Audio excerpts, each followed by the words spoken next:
4-0-2 during the tournament. You know what that means? He hasn't lost a match so far. That's incredibly impressive. And last I checked, we're only in the middle of February here in 2019. So to have that many special event experiences under his belt when we're so shortly into the 2019 year is incredibly impressive. But we can see these prizes being placed. That Thunder Mountain Prism Star going into the prizes here. And you wonder if that's going to have a big impact, because you'd think that John is going to play Thunder Mountain as well and likely put it down for Shimon during this game. But here are Jean's prizes here. Few utility cards in Zeraora GX. Oh, both Zeraora GX actually in the prize cards, which means he won't be doing any free retreating this game until he can find those Pokemon and place those down.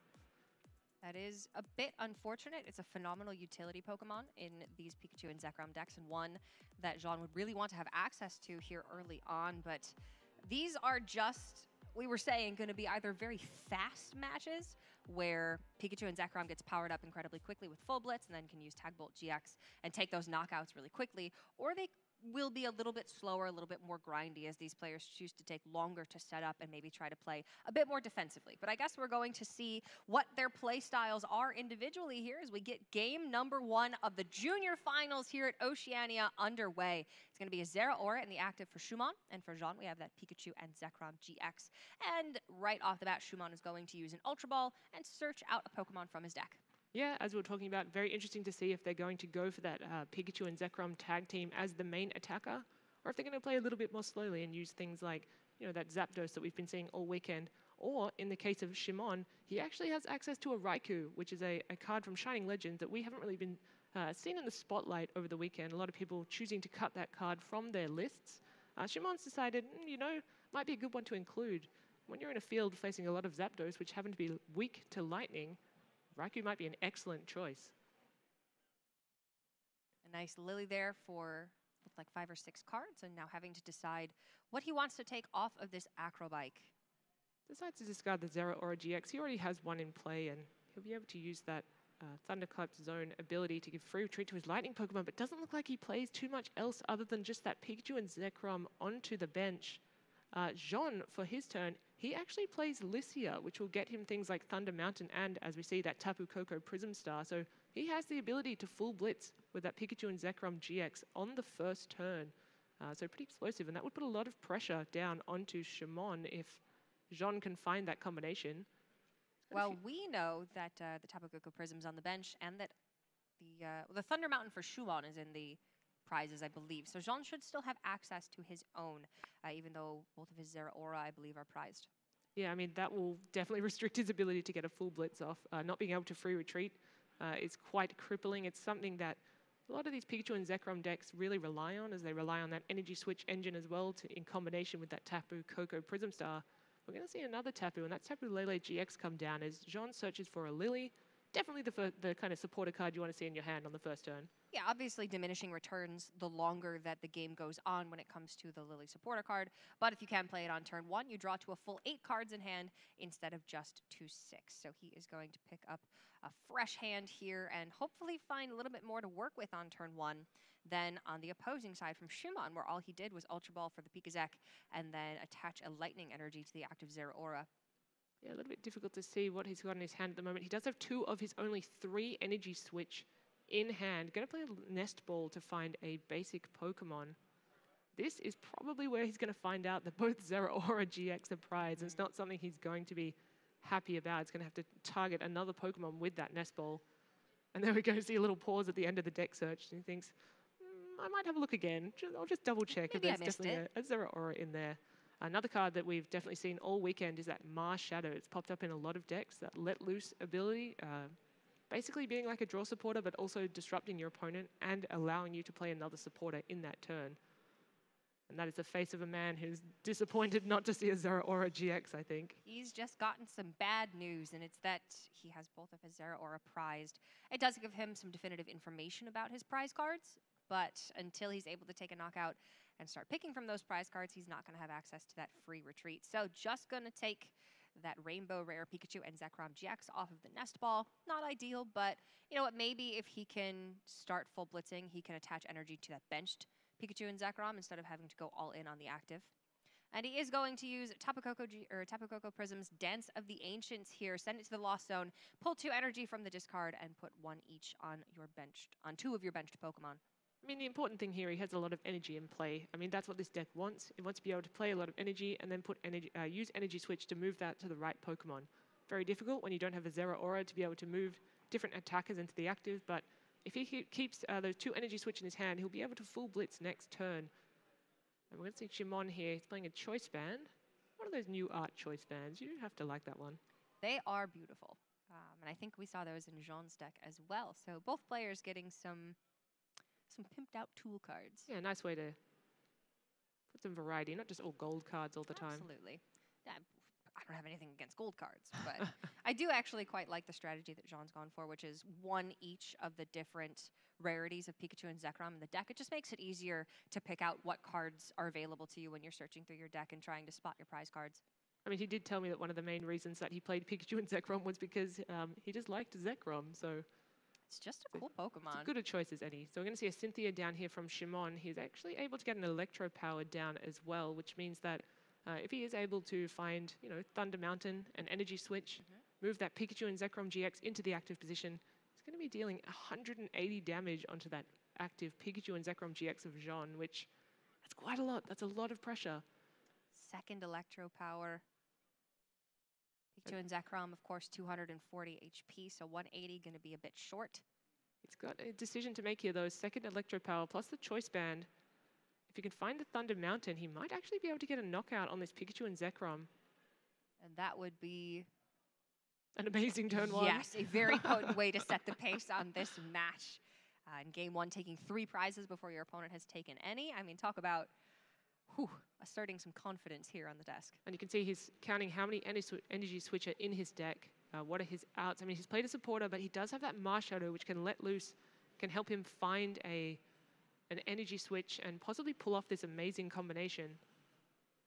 Remember, he also does have Tapu Koko Prism Star to accelerate some energy as well if he doesn't happen to find that Thunder Mountain, which we know is prize. I'm not sure if he's looked through his deck for that one. Does he want to take the risk Second here? Electro He Power, is and gonna there's a do big it. Marshadow. Let loose. He gets 4 cards. Really looking for that Tapu Koko Prism Star or a way to get it onto the bench, something like a Nest Ball. Ultra Ball as well would do the job. It's got a lot of outs here to be able to potentially get this knockout. So we're looking for Tapu Koko, Prism Star, and an energy switch of 4 cards. It's getting pretty amazing turn 2 onto that Pikachu and Zekrom. There's a Tapu Lele. There's the Tapu Koko Prism Star. Is there an energy switch? Oh, it's another Electro Power. So unfortunately not able to get that attack off this turn, and that is also 2 Electro Powers used. Not the kind of resource that you want to be throwing away. Yeah, that is actually really quite damaging here to the overall game plan for Shimon. No He's got more 1 ways Electro to, Power in hand, but only 1 left in deck now. And recognizing that he won't be able to get the attack off this turn, he's just going to put the Marshadow into the active position and say, if you can get your full blitz off, I'm going to only allow you to take 1 prize this turn. I love that Shimon took the risk here, knowing that if it paid off, he would very likely win the game because of it. And if it didn't pay off, he did have that little bit of a backup plan, which is just send the Marshadow up into the active. And if Jean's able to take a knockout this turn, it's not the end of the world. He can certainly still come back from that. But you know what? Getting a little bit punished there by not being able to find the energy switch because he did use 2 Electro Power in the process. So there we are going to see that Lycia, I believe, for Jean being discarded from the Ultra Ball. Yeah, not really a supporter you need to use, halfway through the game when you've already used one of your 2 Prism Stars. So pretty easy decision to discard that one there. And he's going to play another Tapu Lele GX. I think that's something that's quite unique to Jean's deck, is that he actually does play those 2 Tapu Lele GX. But in this matchup, possibly a little bit awkward because that does set up a 4 prize turn for Shimon if he's able to get a Tag Bolt GX off with the 6 energy. Absolutely. Tag Bolt snipes 170 damage to the bench if there are 3 additional lightning energy in addition to the 3 energy requirement for the attack. So to be able to take 4 or maybe even 5 prizes in a turn, depending on if there's Choice Band and Electro Power on the side of Shimon, then that would be really, really a swing in the game. Yeah, really big turn for Jean here. He's actually able to get the first full blitz off, knocks out the Marshadow. And going to search his deck for 3 energy cards, up to 3 energy cards, and play them down onto his Pokemon. I mean, he was able to also get down a second Pikachu and Zekrom ready to attack. Yeah, he obviously wanted to find that Zeraora with the Nest Ball earlier on, but taking the Pikachu and Zekrom has actually worked out quite well for him because it means now that he has that backup attacker and potentially here could just take a couple more knockouts and win the game. And Shimon here responding as well with his own full blitz, as we'd suspect, and getting out a Pikachu Zekrom. All right, so we questioned at the beginning what kind of line of play these players are going to go for. Are they going to use those Zapdos to put chip damage? Are they going to use Raikou? But nah, they're going in. Yeah, they're going all in. They've decided, if I can get the first Tag Bolt GX off, if I can accelerate energy to enough Pokemon, you know, I can just win the game. 2 knockouts on Pikachu and Zekrom GX is taking 6 prizes. All right, so 150 for the full blitz, 180 for the choice band, 210 with the Electro Power. There is, I believe, another Electro Power in the deck for Shimon. If he's able to find it, he does get the knockout onto Jean's Pikachu and Zekrom GX with just the full blitz. So here we go. He gets to see 6 cards here. We're looking for Electro Power. There's a couple Double of Acrobikes. That's 4 cards. 5th card, 6th card. Doesn't find it, but Acrobike is a way to draw more cards and search for that Electro Power. Guzma and not Electro Power. It's an Ultra Ball. Second Acrobike now. Oh, it doesn't find it. Shimon just consistently 1 card off from being able to swing this game in his favor, and he's going to be able to full blitz this turn, put 3 energy onto the bench, Pikachu and Zekrom, but he is not going to take a knockout. That's got to feel really unlucky there. But, I mean, that's unfortunately what he set himself up for when he took the risk early on of looking for the energy switch off of the Marshadows let loose after having already committed to Electro Powers that turn. It's going to commit now to the Tag Bolt GX to also get a knockout. Okay, so he is going to take the knockout. He's not going to get the extra 170 damage tonight, but deeming it more important to just get the 3 prizes and get the Pikachu and Zekrom out of the active for Jean. I do like this. Obviously, you are hesitant to not use your GX attack for its full potential when you only have access to 1 in every game. But Shimon correctly recognizing here that if Jean takes 3 prizes next turn, Shimon's not going to be able to catch up. So if John can actually use Tag Bolt GX with the additional 3 energy, he actually might have the game here. He does have 5 prizes left, so it seems a bit silly to say in 1 turn my opponent can win and take 5 prizes, but an energy and a Thunder Mountain, a couple of Electro Powers, maybe that choice band as well. It's possible. Yeah, definitely. Just got to attach 1 more energy, find the Thunder Mountain. I have 2 damage modifiers, and they come in the form of that choice band and also an Electro Power. He's thinking here, use that Voltor already to find those 2 pieces. There's the energy, the choice band attachment. He's going to go for a full blitz as well. With a Tag Bolt GX. Has also played his own Electro Power.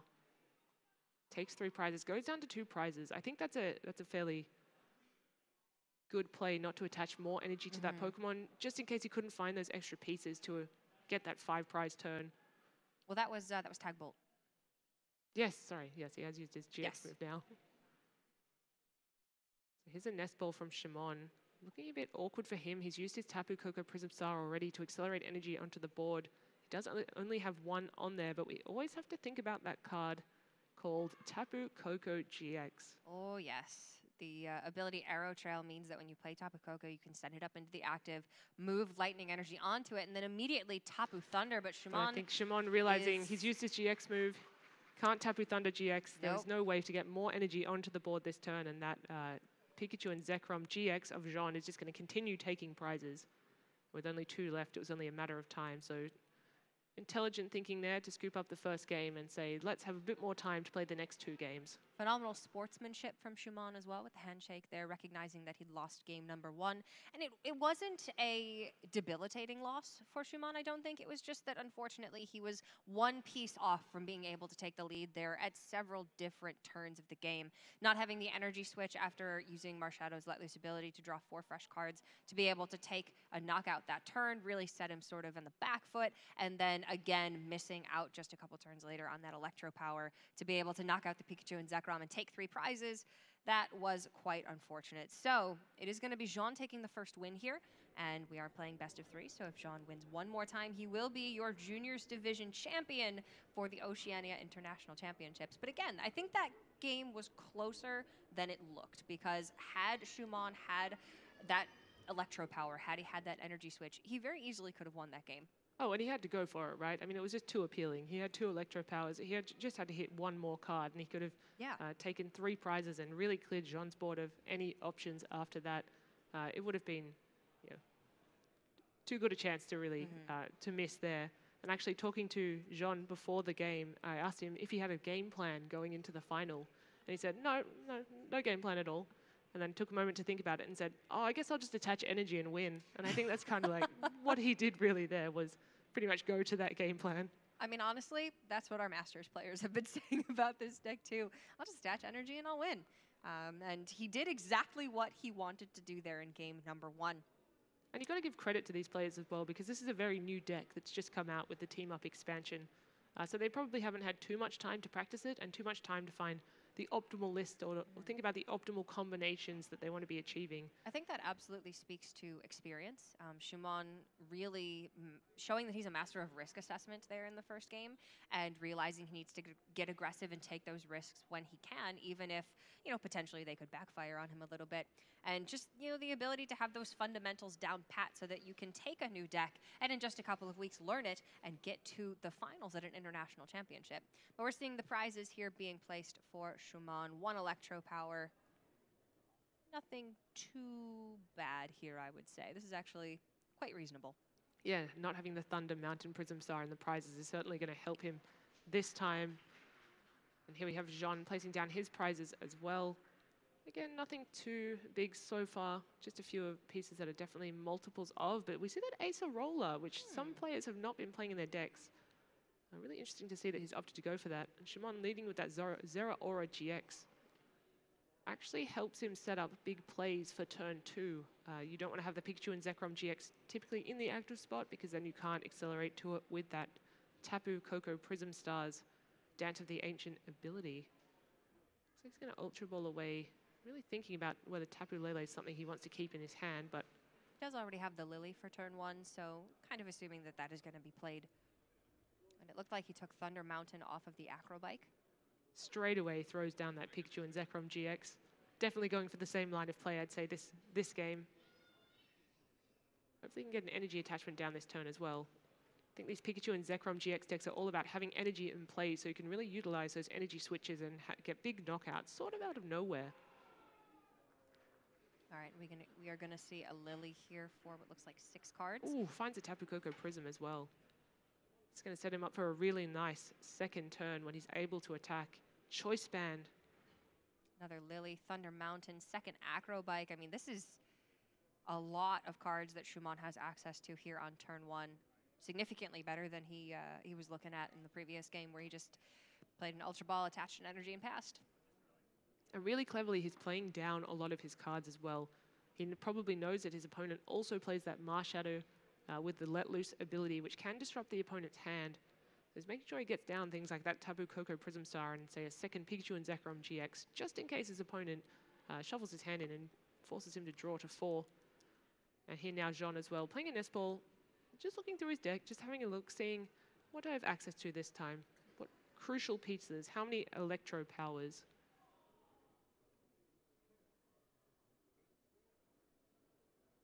Taking some time to think about his decision here. Likely think that he'll probably go for a Pikachu and Zekrom GX. Yeah, he's got to respond to the setup that Shumon had on turn 1, and that means finding his own Tapu Koko Prism, discarding some energy, finding that Pikachu and Zekrom, and getting set up for a turn 2 attack of his own. Although we do know that he is playing a list that does allow him to be capable of full blitzing on turn 1. Yes, with that Lycia finding those 2 Prism Star cards, but it looks like he's chosen to take the Tapu Koko Prism through another route. He's going to play Cynthia as well. He did have that Marshadow, the Let Loose ability in hand that he could have played down, but I think recognizing that Shimon has kind of done enough on his turn to warrant not playing that one. Better to play a Cynthia and draw 6. Not going to be able to unlock the maximum potential of the deck, which is that full blitz on turn 1, but here going to be setting up for a full blitz on turn 2. So we're looking for an energy down on Pikachu and Zekrom GX, which he has found, but no energy to throw away into the discard pile through something like an Ultra Ball, as there is only 1 in there. He's not going to get maximum value out of that Dance of the Ancients, and you can see he was thinking about using its ability, but also thinking, oh, do I really want to put 1 energy into play? Or do I want to wait and possibly get the full value and have 2? It is decides really... to go for it. It is tempting.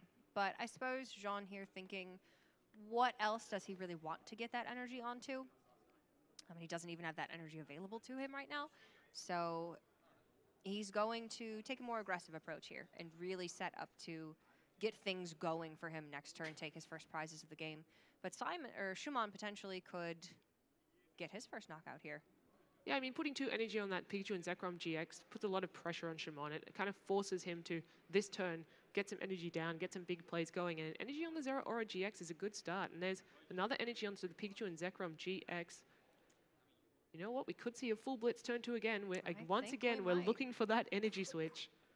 He was not able to find it in the previous game, but gonna have a good chance of getting it here. Does need to find one more damage modifier as well to knock out that Zero Aura GX. Does only have the choice band.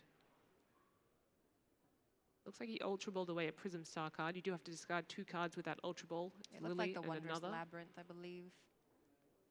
He's eyeing up a Marshadow. Just give himself even more ways to draw cards.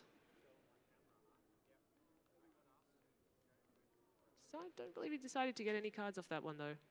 And also thinking about, he does have that Thunder Mountain Prism Star. Now that's an awkward card to play down in this matchup because it really helps you, but it also helps your opponent. But I guess playing it down now does ensure that he will get the full Blitz off. It means that he doesn't need the energy switch to get that attack. The Thunder Mountain Prism Star allowing the attack cost of Lightning Pokemon to be 1 Lightning less. So a full Blitz for 2 is pretty amazing.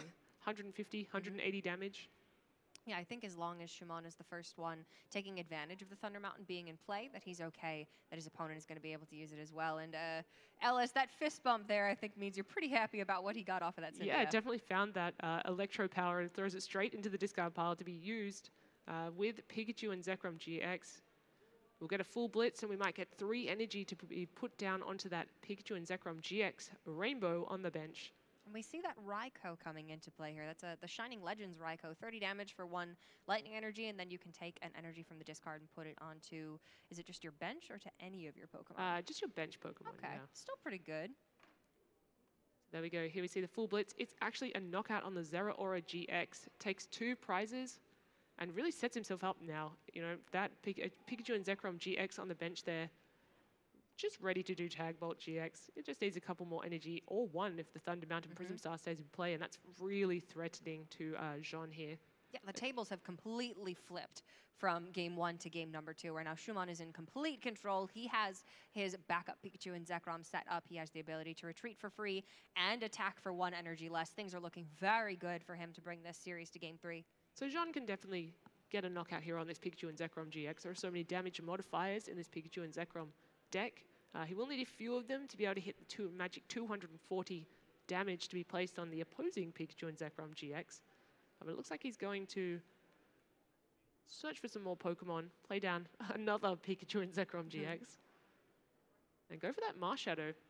Try and disrupt Schumann as much as possible and maybe give himself some additional cards on this turn after or before he's going to play that supporter. The only thing is, playing down that Marshadow does mean that sets up Schumann for a 4-prize turn. Takes 3 off the Pikachu and Zekrom GX in the active, and 1 on the Marshadow on the bench. Means that Schumann could effectively win the game next turn if he does just find 1 energy and a couple of damage modifiers. Yeah, I would just need a choice band and Electro Power. Electro Power is enough, but we'll need to see 1 more modifier to deal that 240 to the active. He's so very close to being able to take 4 prizes in the next turn. He does have a Marshadow as well, which means he can draw more cards. It's not necessarily a supporter, but it is something that... It's a pseudo-supporter. Yeah, I mean, it's... Acts as an additional draw resource in a turn. Yeah. Now we're going to see a full Blitz. Oh. Just clarifying what's happening here. Yep, looks like it's going to be a full Blitz just for 180. I don't think we saw an Electro Power come down. And 3 energy are going to be put straight on that Tapu Koko. And that Tapu Koko is very, very threatening. But has it come too late in the game? I think it has. I really do. Schumann has the opportunity to just win the game on this next turn. And to be fair, I think Jean had to take a risk in this game, much like Schumann did in the previous game. And that was finding the Marshadow, using Let Loose and putting it on the bench, and putting yourself at risk of having 4 prizes taken against you on the following turn. But has Jean not been able to find those additional 4 cards, then he wouldn't be playing to his own outs. So we're going to see an Electro Power here for Shuman, setting up that Tag Bolt GX to now do 230 damage. Just 10 damage shy of taking the knockout onto the Pikachu and Zekrom for Jean, and then with that 170 damage from the extra energy, being able to knock out the Marshadow and win the game right there. He does still need... He does not need the 1 energy. He's got 5 energy, so with the Thunder Mountain in play, that is enough. Needs an Electro Power or a Choice Band off a draw for 4 with this Let Loose. Why does it always come down to this? This is the card that just disrupts opponents and... Let Looses have not been particularly kind but to players who play them this weekend. Here are the 4 cards. Energy.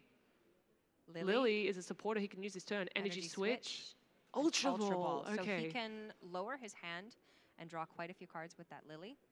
So he can see 6 more cards this turn, and if you're Shimon, you definitely want one of those to be a Choice Band or an Electro Power.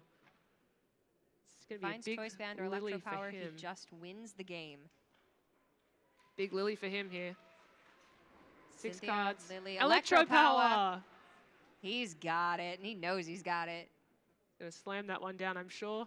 Move into the active position. Take 4 prizes in 1 turn. Knock out the Pikachu and Zekrom, take the knockout onto the Marshadow, and that is going to be game number 2 over to Shuman Balani from Slovakia, and we are going to be going to game number 3 here in the juniors finals of the Pokemon TCG. Oh, did he not have the second Electro Power? He did. Yeah. Played one at first, played the second one there. Yeah, all right.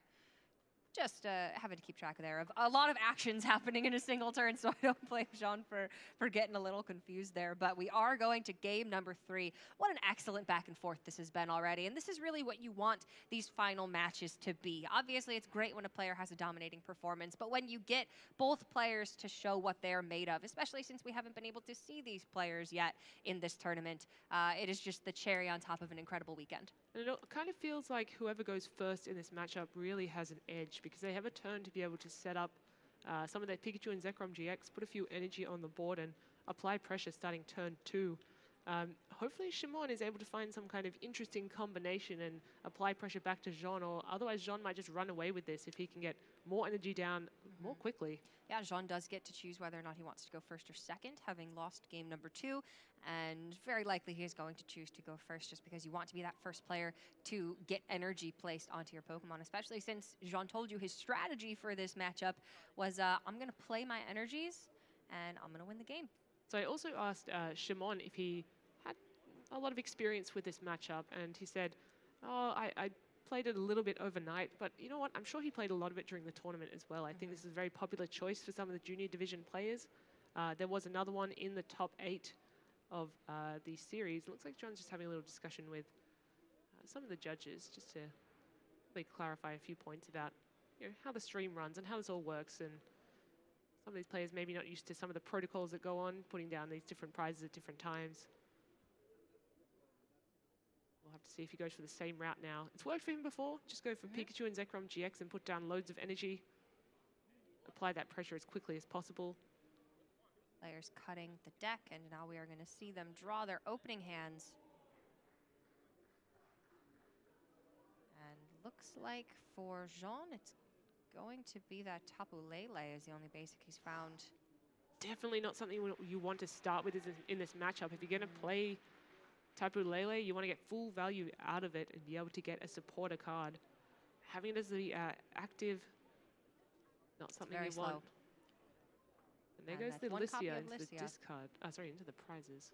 But a Raikou start for Shuman. Neither of these players getting the perfect starter Pokemon that they want, but it is game number 3 here. The winner of this game will be your Junior Division TCG champion for the Oceania International Championships. And we're going to kick things off with an energy attachment for Jean and a Cynthia. He was not happy with that opening hand. Yeah, what a big moment for both these players.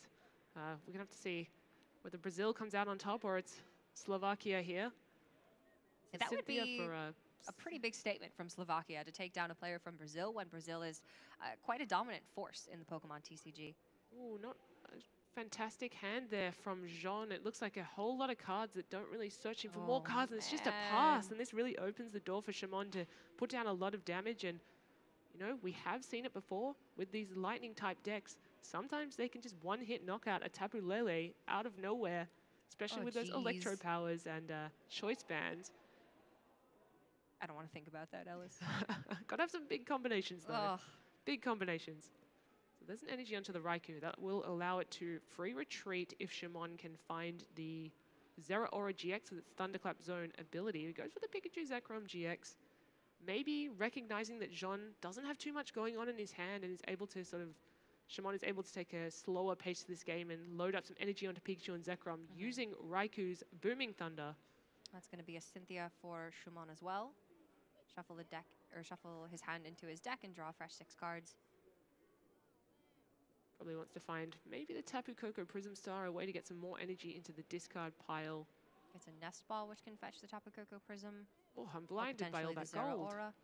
Oh, he's got style. Definitely got style. All right, Acrobike here. Take another Acrobike. Cut pieces allows him to dig quite far into his deck. Finds a Zeraora and an energy to discard. That's an excellent combination. Now this Raikou can retreat Third for free. Acrobike finds a Marsh Shadow and the Viridian Forest. Gets rid of the Marsh Shadow, recognizing that my opponent really doesn't have too much going on now. If I disrupt his hand, he actually might find some pieces that could be used against me. Plays an Electro Power for the turn. Yeah, just put a bit more chip damage onto that Tapu Lele GX. He's going to use Booming Thunder to attach an energy card from the discard pile to Pikachu and Zekrom GX. And that Raikou, that choice to have Raikou, really coming in handy for Shimon in this case. Jean does find a supporter in the form of Volkner. We'll get him an item card and an energy for this turn, but feels like he's a little bit behind in this match already. It is something, but it is slow. So he's going to take the Nest Ball and probably pick up the Pikachu and Zekrom, because he needs to get going here. Attach the energy right away. Yeah, he's got to find quite a few pieces. Shimon is accelerating very fast, and Jean's turn 1 was just nothing. I mean, I can definitely see a knockout going on this Tapu Lele GX this turn from Shimon. Pretty easy when you have cards like Energy Switch and you have Zeraora GX's ability in play. The question is whether he'll be able to pull out some amazing knockout, double knockout on the Pikachu and Zekrom GX of Jean's and the Tapu Lele simultaneously. Seems like a little bit much to ask, but... I don't know about that for this turn, but I do think it's really reasonable for Shimon to take a knockout here. Hey, I can dream, Cora. I can dream about these lightning decks. I've been dreaming about the 6 prize knockout since it very nearly happened in day 1. 4 prizes was good. I will give it to Shimon. That was impressive. So we're going to see a Cynthia here to find some of those pieces that he needs. Was able to get a Pikachu and Zekrom GX down, which means that if he is going to full blitz, he can get 3 energy cards onto that Pokemon and set it up. He finds the Tapu Koko Prism with the Viridian Forest. He can discard the Lightning Energy, put it right onto his Pikachu and Zekrom on the bench. Got a couple of them in there already. Okay, so he doesn't even need to... Got a lot of energy in play. Now, does he have energy switches in his hand? That I don't... He's already placed his supporter though, so my dreamland of Guzma and Guzmaing out that Pikachu and Zekrom GX isn't happening. And this is a much better line of play, just playing conservatively, getting a knockout in the Tapu Lele GX and setting up multiple Pokemon to seal the game for him in a couple of turns. 2 prizes, 4 energy onto the benched Pikachu and Zekrom, ready to full blitz with that. And maybe can even energy switch to get Tag Bolt GX on the next turn. So Jean was able to find an energy, and he's able to find a Cynthia. So he's certainly not out of this game. Draw Supporter will find him more cards. He will be able to full blitz if he can find something like a Thunder Mountain GX. Thunder Mountain Prism Star. Feels like a GX, it's so useful. Or a Tapu Koko Prism and an Energy Switch. There are a lot of combinations available to these kinds of decks. There's a Tapu Koko Prism. Okay. I see an Electro Power. Like an Ultra Ball and maybe another Pikachu and Zekrom in there as well. A whole lot of pretty useful cards, but nothing that will allow him to attack this turn. He could Ultra Ball for a mile. Looks like he's going to pass. Oh, no. It's a really unfortunate turn of events so there. Dangerous. Choice band comes down. Second choice band. Energy attach. There's a 5th energy. We're looking for 6 to get full value out of Tag Bolt GX. Can lower the hand size and Lily. It's like we're discarding a few energy. Just having a look through his deck, seeing what's available to him. What kind of pieces? Decides to get nothing. Yeah, he's really favored that strategy this game, just looking to lower the hand size and doesn't want to take a Pokemon if he doesn't need to. He doesn't want to put something on the bench that could potentially be a liability. Viridian Forest away the Pikachu and Zekrom for a Lightning Energy. Gonna get that one down. There is one in deck still. He's actually not going to take decides not to get anything. He's running quite low on energy. I mean, he doesn't have to go for the Tag Bolt GX this turn. He is definitely in a commanding position. He's already 2 prizes ahead, and there's usually not too many ways that they can clear damage from their field if you've put quite a lot of damage on there. Decides to Lily. Power, it looks like. Only 4 so far. Finds a Guzma and a Another Lily. So a few supporter cards, a Pokemon and some Ultra Balls. Not going to find him anything else going on this turn. No, not going to be able to Tag Bolt for a knockout here because he does not have the necessary energy. Even the Full Blitz, there aren't enough damage modifiers to be able to get a knockout in that Pikachu and Zekrom GX without using the GX move. Master decides to send in the Raikou and maybe load a few more energy onto his field. Okay, so playing it a little bit more slowly. So That's he can fine. do this. His deck is capable of doing that. I mean, he can do this because he knows that the Tapu Koko GX has already come onto the field. That Aero Trail ability only works when the player plays it from their hand and then moves it to the active, taking energy with it. When it's already down, it's much less of a threat. You don't really have to worry as much about that Tapu Thunder GX unless John can find multiple energy switches, Zeraora, a lot of pieces. And Shimon, as you said, great with this risk assessment, able to think, oh, I don't think my opponent's going to be able to find these pieces and get them all together. He's playing at a very high level, and it is one that I've come to expect from the juniors division, and we've seen it exemplified here at the World Championship with Kaya Lichtleitner and players like Benny Billinger as well, who have this consistent experience and these consistent results in the junior division. And now we're seeing it with Shimon Bologna as well. Oh yeah, never write off the junior division players. Not at all. I challenge anyone to play against these players and see how they go, because they're certainly very, very talented. Know the decks and the matchups sort of inside out. Looks like Jean here is going to think about discarding that Tapu Koko Prism Star, but not really any targets on the bench to give him the energy too. Just that Tapu Koko GX. He's just not been able to make anything happen this game. Yeah, really disrupted by really having an opening hand of very little useful pieces. At least now he can Ultra Ball, and he does have that Electro Power. I have to wonder if maybe the Ultra Ball could have come down first. He could have got more value out of that Tapu Koko Prism by attaching another energy onto the field. Yeah, that's what I'm looking at here. A little bit of missequencing. He does have a way to draw more cards in that Marshadow, and it does look like that's what his target is going to be. Okay. Disrupt his opponent a little bit as well. Maybe not terribly concerned with putting an energy on the Marshadow because the Tapu Koko GX has already been played. Just thinking now. Does have one supporter that he can play in the form of that Guzma. Just counting all the energy on Shimon's side of the field because there's quite a few of them. Decides to target the Pikachu and Zekrom GX that has 5 energy attached and that Choice Band, bringing it to the active position. And it's looking like Jean is going to have to let loose this Electro turn. Power comes down. Okay, discard Pikachu and Zekrom GX with Viridian Forest. Fetch an energy to attach. So he is recognizing that if I can find energy switch off this let loose with Marshadow, I can actually get a knockout on this Pikachu and Zekrom GX with Tapu Thunder GX. Now, Tapu Koko GX is a card that we've seen a lot of players playing just to counter, just for this exact reason, to counter that Pikachu and Zekrom GX.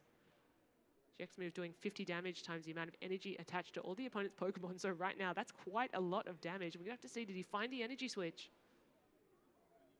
There it is. There's the energy switch. So this will be a big Tapu Thunder GX taking 3 prizes. And, I mean, Jean's just really come out of nowhere here to take this knockout. That is a very awkward hand. 500 damage Tapu Thunder GX there from Jean. Oh, is that all? Yeah. I think that's enough. He's only knocking out the Pikachu and Zekrom twice over. Now, Shimon still has an opportunity here to really pull ahead in this game if he's able to Tag Bolt, especially with this Pikachu and Zekrom GX on the bench that has 4 energy. Fortunately for him, he had something ready to go, loaded up.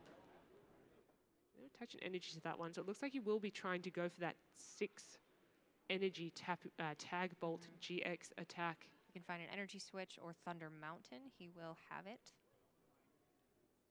Does have ways to find that through those supporter cards in Cynthia. It also has an Electro Power, which I'm sure he would love to be playing in combination with something like a Guzma, but he goes for that Cynthia.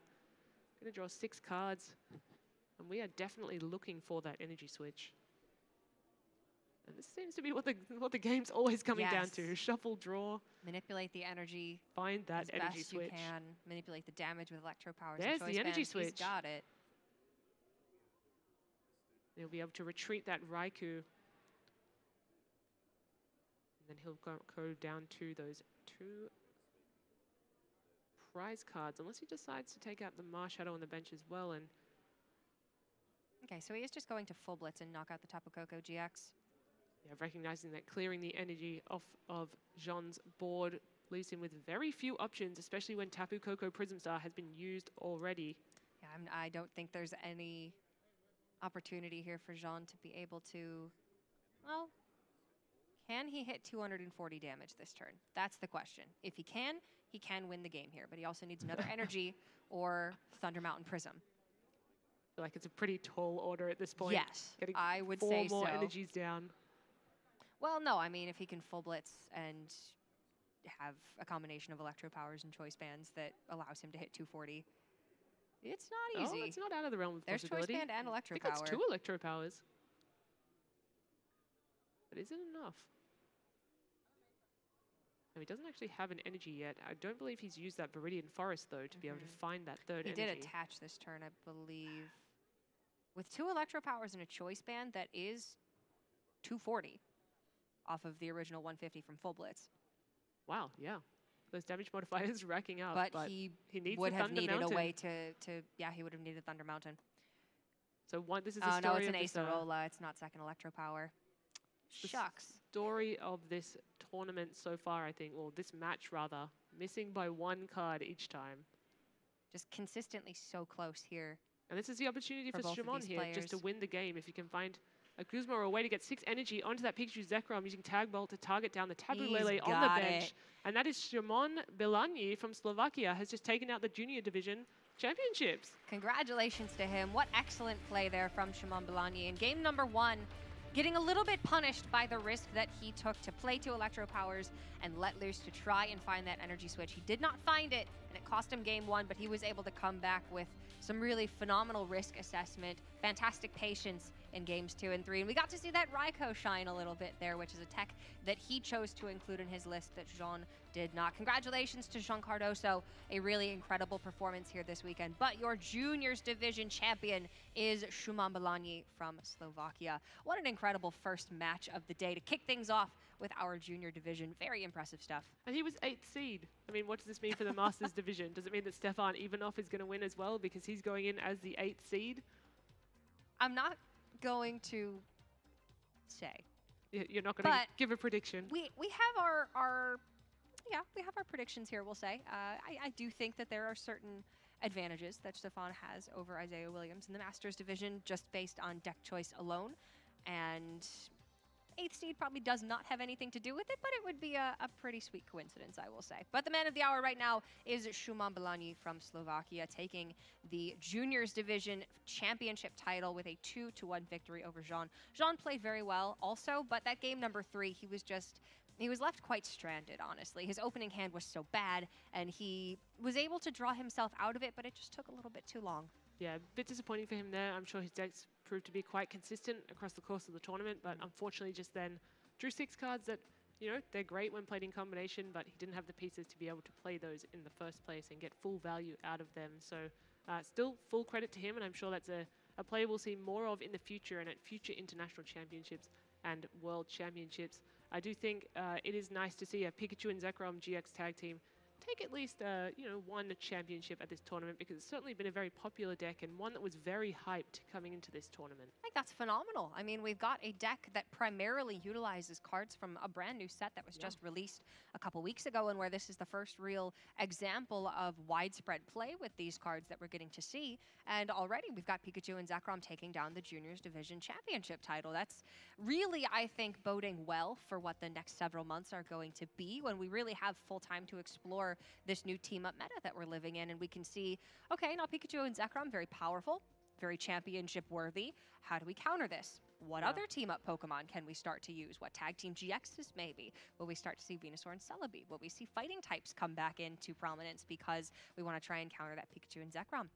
I don't know. There's a lot of question marks, but we're certainly setting the precedent here this weekend. And Shuman Balani from Slovakia is on the stage. We're going to get a word with our champion. All right, thank you, Cora. And yes, I am here with our winner of the junior division, Shimon. How are you feeling after that very exciting victory? Som vyrušený a nemôžem tomu uveriť, bol to môj sen. He's still very excited, and it was his dream to stand here, and now it's become true. So it is a dream come true. Congratulations. How much work did you put into preparing for this tournament? Did you put a lot of practice in, and who were you playing against to prepare for this event? Koľko si sa pripravoval a čo si vlastne všetko trénoval? Trénoval som hlavne dva balíky, to je Pikachu, Zekrom a Necrozma s Malamárom. Pomáhal mi pri tom môj coach a ešte aj kamaráti a tak ďalej. So it took maybe a month to prepare for this tournament. This was his second deck choice, but after top 4 in League Cup on Friday, he decided to play the same deck on the main event, and it was a good choice. Yeah, and what made you decide to go with the brand new card, the Pikachu and Zekrom GX? Čo ťa primelo k tomu, aby si použil nový balíček? Akože, že aby si použil nové karty, ktoré prišli z novej sady? No, bal som sa hrať proste staré deky, aby proste ma neporazili tie nové, lebo si myslím, že vždy novšie karty sú lepšie proti tým starým. Okay. He always thinks that the new strong Pokemon are stronger than the old one, and he was afraid about be beaten with some new strong cards. And the second thing is that Pikachu is your favorite Pokemon, so that's why.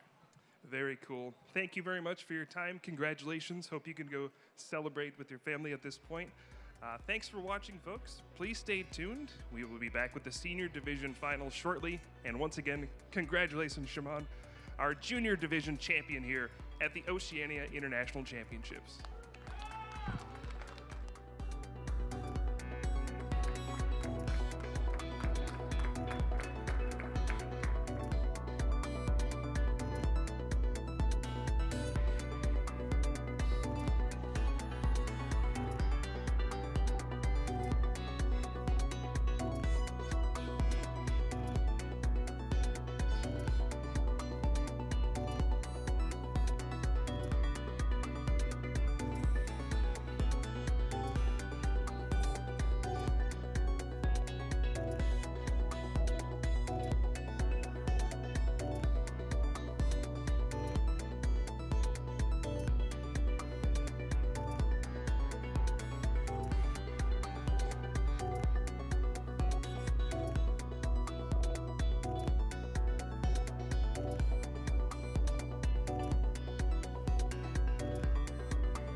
Hello, Pokemon fans. If you want to start playing the Pokemon TCG yourself, it's easier than ever to learn how to play. This beginner's guide will give you a quick crash course on how the game is played. Pokemon TCG is a strategic Pokemon battle experienced via collectible cards. Two players send their Pokemon cards out onto the field, power them up using energy cards, and support their team using trainer cards.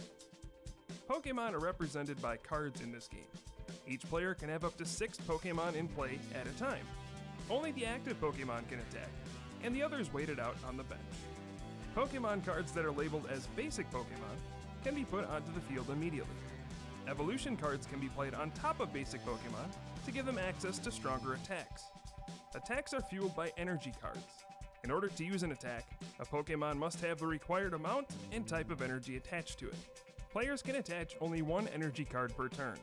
The energy costs for attacks range from minimal to colossal. Usually the powerful attacks require a lot of energy. Trainer cards can assist in many ways, such as drawing cards, finding a specific Pokemon, or even manipulating energy cards. Each player must use a 60-card deck in the Pokemon TCG. Just like the Pokemon video games, both players take turns having their Pokemon launch attacks at each other. Every Pokemon has a certain amount of hit points, which represents how much damage it can take before being knocked out. When a Pokemon is knocked out, a Pokemon on the bench has to become the new active Pokemon to take its place in battle. The player that scores a knockout gets to draw a prize card. Drawing all of your prize cards is the most common way to win a game of Pokemon, but you can also win if your opponent has no Pokemon left in play, or if your opponent has no cards to draw at the beginning of his or her turn. We've only scratched the surface of the Pokemon TCG in this short video. You can play digitally for free by downloading the Pokemon TCG online, or you can attend local events to learn from other players and compete for prizes.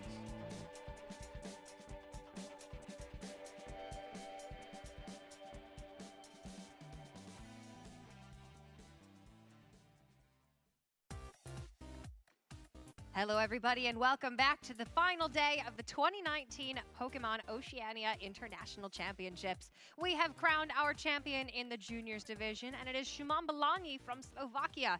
And now we are going to find out who will take down the senior division. My name is Cora Georgiou and I am joined by Joe Bernard to bring you all of the action for our second finals match of the day. What do you think about that juniors finals, Joe? That was really exciting to see. Pikachu and Zekrom at full tilt going out. Just pretty much punching one another to take prizes as quickly as possible, seeing the deck how it's intended to play.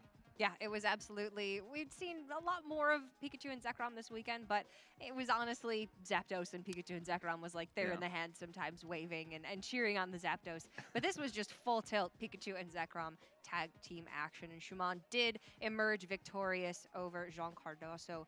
So in our senior division finals, we are going to be seeing something a little bit different. Definitely not a Pikachu and Zekrom mirror. It's going to be Asghar Bali taking on Alexander Sol. Do you know anything about either of these players? Because I will admit, I've not heard these names before. Alexander, he's had some big results under his belt before. He's definitely a name that I recognize. He's done well at previous World Championships and a few other regional style events as well. So he's definitely a name that's been on my radar in the seniors division. Both these players are rocking Zoroark archetypes. One thing that's very interesting about being in the juniors and seniors division is they have the benefit of seeing Friday's action from the Masters. So they get to see what decks the Masters bring, and then they get to influence their own deck choice as they get to start on the Saturday. And one thing that was incredible to see from the Masters division was the lack of Zoroark that was in the field and the amount of Zapdos that was in the field. So seeing a Zoroark mirror match in the senior division doesn't surprise me too much, because Zoroark can do very, very well against all the Zapdos players out there. Yeah, in the Masters division, it was underrepresented, but of course we do have Stefan Ivanov in the finals playing a Zoroark Lycanroc Lucario variant. So it is not the most highly represented deck, but it is a highly performing deck, and we do now have the opportunity to meet both of our finals players. Let's head over to the stage. All right, thank you, Cora. Now we are getting ready for the final of the senior division in the trading card game here at the Pokemon Oceania International Championships of 2019. So let's intro the players. On my left from Belgium, we have Alexander.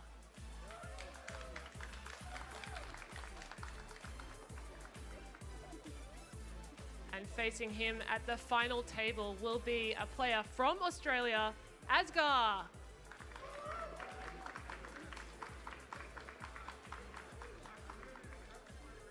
All right, players, take your seats and get ready to play. And we can see Asgar repping that Mega Gengar shirt, which we saw actually Shuman Bologna wearing in the previous series. Could bode well for him. He's also sitting in the same seat. We could be seeing some back-to-back Gengar Championship action, Joe. He's got the Lucky Charms on his side by the looks of things, and both these players looking calm and ready. Asgar has literally just wrapped up his top 8 match against a Zapdos Jirachi player, and he's going to have to demonstrate his skill in a Zoroark mirror match this time around. Yes, it's a very different matchup, and we do have quite different Zoroark archetypes here. For Asgard is Zoroark Lycanroc, but for Alexander, we have a whole lot of one-ofs here in this list. What am I looking at, Joe? You're looking at Alexander's list, which is, you know, full of tech options. It's more sort of controlling. Asgar, he's much more straightforward in the Zoroark Lycanroc. Let's see some accomplishments on his side, as he has got to another finals of an international championships here. Asgar is a very talented player, lots of history behind him, and let's see some of these performances. Not many, actually. Okay, but you know what? That's okay. And he is also coming into this as the 8th seed. Wow, so our 8th seed for the juniors division, Shuman Bologna was the winner, also wearing a Mega Gengar shirt, also sitting in the left seat. We've got the 8th seed in the finals for the Masters division, Stefan Ivanov, who's playing Zoroark and has a favorable matchup. So for Asgar's first time out, he does not have the accomplishments behind his belt just yet, but he could be the senior division champion here, and that would be a heck of a first accomplishment to go on the board. But on the other side, we have Alexander, and he has quite some accolades. Top 8 at LA Internationals in consecutive years. He was the Harrogate Regional Champion and top 8 at the Frankfurt Regional this year already, so he's had a stellar 2019. He absolutely has done, and as you can see the cards on the right side of your screen there, lots of those Zoroark controlling cards. He's got the Oranguru, he's got the Limitation Sableye in his deck list. He's also playing one of his own, Lycanroc GX as well, so that could be an answer to an opposing Lycanroc GX. So he has so many one-of tech Pokemon that he can approach this matchup very differently as to how Asgar tries to play the game. But that does inherently mean that it is going to be a little bit more inconsistent for Alexander. He does want to get those Zoroark out as fast as possible, start trading away so he can improve his consistency of the deck overall. But it's just a much more straightforward build from Asgar with just 4 Zoroark. He's got the Lycanroc as the supporter Pokemon, and then he does have some techs of his own with that 1/1 Sneasel Weavile line. But shake hands, and we are getting started here. Game number 1 of the TCG Senior Finals. It's a Zoroark in the active for Alexander, and for Asgar, it is a Ditto Prism. And getting to go first is a big deal here. Asgar, he's only playing the 8 energy, the 4 double colorless and the 4 unit energy cards, so keeping these on the board and trying to get them developed early is going to be how he's going to be able to overcome Alexander's build before Alexander's able to use a bunch of trades, get into his enhanced hammers, get into his counter catchers, get into his Lysander Labs, Mount Malakila, even Wondrous Labyrinth, all these sorts of stadiums and outs that Alexander has built in his deck to beat the Zoroark matchup can simply get overrun as long as Asgar can get early attachments on the board on Lycanroc and just develop too quickly for Alexander to build his own hand. All right, but it's an Ultra Ball here for Asgar. See what he is tending to search out. I would imagine it's just going to be Tapu Lele Wonder Tag, that old chestnut. He's got a Lily in hand though, so potentially just a Rockruff. He's eyeing, a Zorua here. That's what he's going to be eyeing up. He does have Ditto Prism Star in his active position. When you face down an opposing Zorua, you feel fairly safe and content to attach to this little 40 hit point Pokemon. In many other matchups, it's too risky. Yeah, Alexander's playing 4 copies of Professor Elm's Lecture, whereas Asgar is not playing any. So going for the Ultra Ball, Tapu Lele, Wonder Tag, Professor Elm's every turn 1 is not going to be necessary, whereas that is very likely what Alexander is looking for, especially since he's playing so many different basic Pokemon and tech Pokemon. He wants as many of them available to him right on turn 1, but it is just going to be that Zorua for Asgar, and going to see that Lily come down and draw him what looks to be 5 cards. 5 cards, yeah, looking for more basic Pokemon, and crucially an energy attachment. Double colorless, a couple double colorless energies for him. That's going to be really nice for his early pressure, as well as a backup Lily, a Nest Ball, and an Ultra Ball. He's going to have a very good turn 1, and his turn 2 is already looking powerful also. Really nice start from Asgar. This is what he needs if he is going to impose his own strategy on Alexander. If he can just start taking Zorua knockout after Zorua knockout, Alexander may not be able to trade into all of his answers. yeah, it does take time to find the appropriate text and the appropriate answers and to get them set up. And Alexander is going to have to aggressively search those answers out because he is running so many different texts for different matchups here. Looks like we're going to see just a Rockruff hit the bench, and Asgar has the question mark of where do I attach to? Because Ditto does only have 40 hit points. If you just slap a double Color Synergy onto that, it could be punished even with something like a Professor Kukui and a Ram from Alexander. So even that's scary. fragile. He could just be attaching double Color Synergy to his benched Zorua here. It means that he has the option to retreat his Ditto, or also just attach to the Ditto on turn 2.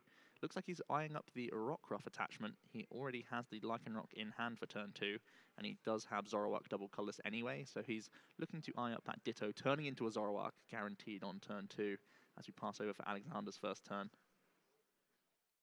Gonna have a quick count of his opponent's hand size, just in case he wants to play something like a Judge on those opening turns.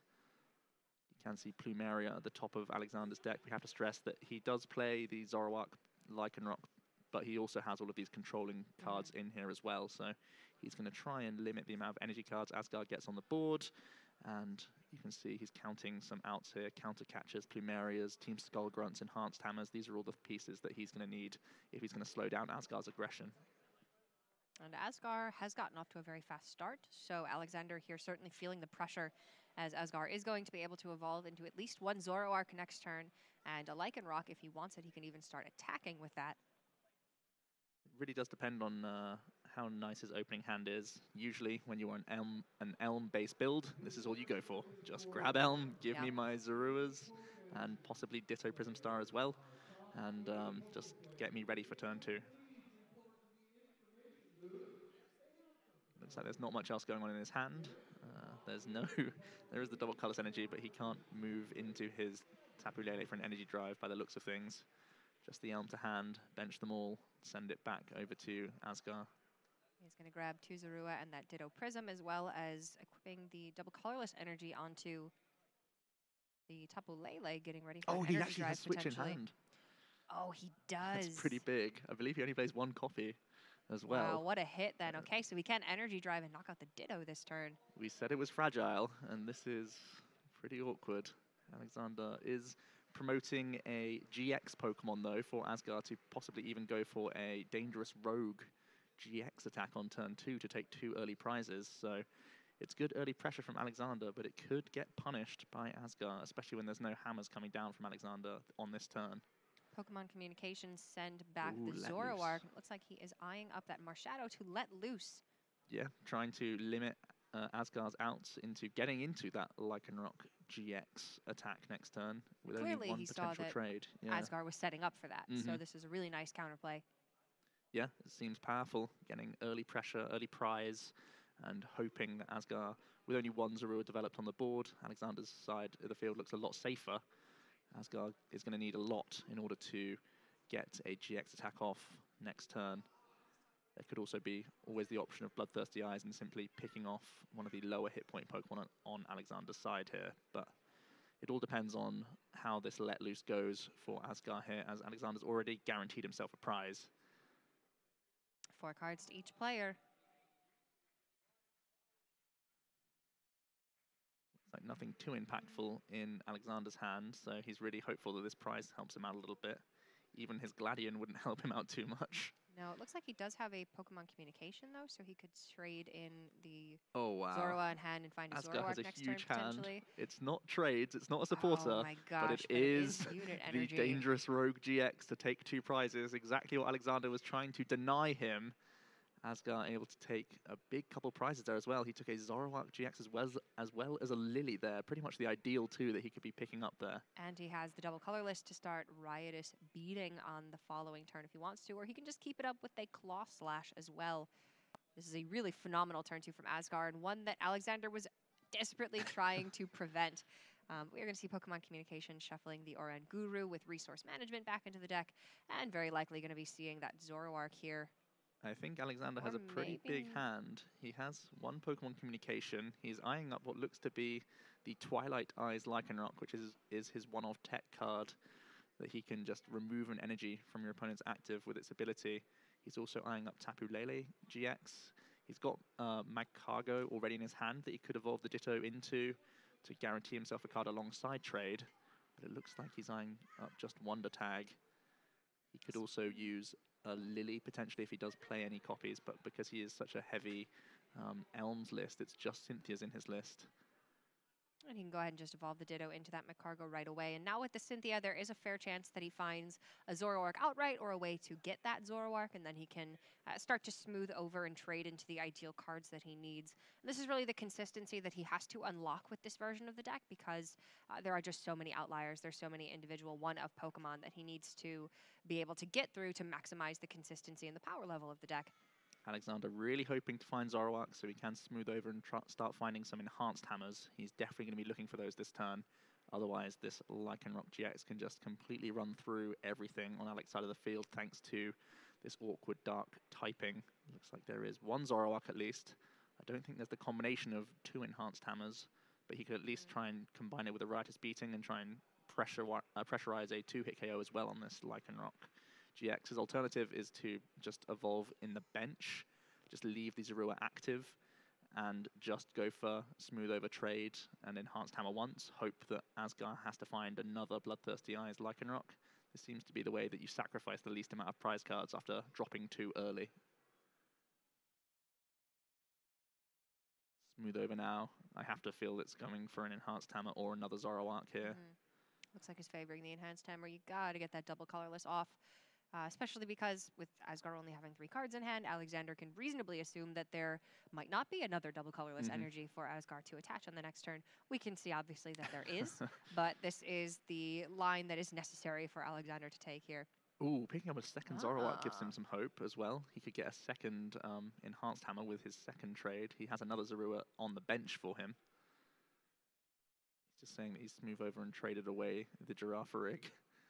The get lost attack that it has can simply take cards out of your discard pile into your opponent's lost zone. See a second trade here. Any more hammers would be huge for Alexander here. Another Zoroark. Zoroark. Now he has the question mark. Do I evolve and dig deeper, potentially giving up 2 prize cards? Or do I just hold and say I can hammer once now and hammer once again next turn? He's going to keep going, keep digging. One more trade. He's still holding on to that Lycanroc. He's going to toss away the Oranguru instead. This would be a huge pickup. Not quite for him. He does have the 1 hammer at the very least, as well as 3 Zoroark set up now. So if these Zoroark do survive to the next turn, then he's going to be trading and hopefully finding more of those hammers, more of those answers that he does need. But this is just going to be a Riotous Beating for 120 onto the Lycanroc GX. Asgar's hand is absolutely incredible. He's able to develop 1 Zoroark GX and then Lily for a fresh 5 before using any trades. He's already got the double colors energy guaranteed, so he's taking 2 more prize cards here, and this was the early aggression that he needed in order to deny Alexander any hope of winning this game, especially because he has a Let Loose Marshadow and a Magcargo on his board. Asgar's simply able to just do a couple of Guzmas with Riotous Beating and he can close this game. This Lycanroc has done so much work for him. Yeah, it was just too fast of a start for Alexander to combat. It does take him a couple turns to really fully set up the strategy, and he's finally gotten there. He's got the smooth over Magcargo. He's able to now trade every single turn, but now he needs to do that and overcome a prize deficit, and that's just going to be really difficult when you're also looking at a typing disadvantage. Here comes an Ultra Ball for Asgar. He's going to continue to set up his side of the field. More Zoroark is going to be what he's electing to go for. He's already holding on to Nest Ball in his hand as well, so he can develop even more basics on this turn if he feels like it. He could also just be trading away the Nest Ball. Looks like he is going to go ahead and grab just more Zorua or potentially the Sneasel here. It's another tech card he plays that can get even more 1-hit KO options. And there's a lot of abilities on Alexander's board. This Sneasel becomes a massive threat.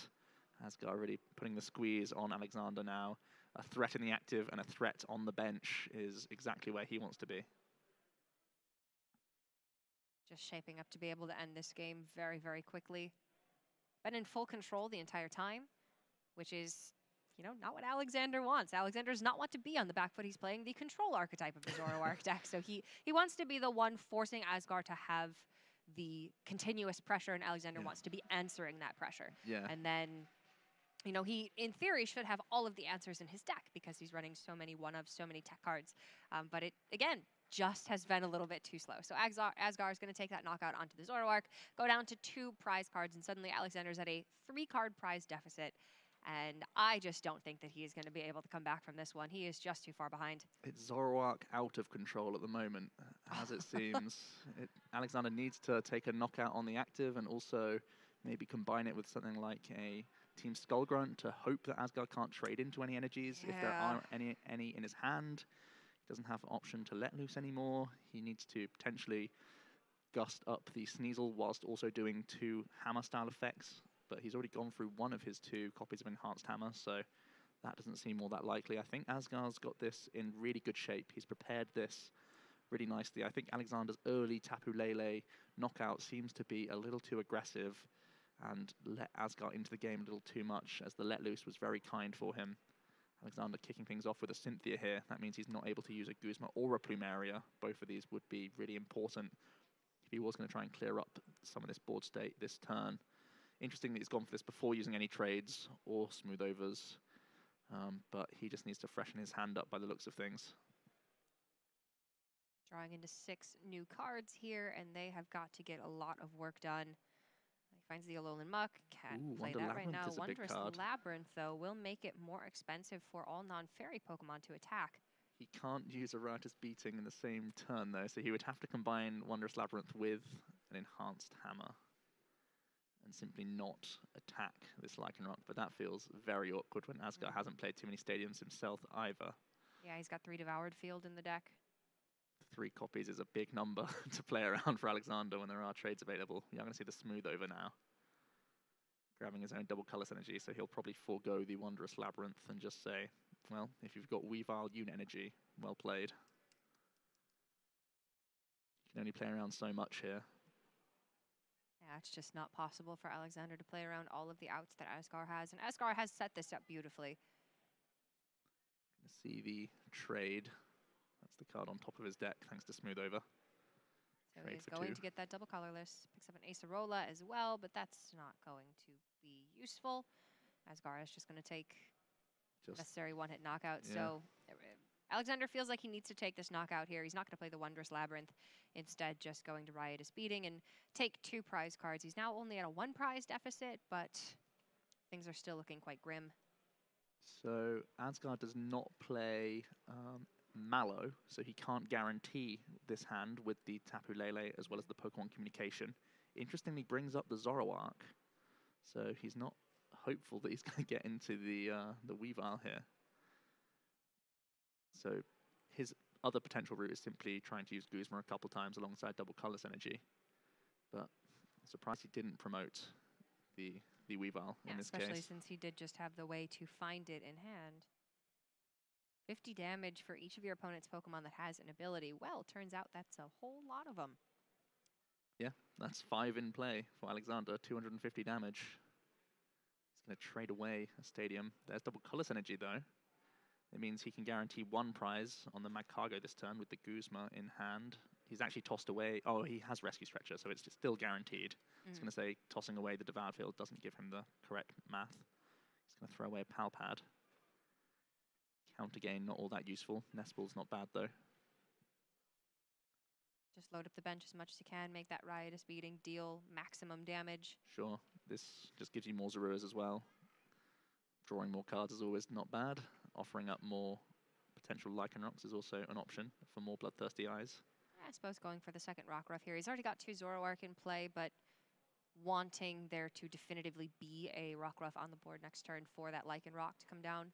It makes sense. If he's going to be using Guzma this turn alongside double colorless energy, having both Rockruff on the board means with the Rescue Stretcher that's in his hand, he's guaranteed another gusting effect. So he would literally just need to use any supporter card to draw him into his final energy for the game. Still not guaranteed, but quite likely at this point. The one thing that's gone against him is he has started to pitch a lot of his stadium cards, and Alexander, if his Zoroark isn't being damaged this turn, which as we see it's not going to happen thanks to a Bloodthirsty Eyes. Okay, he's actually going to go in that alternate order. Yeah. Bloodthirsty Eyes on this turn, look at the Guzma for next turn. It's a strange one because he hasn't played any supporter anyway this turn, so it would in many realms make sense to use the Guzma first, but in this way it means he could also hit a unit energy next turn and use Guzma with the Weavile. So he's given himself more energy out to draw, assuming that Alexander's literally going to Plumeria or Hammer and this energy off the board. He does not have a whole lot of energy remaining in the deck. Right. So I suppose this is the out that he just has chosen to play too. And he still has the Rescue Stretcher for next turn for Bloodthirsty Eyes anyway, so he's kept both options open. So we're going to see Alexander begin his trading. He has 2 to play this turn. He's going to be looking at probably the best case scenario is removing energy from the active and knock out the Weavile. That's the dream. Can he live that dream, though, is the question. Trading away Mount Lanakila. The alternative is knock out the energy, attach to your active again, and put down the Wondrous Labyrinth. That's also a way you can try and protect yourself against a Weavile. He gets the information that there's no energies in there right now, and no draw supporter for Asgar, so that's some valuable information. Even though when you're not taking energies out of your opponent's hand, which is the ideal outcome, you still get some info there. It would be like if he had taken the energy out, and now Asgar did not have the energy. Eyeing up Limitation Sableye. This is always risky when you're up against a Zoroark player because they can continue to draw even without a supporter. But he is going to... Oh, he's played the Team Skullgrunt already this turn. Can't get the Guzma. He's going to use Counter Catcher. That's the one he means. Bring me up the chunky Lycanroc, and he's hoping that he can go for a number of turns here, just using Limitation and sticking this Lycanroc GX in the active.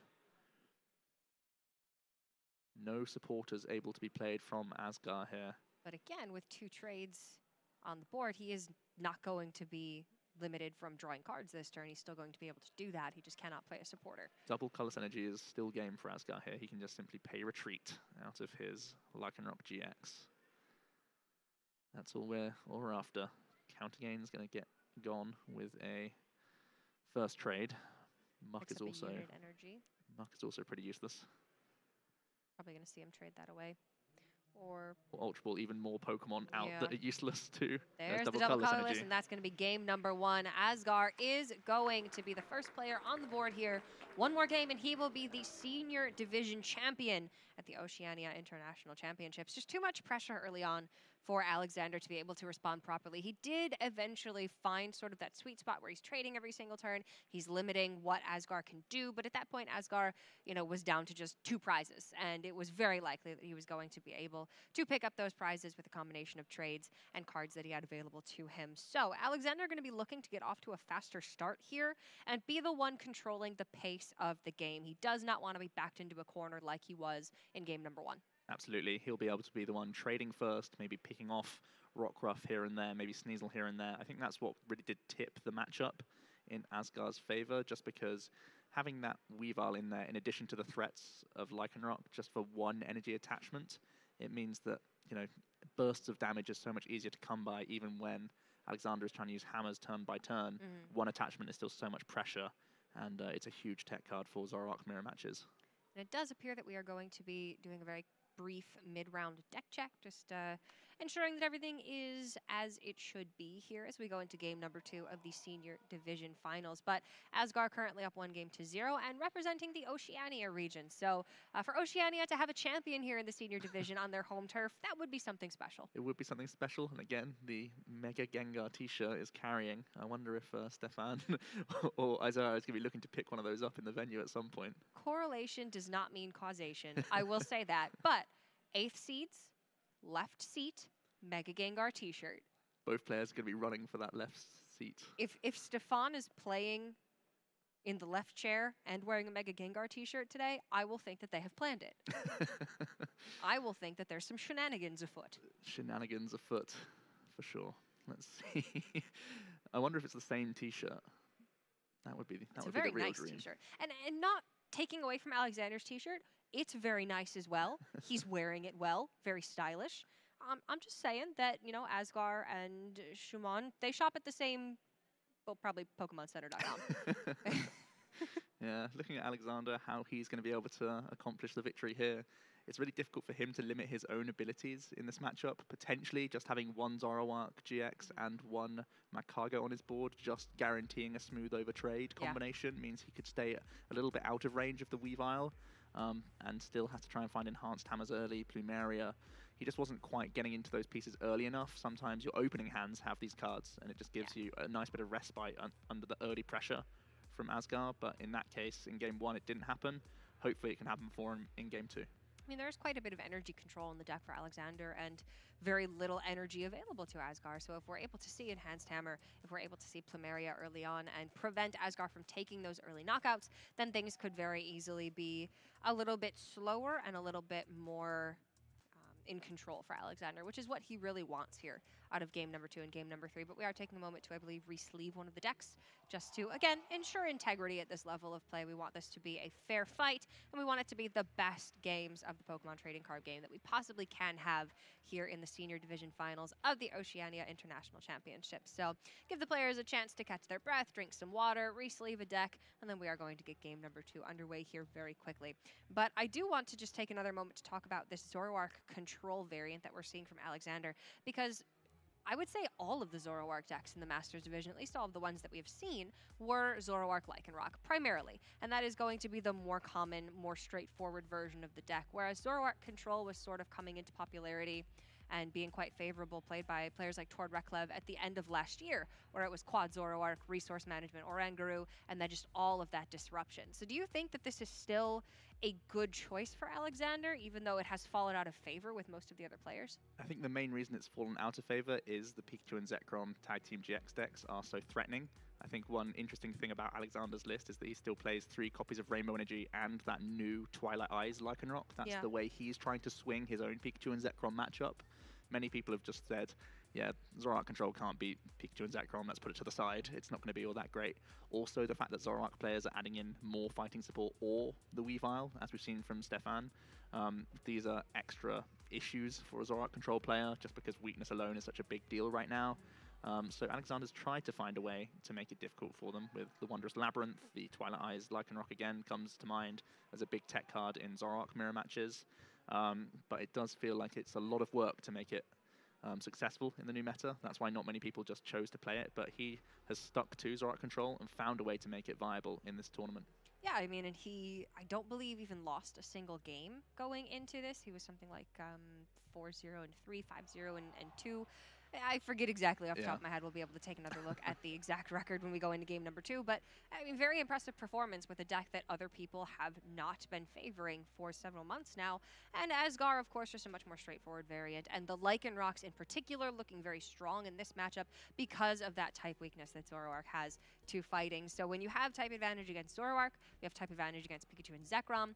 Not against the Zapdos, but you do have other means of beating that Zapdos deck. It does just seem like Zoroark Lycanroc was a phenomenal choice for this event. And we're going to see Stefan Ivanov playing Zoroark Lycanroc in the finals of our Masters Division Finals, which is going to be coming up in the match directly after this one. Stefan versus Isaiah Williams will be Zoroark Lycanroc taking on Zapdos Jirachi. So although Zoroark Lycanroc did not have the most representation here this weekend, it has had a very good success rate. Yeah, it's really converted very well. All the Masters bringing the Zoroark decks normally ended up towards the top end of the tables, even if they're not making the top 36 or with respectable records. Again, we're seeing the seniors, after getting that knowledge of the day one of the Masters metagame, seem to be a few more Zoroark players in their field, and we're seeing them rise to the top as well, because it just seems to be one of these decks, Zoroark, because you can trade, you can just pack your deck with the stuff that beats the other decks in the meta. So we're seeing the Zoroark Lycanroc having the fighting typing for Zoroark mirror matches and Pikachu and Zekrom matches. Also, you have that Alolan Muck in there to help deal with all these Jirachi-based builds. Even Malamar now reliant on Jirachi sometimes. You're able to shut them down, and when they're slow, Zoroark just hitting 120 every turn, the continuous pressure is enough. Yeah, and obviously we don't know what the exact makeup of the senior division was other than this finals, because we do follow only the Masters division on stream over the weekend. But we can expect it to somewhat reflect the Masters division. Obviously there are going to be differences, but Masters division was heavily Malamar and Pikachu, Zekrom, or Zapdos with a little bit of Lycanroc. So I think we can assume that there was also fair representation for both Malamar and Pikachu and Zekrom, or Zapdos Jirachi, and then Zoroark Lycanroc sort of being that third most represented. Maybe it could fight for second in the seniors division. But ultimately, both players in the finals are playing Zoroark variants, Zoroark Control again for Alexander, and Asgar with Zoroark Lycanroc. So we are just still going to be taking a couple minutes to continue resleeving these decks and make sure that everything is good going into game number 2 here. So what do you think Alexander can do differently in game 2 that he didn't in game 1 that can help him to send this to a game number 3? Well, I really hope that in game 1 he noticed a big trade from Asgar. Asgar traded away 1 counter gain, and he actually plays 2 copies of counter gain in his deck list, so Alexander has to be very concerned about taking the first prize. He's going first in this game, and he has the option to Riotous beating first, normally just on a lower hit point Pokemon to take that first prize, but he might just have to forgo taking prizes the entire game, because if Lycanroc can just get counter-gained, again, huge pressure just hits the field, a Zoroark goes down, potentially another Zoroark goes down, the snowball effect goes back in Asgard's favor. So it might have to be Alex being very, very disciplined and literally not taking a single prize card, unless it's maybe a Lycanroc knocking out a Lycanroc or something of that sort. It feels like, for me, when there's 2 counter-gain in the Zoroark players list, too risky to start that trade, because it's just going to end in Lycanroc coming down again. So he's going to have to play very disciplined, using those hammers very effectively. And honestly, he's going to have to draw quite well, because if he wants to be very disciplined, it means not putting down enough abilities for a Weavile to absolutely destroy his side of the field. So a lot of discipline required. That is something that can be learned, but that discipline comes from incredible amounts of experience. And we did see that Asgar was the player that didn't have any accomplishments on his player info page. He's the new kid on the block here, and he's currently up 1 game, whereas Alexander had 3 accomplishments for the 2019 season alone. So we should anticipate that Alexander has the curated discipline, has the experience in the background to be able to play patiently, to be able to play very measured and understanding what the win condition is for him in this series, though this will not be an easy series for him to come back from. And also the games might be a little bit long, so we have to take into account the fact that these players have been playing now for 3 days. The first 2 days were very, very long. I'm sure that when they actually at the end of yesterday they were going into the semifinals, I want to say, for the senior division. They played out the semifinals while the juniors were playing their finals. So these guys have already played 1 match today. So this is their 2nd match of the day. Played through something like 7 matches day 1, more matches day 2. They're tired. I mean, these are guys who are probably going to school full time, because they're just kids at the end of the day. So to be able to train that discipline, to train that stamina, to just remember all these little necessary silly things like sleep and eat and drink water. It's not always easy. I mean, this is an atmosphere where you can very easily forget to take care of yourself. So these are all things that could be adding up to determine, whether a player plays optimally at this stage of a tournament, whether they are, thinking to the best of their ability, whether they're able to hand read, to think several turns ahead, or whether, maybe they've got these outside factors that are sort of preventing them from playing their best. And Zoroark's one of those decks where, in both cases, it's the one that has the most decision trees a lot of the time. Trading first, supporting first, what's the trade, what's the card that I can get rid of straight away, am I going to need this later down the line? Zoroark's always, in the hands of great players, going to do well, but if you're sleep deprived or not focusing for a turn here or there, it can just get rid of a resource that you just need later down the line, or you're doing it in the wrong sequencing sometimes, and it can be very punishing. So both players have demonstrated their skill in using Zoroark decks, especially Alexander as well, because Zoroark control is literally 1 misstep and you lose the game sometimes. So it is a scary deck to play against, but it's also a scary deck to play. But I think these players are now getting ready to get into game number 2. We can go ahead and head back down to the table and see them power shuffling and getting ready to draw their hands. All seems to be well there on the stage, and you know what? You absolutely have to take those precautions sometimes, whether it means resleeving, deck checking mid-match, just to ensure that we do have the necessary integrity to make this the best game of Pokemon that we possibly can. Yeah, and they're not holding up any other rounds. It's just them left now, so yeah, they can choose do to whatever stop they the want. Clock or extend the clock. We're going to have a conclusion to this series, which is why I like top 8 cuts. We saw many ties over this weekend in the Swiss rounds, especially for Masters. Lots of Malamar mirror matches come out, in my mind at the very least, that it's hard to conclude those games. Normally Zoroark games go long as well, especially when you're playing Zoroark Control. If the plan's going right, it's going to go very long. Yeah. It didn't, game 1 wasn't all that long, because the Lycanroc was able to carry Asgar through those early 4 prize cards, and he was eventually able to Riotous beating his way through a couple single prize Pokemon. So I wonder if Alexander might go for a separate approach now by not using Let Loose, just foregoing those easy prize cards later down the line as well, because, you know, it can work out for you sometimes, especially if there's only like one Zorua left on Asgard's board. I think the timing of his Let Loose was correct. It's just kind of awkward when you have those two single prizes waiting for Asgard to just pick up. And I do think that what they were looking for there is, if you remember back to the first knockout that Asgard took, he picked up a double colorless energy and a Lily right from the prizes, which were the two perfect prize cards that he could have picked up there. And, you know, it could have just been great luck, but it also at times can be a bit suspicious. So a warning has been issued for sleeve damage to Asgard. It is completely on the players to ensure that their sleeves remain intact, that they remain in good condition over the course of a tournament. And some players will re-sleeve their deck, you know, 2-3 times throughout the duration of a tournament just to ensure that they are insulating themselves as best as they possibly can. So, small warning here, very likely did not impact the outcome of the game, but going into game number 2, something you want to keep in mind. Yeah, you just want to dispel those myths. If there is going to be any suspicion on you, just accept that you've got to change those sleeves and take prizes in the order that you've been told to take the prizes in, and there'll be no suspicions at all as we move into game number 2. Alexander kicking things off with a Slugma as his active Pokemon. He's choosing to play the 70 hit point Slugma with Magma Ring to try and give him some extra trapping options. We saw him try and use a Guzma and Limitation. Maybe Guzma and Magma Ring could be used to try and trap things on Asgard's side. So it's interesting that he's chosen this evolving Pokemon of all the options, even though it has the least amount of hit points out of those options. He's gone for the one that has the relevant attack for his deck. We're going to see a Cynthia for a fresh 6 cards. You can see Magcargo back in the hand, as well as a single copy of Zorua and Rockruff. That Giraffe Rig, which was pitched away in the previous game, not coming in handy there. I think he might have to just hold this hand. He could next turn go Zoroark, Magcargo, Ultra Ball for a Tapu Lele GX. I think he's got a fairly reasonable setup for turn 2.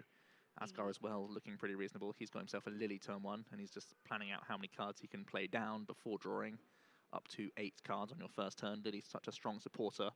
Turn 1 is exactly when you want to see that card, and usually you just start trading it away in the mid-game in the case of Zoroark. But we see an Ultra Ball here from him. Going to get rid of a second Ultra Ball and 1 copy of Choice Band. And he's going to start getting more basics onto his board, you would imagine. Importantly, Alexander did not have the means of searching out Professor Elm's Lecture on turn 1, which is the ideal supporter that he is looking to play. So maybe a little bit of a slower start for him. But on Asgard's side, that Lily turn 1 is exactly what you want to see. Diminishing returns with that card over the course of the game, where almost always you'd rather have a Cynthia than a Lily in the mid and late stages of the game. But on turn 1, that Lily is so good. That's the reason you're seeing players play 4 copies of Lily in a single deck. And also, we're just limited in our draw supporter capacity nowadays. Sycamore and N having rotated. We're playing Cynthia's, the occasional Erica's, Hospitality coming into lists now as well. Yeah, absolutely. And I think the key thing for a Zoroark deck in general is that you can draw cards later on in the game, easy peasy. That's not a problem for you. So all you want to do is draw cards in the early stages, and that'll get you set up for the rest of the game. So you don't mind if your Lilies are weak later down the line, because your deck will already be churning through so many cards anyway that it's not a big deal for you. You see a lot of Pokemon for Asgard here. Pokemon communication could help him get more basics on the board if he wants to. Not a bad start from him. Does have a double colorless energy as well as a Lycanroc in hand. 2 Tapu Lele that he could use next turn to find the ideal supporter that he's looking for, but this is not a bad turn 1 by any means. Both players will be fairly content with their turn 1s, I believe. He's able to pick up another Zorua here if he wishes. He could also try and maybe get an early Sneasel if it's in his deck. It might actually be prized, it looks like. So he might just be eyeing up another Zorua here to give him the most amount of potential trades available to him. And it looks like a pretty reasonable turn 1 for Asgard here. And Alexander, he's holding on to Magcargo and Zoroark. He could be Ultra Balling early for a Tapu Lele, and if he could get rid of the double colorless energy on Asgard's Ditto, that's going to give him a huge sigh of relief. So I think we're going to see Alexander in a lot more control in this game just from going first, essentially.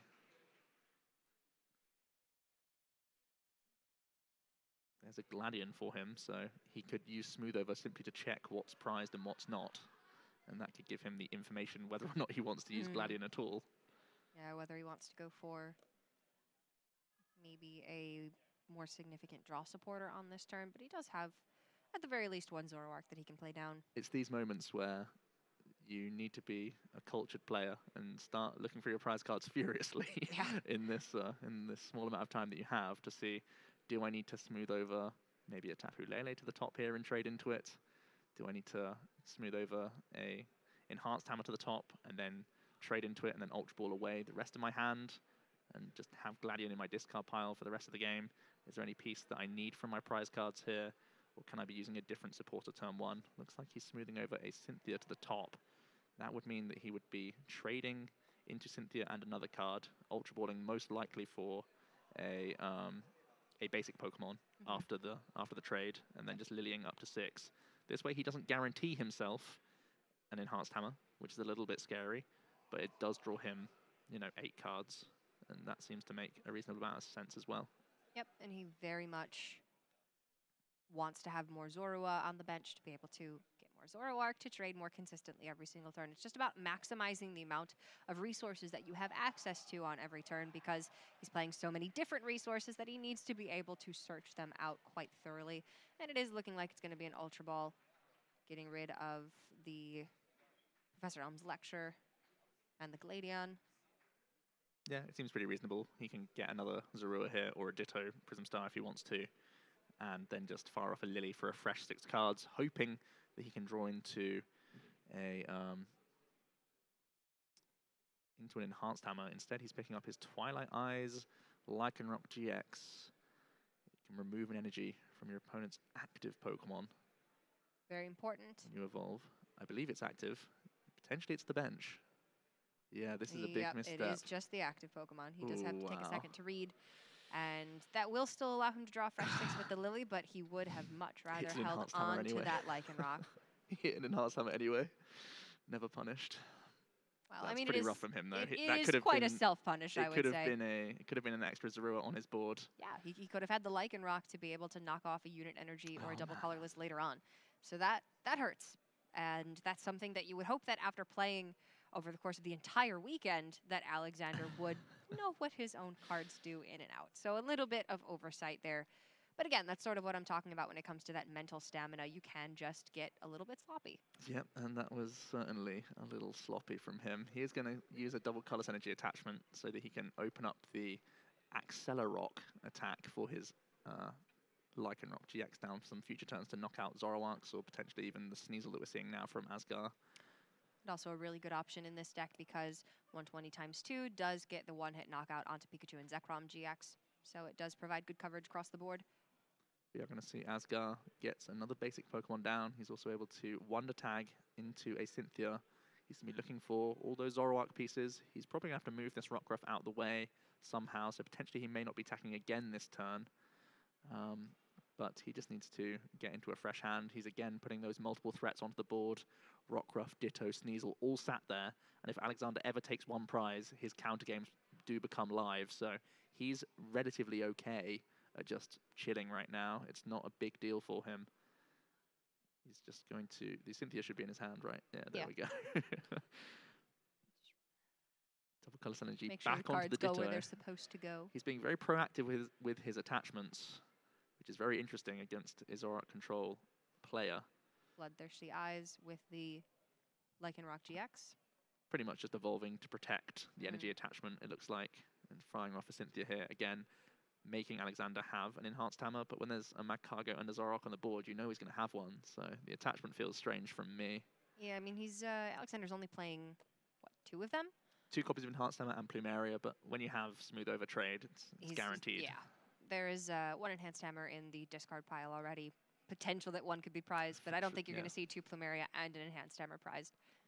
And when you've seen him toss away a Gladion as well, pretty much does tell you that it's going to be in his deck for him. He's got what he wants. No Zoroark from Asgar. That's a huge miss. Not even any draw supporters. This is a horrible Cynthia for him. This is an incredibly slow start for Asgar. Completely different than what we saw in the previous game. And that means that Alexander is going to be in the driver's seat still here, which is exactly what he wants. But if he is going to take a prize card this turn, it does open up counter gain, so he does have to be a little concerned about this. He doesn't know how poor Asgard's hand is. The only thing he knows is there are no Zoroarks in it. Typically, if you're not drawing into Zoroarks, the only other sort of dead cards in Asgard's deck are other supporters. But in this case, he's just got Nest Balls. Alexander straight away picking up that Enhanced Hammer. Obvious pick here from the smooth over. He can trade immediately into it.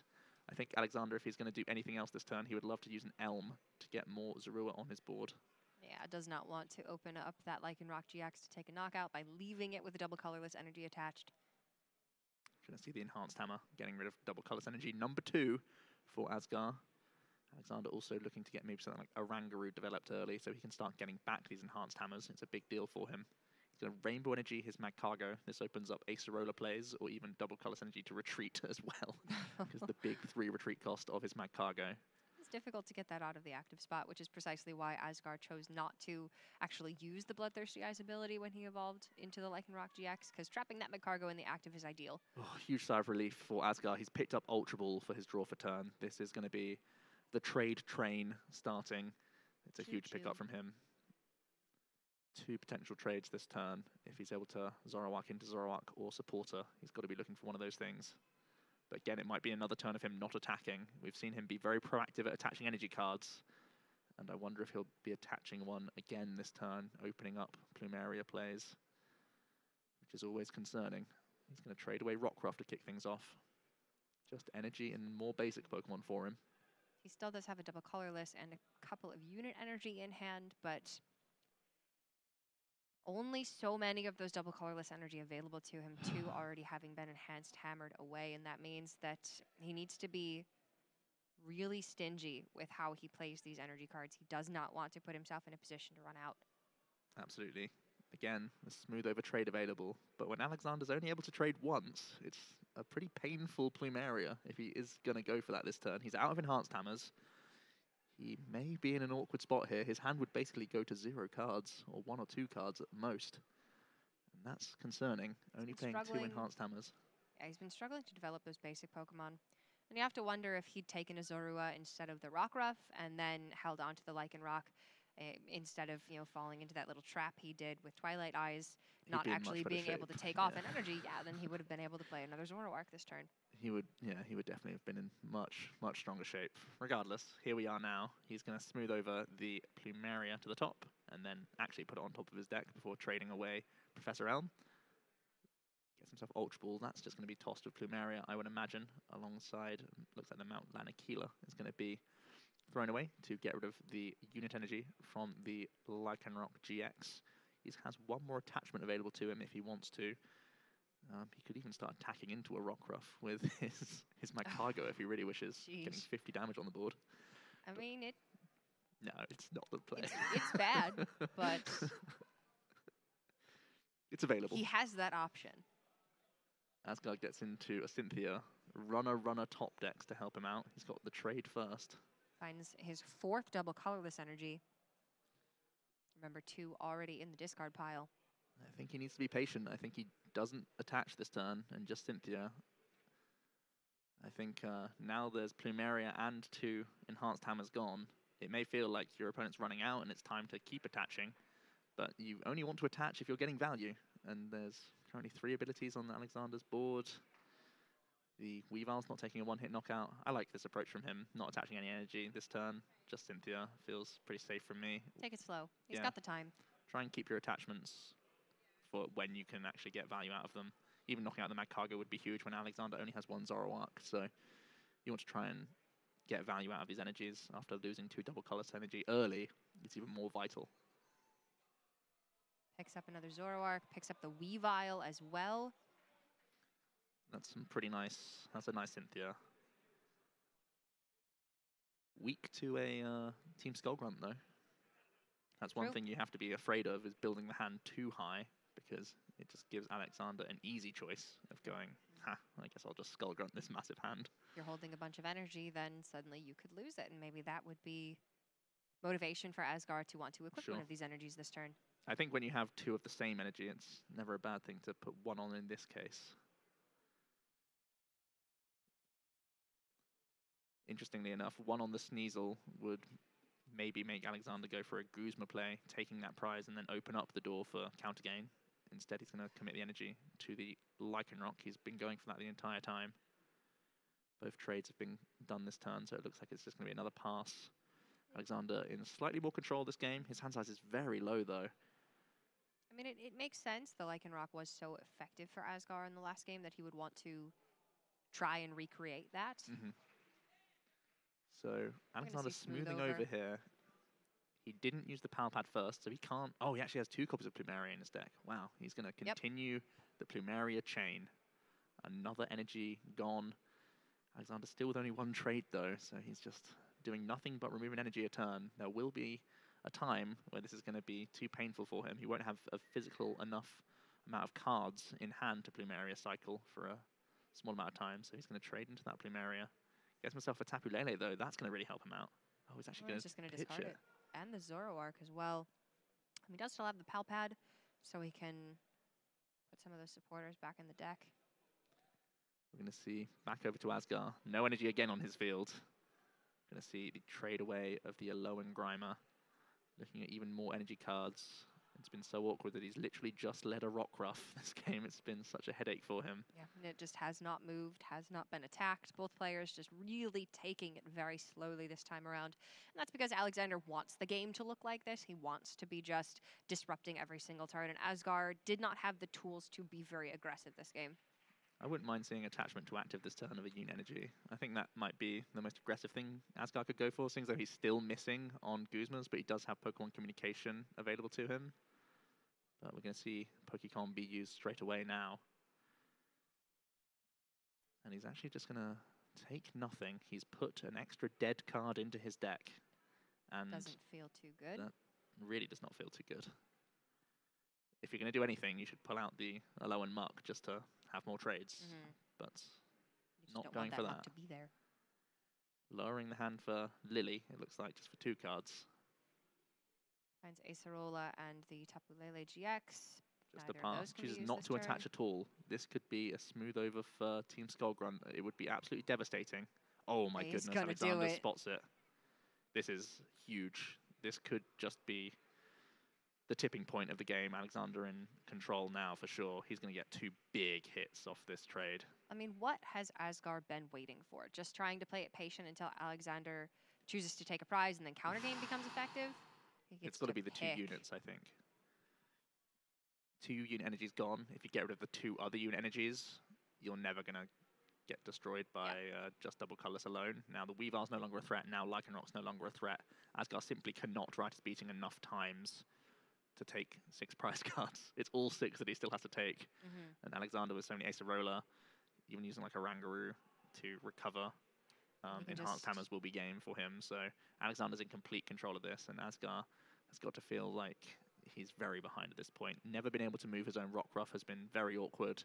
Alexander developing the Magcargo so early has meant that only 1 Zoroark has been all he's needed. It's what we mentioned He's just had his pick of the deck every single turn.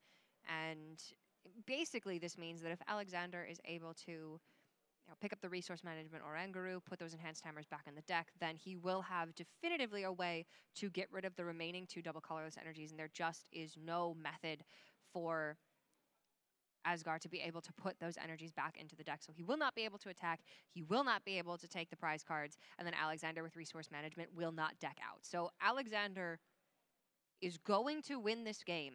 It's just a matter of how much longer does Asgar want to drag this out. That's for certain. Alexander has got him locked. Yep, that's for sure. We're going to see double colorless energy hopefully attached to a Zoroark GX. It's one of his 2 remaining double colorless energies. Alexander going to have another look at this discard pile and see how far away he is from winning.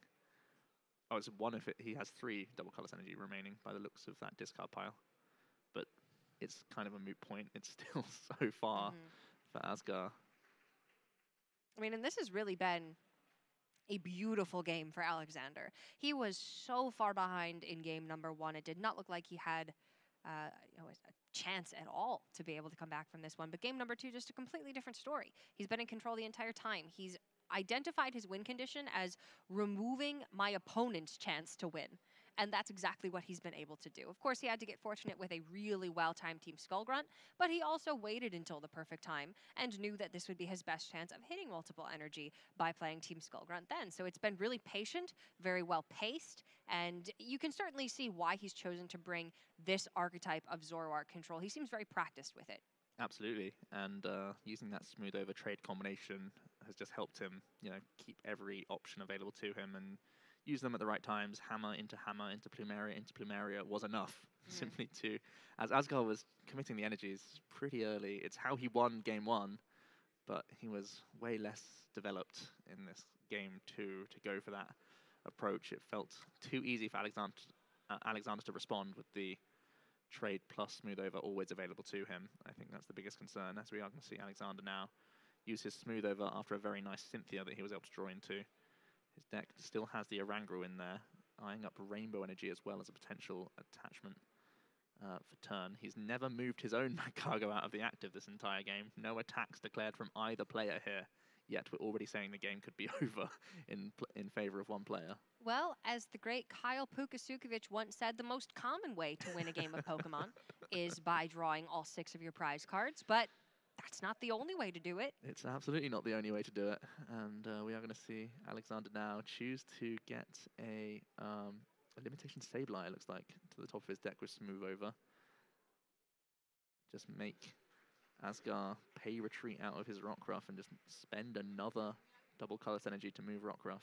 If you deny your opponent from using Guzma, they have to pay retreat out of Rockruff, so be one more energy gone. Looks like he's just setting that up for a future turn. As we go back over to Asgar, he's finally found himself a Guzma. Okay. Could be his prize number 1 of the game. Knocking out a Ditto. It's just not going to be good enough. It's taken him far too long to get to this point. Oh, he's going going to for take Lycanroc. Okay. Okay, maybe This trying is for very bold. a 2-turn knockout onto the Lycanroc GX. Alexander now has another way to remove an extra energy off Asgar's board, and that's just attach a Rainbow and attack with his Accelerock. I suppose that Asgard, knowing that he is as far behind as he is, maybe he thinks that he just needs to get a bit lucky here. Needs Alexander to not have a way to find that energy. I mean, it's all guaranteed with Smooth Over. That's the problem with this approach. Ace Well, Acerolla's guaranteed, or Energy's guaranteed for a response knockout. He is hoping for human error. Yes, that's all he Plan can hope for. C. That's Plan F in my book. Feels really bad. Plan failure. Not gonna happen. Yeah, that's really awkward. Alexander can choose one route or the other. Either's great. Heal is fine. Remove energy from bench and attack the active for knockout feels very good. Yep. There's that Plumeria yet again, and that's going to be the scoop. Game number 2 over to Alexander. A complete 180 from what we saw in game number 1, where Asgar was very, very dominant. But Alexander was able to execute game number 2 in the way that his deck is 伤害 intended. 放 And 错了吧 Asgar looking a little bit ？110 not too 才 happy 对。 about that one. I don't blame him. Everything that he tried to do at every turn was disrupted by Alexander. It has to be very frustrating to play that style of game. Especially when game 1 goes flawlessly for you. It felt like you can breeze through to the finals and you're the champion after seeing that game 1. Then you see your opponent come with this same approach, but just working out the second time, just because he was able to develop Smooth Over trade so early, just because Asgar led with a Rockruff. That was already, really awkward for him. He was not able to move it until, turn 12 or something along those lines. So it really was very, very awkward for Asgar, and he knows now that he's in a match, and he's going to have to work very hard to win this game free and become an international champion. That's what you want to see. These players have to perform to the best of their ability, and we are going to game number 3 here in the senior division of the 2019 Pokemon Oceania International Championships for the Pokemon trading card game. I just want these to be good matches. And so far, they absolutely have been. Alexander was in the driver's seat in game number 2, but he also, after having lost game number 1, did get to choose to go first. So that means that Asgar will choose to go first in game number 3, and that means that he could have that little bit of tempo that was not available to him in the previous game. That could make a difference. It feels like tempo is the key word for this matchup. If Asgar's able to get attachments and start taking prizes early, especially on Zoroark GXs, you're not only advancing your own game state in terms of taking those 6 prizes, you're also taking away a precious resource in drawing cards for Alexander. That's why Zoroark Lycanroc is probably the most popular Zoroark archetype. It's because it's so efficient at knocking out opposing Zoroark players and denying them drawing options. So he's going to need to use his Weavile effectively, use his Lycanroc effectively if he is going to take this 3rd game. But he still has to have that calm approach here. Looks like Ditto is in his opening hand, so he's got a slightly better start than last time, as we see a mulligan from Alexander. Bit unfortunate. It means Asgar is going to have the option to draw an additional card after he places his prizes. And that can only ever be a good thing. For certain. And a couple energy prized. That's always awkward when your opponent's trying to remove them. Yeah, you just don't have access to them in the first place. It just means that many less removal cards that are necessary for Alexander. But we'll see if Alexander can find a basic Pokemon here. He certainly has a lot of them in the deck. There we go. And it looks like he's got a Professor Elms in the opening hand straight up, which is a turn 1 that he missed in the previous game. He's going to be very happy to see that this time around. Looks like both players with relatively ideal starts. Let's see, the Ditto Prism start is prized, one of the counter catchers, but nothing too awkward for Alexander. Asgar going to kick things off. He's got opening Nest Ball, he's got energies, he's got more basics to throw down. He's counting how many cards he can insta-play, whether it's worth going for the Cynthia or the Lily. It's never a bad headache to have, which is the better supporter. And I believe the Lily would be drawing 4. The Cynthia getting you a fresh 6, but you have guaranteed turn 2 supporter if you use the Lily on turn 1. So it's a big debate here, but regardless, he's going to be happy with a better lead Pokemon in Zorua, and the fact that he has some guaranteed basics, including that Ditto, which can become either Weavile or Zoroark or Lycanroc. Depending on what the situation calls for. He's got flexibility with this opening hand, and that is so very important to him. So off to a relatively good start here, it looks, for Asgar, and Alexander very likely going to be able to respond with a good start of his own, thanks to that Professor Elms lecture, which of course he is running 4 of, just based on all of the basic Pokemon in his deck, and the fact that he wants to get Zoroark and Magcargo up immediately so he can start doing what we saw in the last game, smoothing over and trading to get that lock in place. But it's going to be a Ditto Prism onto the bench and a double colorless attachment right off the back. This is the strategy we saw Asgar take in the previous game. It came back to hurt him, however. Enhanced Hammers knocked off those double colorless energies very early. Yep, he's trying to just draw an extra card from Lily here. Does get himself into a second double colorless energy. That's the only risk he took by attaching to the bench. It meant that he had to find a double colorless on turn 2, but he's done that. Not a problem for him. Looks like he's eyeing up an Ultra Ball. Personally, I'd like to see him hold one of these just to guarantee a Zoroark on 2, but knowing Alexander has the option to let loose, I think he just wants to get more basics down here. Yeah, knowing that it is possible that his hand is disrupted and it doesn't matter what he holds or what he searches for right now, as long as he doesn't play it, he could potentially lose it. So just trying to flood the bench as much as possible and set up to, if let loose is on Alexander's side, hopefully draw into the answers that he needs to evolve these Pokemon on turn 2. Throwing away guaranteed Zoroark doesn't feel great, though. No, that one certainly hurts a little bit. We pick up a Wondrous Labyrinth supporter for Alexander. An interesting stadium card that could mean that his Zoruas remain protected on this turn 1, especially because the attachment from Asgar went to the back. It's another thing that the attachment doesn't protect you from. It could be a great way that Alexander evades an early prize deficit here as he goes for this early Elm. Is he eyeing up? He's got some Zoroark for next turn. I don't think any Enhanced Hammers are in his hand, though. So just going to be grabbing Rockruff, Zorua, as he has Lycanroc and Zoroark in his hand for turn 2. Answering all sorts here. Very nice start from Alexander, especially if he is going to put down the Wondrous Labyrinth this turn, which I have to assume he will.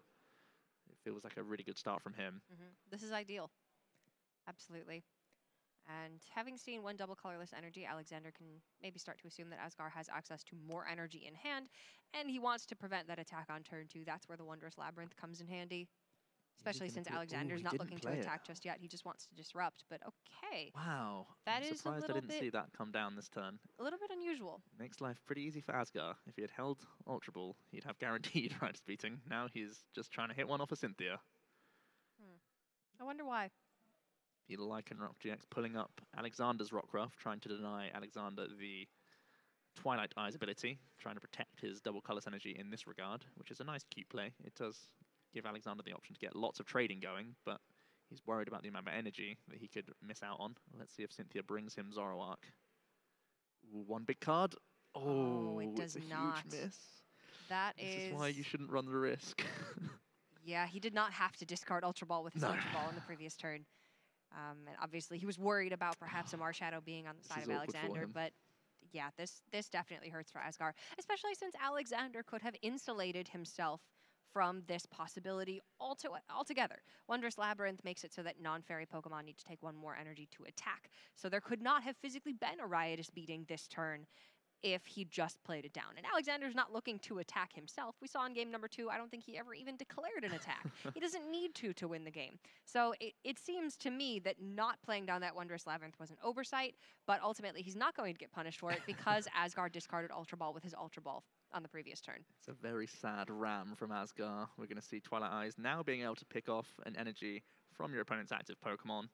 This is a big deal for Alexander. We could even see a Splintered Shards GX attack if he wanted to take a prize, but there are counter gains available for Asgar, so Alexander may have to forego it. He's eyeing up a Team Skull Grunt. Let's get some information from Asgar's hand. Nothing there this time around to discard. But that means that Alexander now knows that there's no energy in hand. He would much prefer it to be in the discard pile than in the deck, but this is okay. We're going to see double colorless energy attached to his Lycanroc GX. Again, opening up the Accelerock for the following turn. Lily for 1 gets him just Acerola. All those unplayable Pokemon, and it's back over to Alexander now. He gets his first Zoroark on the board, and he's eyeing up an Ultra Ball as well. He's actually going to get rid of his Wondrous Labyrinth Prism Star. That does indicate to me that he's likely looking to start taking some prizes with his own attackers this turn. So maybe a slight shift in strategy here for Alexander. Alternatively, he could just be looking to get a Rangaroo to reset some attacks anyway. So he's keeping the options open. But I'm surprised that Wondrous Labyrinth, for me, feels like it could be a huge card in this matchup to protect yourself against the Sneasel that's on Asgar's board, because Alexander now putting a 3rd ability into play, or sorry, a 4th ability into play. And granted, there are, I believe, 3 copies of Devoured Field in the deck for Asgar, so there is a very good chance that the Wondrous Labyrinth doesn't stick. But having the opportunity and ultimately the high payoff of the Wondrous Labyrinth sticking does indicate to me that, you know, maybe he should have given it a second thought there. And when your opponent isn't trading, it's hard for them to find all these combination pieces, so it feels like a card that could have been used in this matchup for sure. We are going to see Alexander does draw into an Enhanced Hammer, which could be pretty big, protect him from the benched Lycanroc GX from just coming in and swinging with Claw Slash or Dangerous Rogue GX. He's also got himself a Pokemon Communication, going to get a 3rd Zorua onto the board if he wishes. He could also be going for a Rangaroo here and just begin with the resource management, but no, he wants to dig even deeper into his deck. Can't blame him for that. Zoroark likes drawing cards. Trade Train has officially left the station, and he really would love to have had that Magcargo in play by now so he could smooth over and guarantee 1 card of choice from the deck every single turn. A Rangaroo and Sableye both there for him. He's actually going to dump the Limitation Sableye. Enhanced Hammers here. Resetting Enhanced Hammers with this Rangaroo would be huge in my book. Even though it does seem like maybe he wants to attack a little bit this game. We saw that was not necessary in the previous game. Lysander Labs, 1 off Stadium card for Alexander, stopping tools from having any effect. I believe that won't affect the game much, to be honest. Asgar usually just hitting 1-hit KOs thanks to weakness. Now there's 5 abilities on Alexander's board. You're not denying the Weavile from taking prizes either. Importantly, because Asgar chose to ram the Lycanroc in the active, Alexander could choose to pick that up with Acerola and maybe hold on to it to try and use that Twilight Eyes ability again to knock off another energy. I think that's definitely something that's in his sort of field of vision. If it could be done, it's going to be very helpful for him. Potentially next turn, he could go into a Rangaroo as well and start recovering the likes of Acerola, Enhanced Hammers, stuff like this. The Resource Management Rangaroo is such a key card in his archetype to make sure he can overrun Asgar, who again draws a blank. And just passes. Can't do anything. Got 1 Zoroark trade, but not good enough for him right now. Alexander able to thin his deck down to a very minuscule amount of cards, which is exactly what you're trying to do here. He's going to trade away that Slugma. Maybe thinking he does not need the mid-cargo this game. He's already full steam ahead without it. He's trading 3 times every single turn. He's got a big hand. Yeah, I'm surprised again. It could have been an option for Acerola and put down the Slugma, but instead he might just be replaying the Rockruff. He's going to get the resource management this turn as well. It's going to be pretty big from him. This is really nicely set up at this point. Slow turns from Asgar. We need him to be high on tempo if he's going to win. You can see Asgar, he's just shuffling his hand. He's agitated with this outcome. Never happy to see Oranguru just getting back some very awkward cards. He's eyeing up the Enhanced Hammer, the Team Skullgrunt, and also Acerola. Supporters are always things you could get back with Palpad, but he's still choosing those to be the most important cards for him. Giving him options.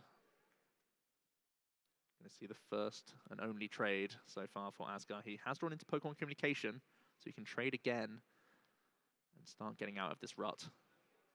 Alexander, very disciplined, still choosing not to take prize cards, which I really do have to applaud.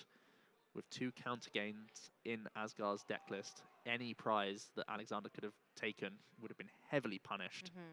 So the discipline from him is very, very good. And I think that Alexander just feels comfortable. I mean, he is set up so much better than Asgar right now. Asgar has done nothing but draw past for a couple of turns. He hasn't been able to trade until just now, and Alexander's been trading now for a couple of turns and even has the ability to start putting those really powerful energy disruption cards back into his deck to search them out. He's even got the Twilight Eyes back in his hand that he can play down and knock another energy off just with that. So he's in full control here and does not feel the need to take prizes when he can win the game through an alternate route.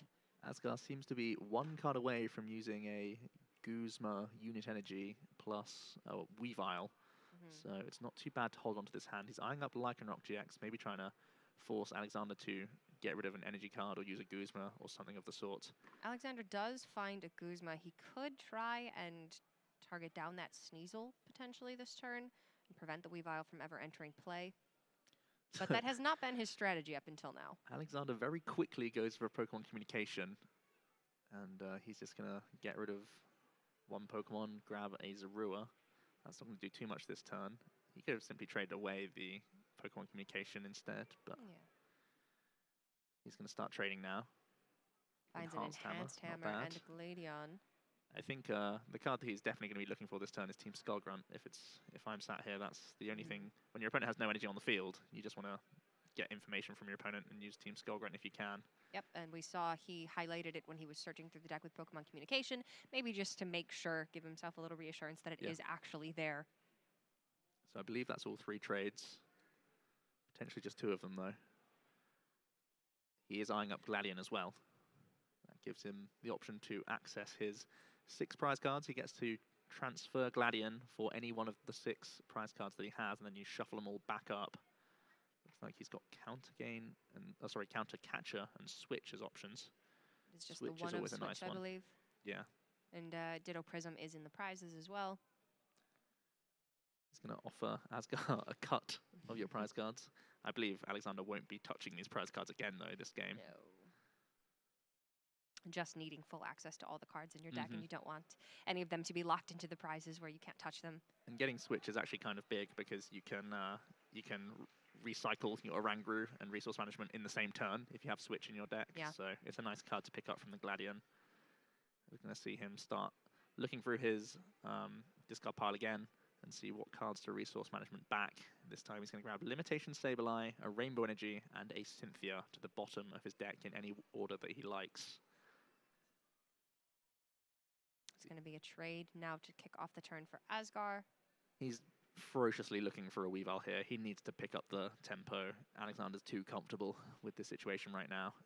Asgar really does need to find that Weavile. Evil Admonition doing so much damage on this board, and it will continue to do a lot of damage as long as it's in play. And he's got a handful of cards and no way to search out that Weavile just yet. So the next trade coming in here, Bauer Field, it's going to knock off the Lysander Labs.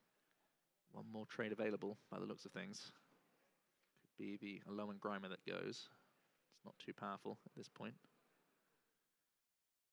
Actually just going to play Cynthia. Potentially has used all of his trades. Yeah, I think that might have been the third one for the turn. So he gets to draw 6 more cards, but he's putting about 10 cards into the deck here with this Cynthia. His hand size was so large, it feels like the only reason to lower your hand size again is that you're worried about Team Skullgrunt. If you miss the Weavile, you just want to not have all these energies gone again. So that's pretty cool for him. Does find Pokemon Communication that he can go ahead and swap something in hand with the Weavile in the deck. Yeah, it's basically just look for Guzma now on next turn with trades. He has the Weavile and the energy ready. No room on the bench to Wonder Tag for the Guzma.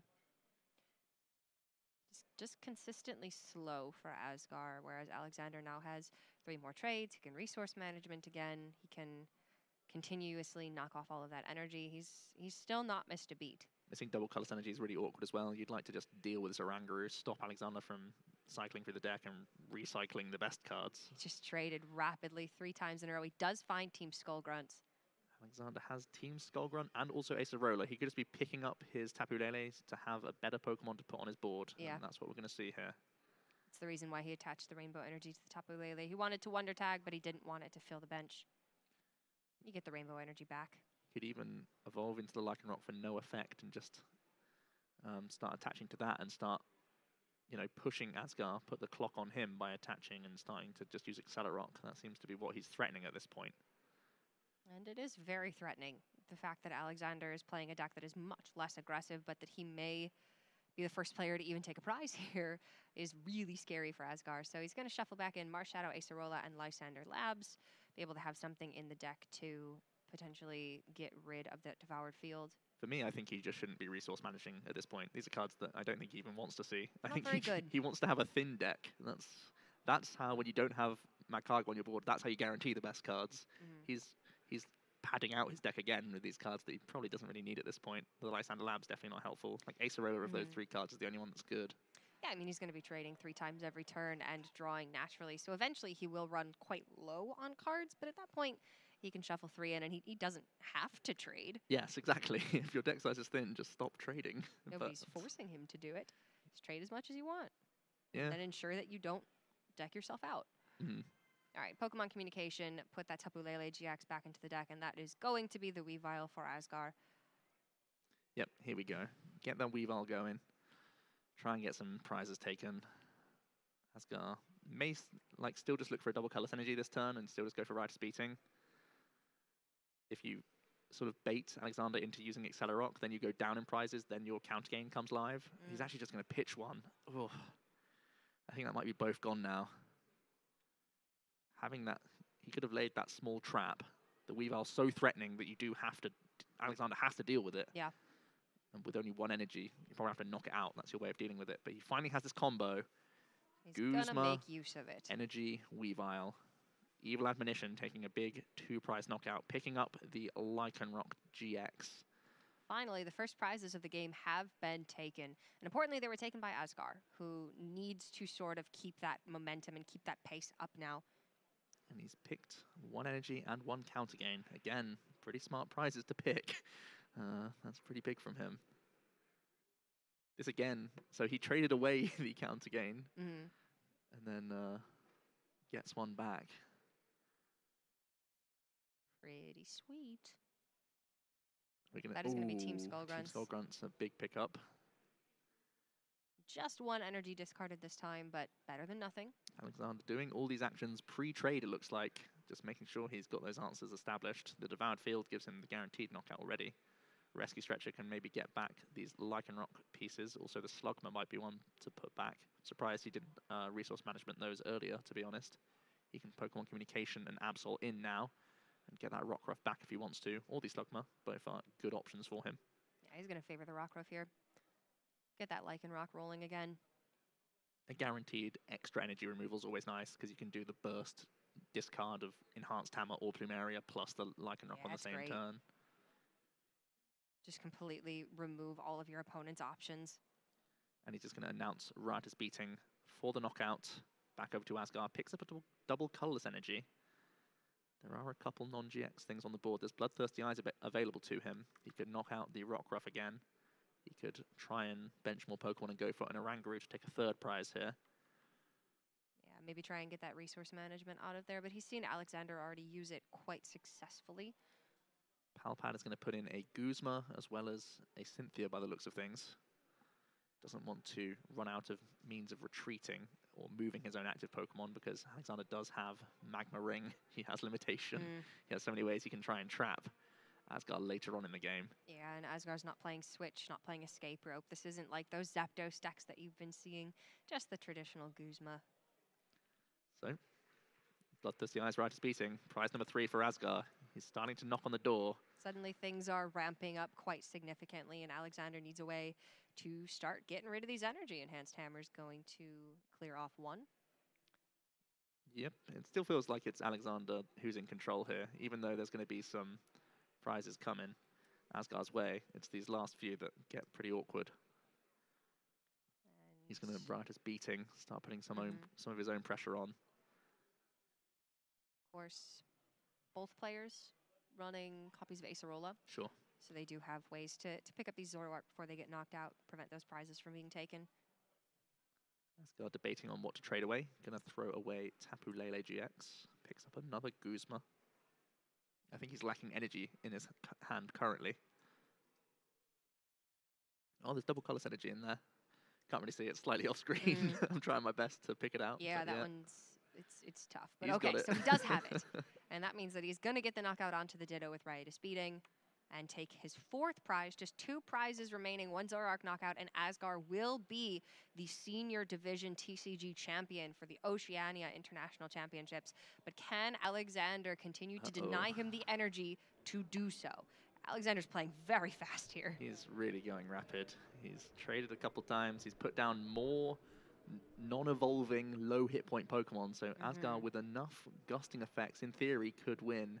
Or if he's able to recycle his Weavile and take a big knockout on a Zoroark, that's also a potential He's also got the route. Lycanroc on the bench, but that's going to take some time to get that going. Asgard counting the amount of energies remaining to him, as well as the amount of Guzmas, because it could just be a couple Guzmas away from game. If he deals with a, the Sableye first, and then either the Slugma or the Oranguru, could be his path to win. He's going to trade away a Devoured Field. There's a Guzma for him. That's a big pickup. Needs to find himself energy cards again. He's got a double colorless on the bench to Zoroark. Pokemon Communication. Shuffle back in that Tapu Lele. Oof, it's this prize double colorless energy, which is so huge for him right now. Forgot about that all the way from the start of the game. Yep, that's devastating for Asgard right now. He's taken 4 of his 6 prizes, so the fact that he did not end up picking up that double colorless energy is really unfortunate. It means he can't do this easy couple Guzmas. He's just got to pass here. I think that means that Alexander's just in a commanding position. Now he attaches to the Slugma. He's going to run away with this one. He needs to put an damage on his Slugma, and he can Acerola it straight back up. Oh yeah, I benched too many basics, so let me just pick those up again. Let's not do that anymore. As he's going to retreat into his Oranguru and recycle them. He had the option there to just start using Limitation and combine it with a Guzma. I think trapping a Lycanroc there was probably ideal, but instead he's just going to reset some stuff on his own end. Double colorless energies and a Rockruff back into the deck, not prioritizing Enhanced Hammer. Let's see. Back to Asgard. His deck is looking very thin now. Just a couple unit energies remaining. Cards maybe? 4 or 5 cards? Just a pass. Not much. Looking inevitable at this point. Alexander playing at a furious pace once again, trading, finds himself Rainbow Energy. He can see the light at the end of the tunnel, and he just wants this game to be over. He's going to put down that Rockruff, his trusty Rockruff that is used so often during this game. He's going to re-rainbow the Rockruff. I think he's just looking to take the prizes to win the game rather than limitation his opponent out. I think limitation is the safest line. At this point, if I were the one playing, I would favor the strategy that 99.9% of the time wins me the game. You play so safely when you are this far ahead. Alexander, however, is going to choose to take a different route, and he's going to try and get a little bit aggressive here. Take some prizes towards the end. I think if you're seeing Asgard not even trading, it tells you that he's not doing anything. His deck has no good answers in it left. Draw so you can just start attacking. There's the Lycanroc. It's got the Rainbow attached. He can attach double colorless and get a knockout here onto the Zoroark. He's looking to just Accelerock twice for the game. And with Asgard not finding anything like Rescue Stretcher, can't recycle his Weavile. All of the plans coming to fruition here, it looks, for Alexander. He's going to actually just take another turn to resource management, throw a couple of supporters back at the bottom of the deck. What is the Oranguru's retreat cost? It's 2. Okay, so he can get it out there. could've. He's choosing to resource management, yes. Yeah. Well, Asgard's final hope. He's going to play a Guzma, bring up a Zoroark. This is very bold, bringing up the Lycanroc GX just to pass. Saying, Well, hey, wouldn't it be great if you just took a knockout here and I don't have counter gain in hand? This is actually a win condition if Alexander wants to take the prizes. The counter gain's there. He's just seen it, though. So he knows not he to should fall not fall into that trap. Yes, yes. That's why the Guzma limitation feels like the best line for me. Yep, he's looking at it now. Taking another second to decide if that is what he wants to do. He's definitely retreating out of this Lycanroc. When there's a counter gain in your opponent's hand, you're not taking these 2 prizes, ever. He's going to take the full amount of time to look at all of his opponent's outs. He's going to retreat back into Oranguru, just do trusty resource management, get back that Team Skull Grunt, get back double colorless energy, and it looks like Rescue Stretcher is his final card that he recycles. Looks like he only had 1 card left in deck. Unit Energy number 2 is now here. So, Asgar, I believe 1 card left in his deck, just has to pass. And he's, you can see in his expression, resigned to a really unfortunate way of losing this game. He needs Alexander to trip up in order to win. And Alexander has been playing very, very well in the last couple of games. Game 1 was just not an accurate representation of what his deck has to offer, but that's going to be Team Skull Grunt to get rid of what I believe is the final unit energy for Asgar. Attach that double colorless onto the Lycanroc. Pal pad back the Team Skull Grunt yet again. Down to so few cards in the deck that Alexander just has access to them every single turn. Manually retreat that Oranguru. Now he can freely Accelerock because he knows there's all 4 unit energies in the discard pile. There's no way Asgar can attack him if unless he played like a basic fighting.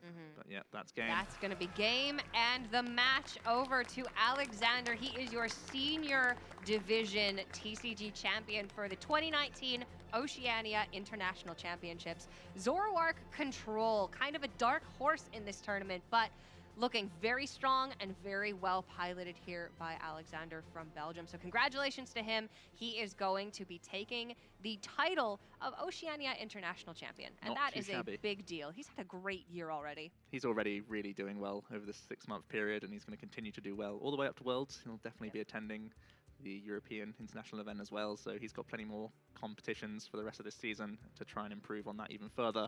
I really do like his deck list. He's ironed it out so that he can have answers to Pikachu and Zekrom. Even this mirror match, he's found a way to win, even though there are, you know, Lucario GXs around and Weaviles around. He's able to slowly grind them down till they have no energies remaining and simply win without taking your prizes in some occasions. Yeah, and Asgar put up an incredible fight there. In game number 3, it looked like he'd finally waited long enough that he was starting to take those prizes rapid fire and set himself up in a position where, had Alexander gotten a little bit greedy and taken a knockout, he could have run himself right into a counter gain, and perhaps Asgar could have won. So he played to his outs, and that is really all that you can ask for. It was an excellently played series, but ultimately Alexander is going to take the win and the title of Senior Division Champion here at the Oceania International Championships. So ultimately, that does mean that the Mega Gengar shirt and the 8th seed and the left chair are not all win conditions, I suppose, when you're playing a game of Pokemon. You do actually need to play the game still. But, you know, interesting, I suppose, coordination there between Schumann and Asgar. Yeah, I mean, it doesn't actually. It's a little coincidence. It doesn't have any impact on the games. It means it's just down to player skill, which is pretty good to see in a card game. We like that, yeah. But Alexander doing really well with his deck list, I think. To bring Zoroark Control to a tournament like this means he must have put a lot of time into the deck. I think so many people, when you see the new cards from Team Up coming out, you see this Pikachu and Zekrom, and you just say, Zoroark Control? Nope, I'm trying anything else. but he was determined to make it work. Yeah, I mean, Zoroark Control doesn't scream comfort pick to me unless you've already spent so much time he's a practicing grafter. and playing this deck. So I would think that Alexander has been playing this deck quite heavily, and we can actually get some words with our winner. It is our senior division champion, Alexander. Hello, everyone. I'm here with Alexander from Belgium, who is our senior division Oceania international champion for 2019. How do you feel? Well, it feels pretty amazing. I mean, yeah, it feels like how everybody feels like when they won an international championship. So, yeah. Yeah, so pretty good, I guess. But in that first game, when Asgar was able to take the lead, how did you feel then? Yeah, I made a couple of misplays when in game 1. I benched a lot of Pokemon with abilities, and I was pretty disappointed. But then I got up, yeah. Yeah, so in game 2 and 3, you looked like you were pretty in control of your deck. Is it a deck that you've had a lot of experience with? Yeah, I've been playing this deck for the start of the season till now, so yeah, I'm pretty experienced with it. And have you had a lot of help as well? Do you have a lot of friends that you're practicing with? Anyone that you want to shout out to for assisting you? Yeah, I would give a shout out to Julius, to Leon, to Rune, to Vincent, to Mali, to Owen, to Brennan, to Jake, to Lewis, to Will for giving me advice and testing with me, and also a shout out to Emile Quentin for lending me the cards. Yeah, excellent. So lots of support, I guess. And congratulations again for being the international champion for Oceania. And that's more from us. We'll be back with the Masters Division final shortly. Don't go anywhere.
Welcome back, everybody, to the 2019 Pokemon Oceania International Championship, where it is now time for our third and final age division here in the Pokemon trading card game. So everybody give me a warm welcome in joining me on the stage. We have from France, Stefan Ivanov.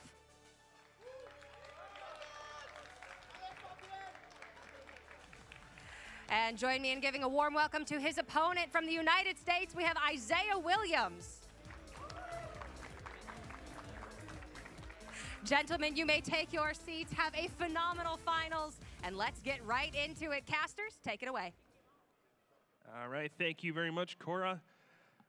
Joe, I am super excited to jump into the finals match here. We've had a long weekend. We've already crowned 2 champions in the TCG, and we have just 1 match remaining between Stefan and Isaiah, 2 of the players who've kind of been the stars of this tournament. We've got to watch them throughout their journey, and both of them have had some exciting games. And they are the only 2 players remaining. The big story here, can Stefan win yet another international championship, making it his second, or will Isaiah kind of come in with the upset and take him down and take one for the US? We've been following their stories this entire weekend, both of them having impressive demonstrations of how their decks function, and we will see if Stefan can improve on his very impressive resume. As you said, already an international champion in North America. And we'll see if he can get this second international championships under his belt. He's also a 2-time French national champion, as well as winning a recent special event over in Valencia. Yeah, we do see some of those key cards from his deck. The Zoroark GX that has been dominant at the international championships in the past year and a half. That trade ability just makes any deck flow perfectly. And you see Stefan, no stranger to the spotlight at this point, playing to the crowd. Looking pretty relaxed. And he's had some time to mentally prepare all day, as has Isaiah Williams.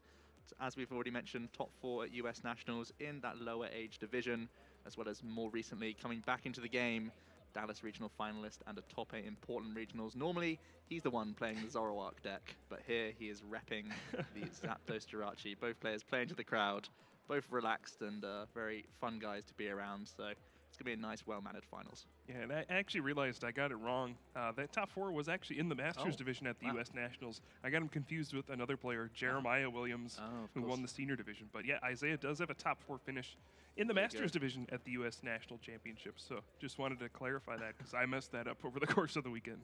Well, a couple, one Zorua, one Zoroark, one double Colors Energy. These are all cards you play 4 of because you want 4 of. And that's a little bit awkward, as we're going to see Isaiah put his prizes down. Nothing too awkward. Always a few supporters is a bit of a worry, but in general, looks fairly reasonable on both sides. Indeed. So here we go. You can feel the excitement in the air. This is the last match here as the players shake hands, and we're going to kick off the finals here at the Oceania International Championships with Stefan going first. Got himself a Zorua to start with and a Nest Ball. Not too shabby from the offset. If he's got a supporter to follow this up, looking for all those basics. Most notably, a Ditto Prism Star is one on his list of cards to look for, because he does run the Alolan Muck in his deck list to shut down Isaiah's Stellar Wishing Jirachis this entire game. If you are Stefan, he is looking for the most boring finals possible. He wants an Alolan Muck on the board, Isaiah doing nothing, and he's just going to announce Rati's beating for the game. It's down to Isaiah to stop an Alolan Muck hitting the field. Yeah, I do think Stefan is slightly favored in this matchup, and he did go first, which is another big advantage. I actually took a poll on Twitter last night to see what people were thinking, who they thought were going to win, and about 2/3 thought Stefan would take the match over Isaiah, but by my calculation gives Stefan a 66 2/3 chance of winning this match. That's how it works. As long as the people vote, that's your chances. And we're seeing he's going to do the usual look through your entire deck, see what's prized. Ditto Prism Star already in his hand, as well as a Rockruff. He can easily Nest Ball for Zorua. He's got Choice Band, and it looks like Judge is his only draw support. Yeah, typically you want to start off with that Lily, but Judge, hey, that's not bad either. Disrupting your opponent can be a good option on the first turn, especially if you can get multiple Zoroark GX on the second turn of the game and start trading and building your hand back up. So it's a little scary to have to play Judge as useless cards and not doing anything, but Hey, if it's your only supporter, that's what you got to do. That's the only fear for Stefan here. Are these 4 cards kind? Straight away, Nest Ball, Lily, and Tapu Lele. So it's been absolutely fine for him. He's going to continue with Nest Ball and just send it back over to Isaiah for his first turn. He's going to go ahead and grab Absol straight out the gate. Another tech card for him. Dark Ambition, increasing the retreat cost of your opponent's basic Pokemon in the active position by 1, meaning that Isaiah's skateboards, at the very least, are no longer going to be all that helpful for him.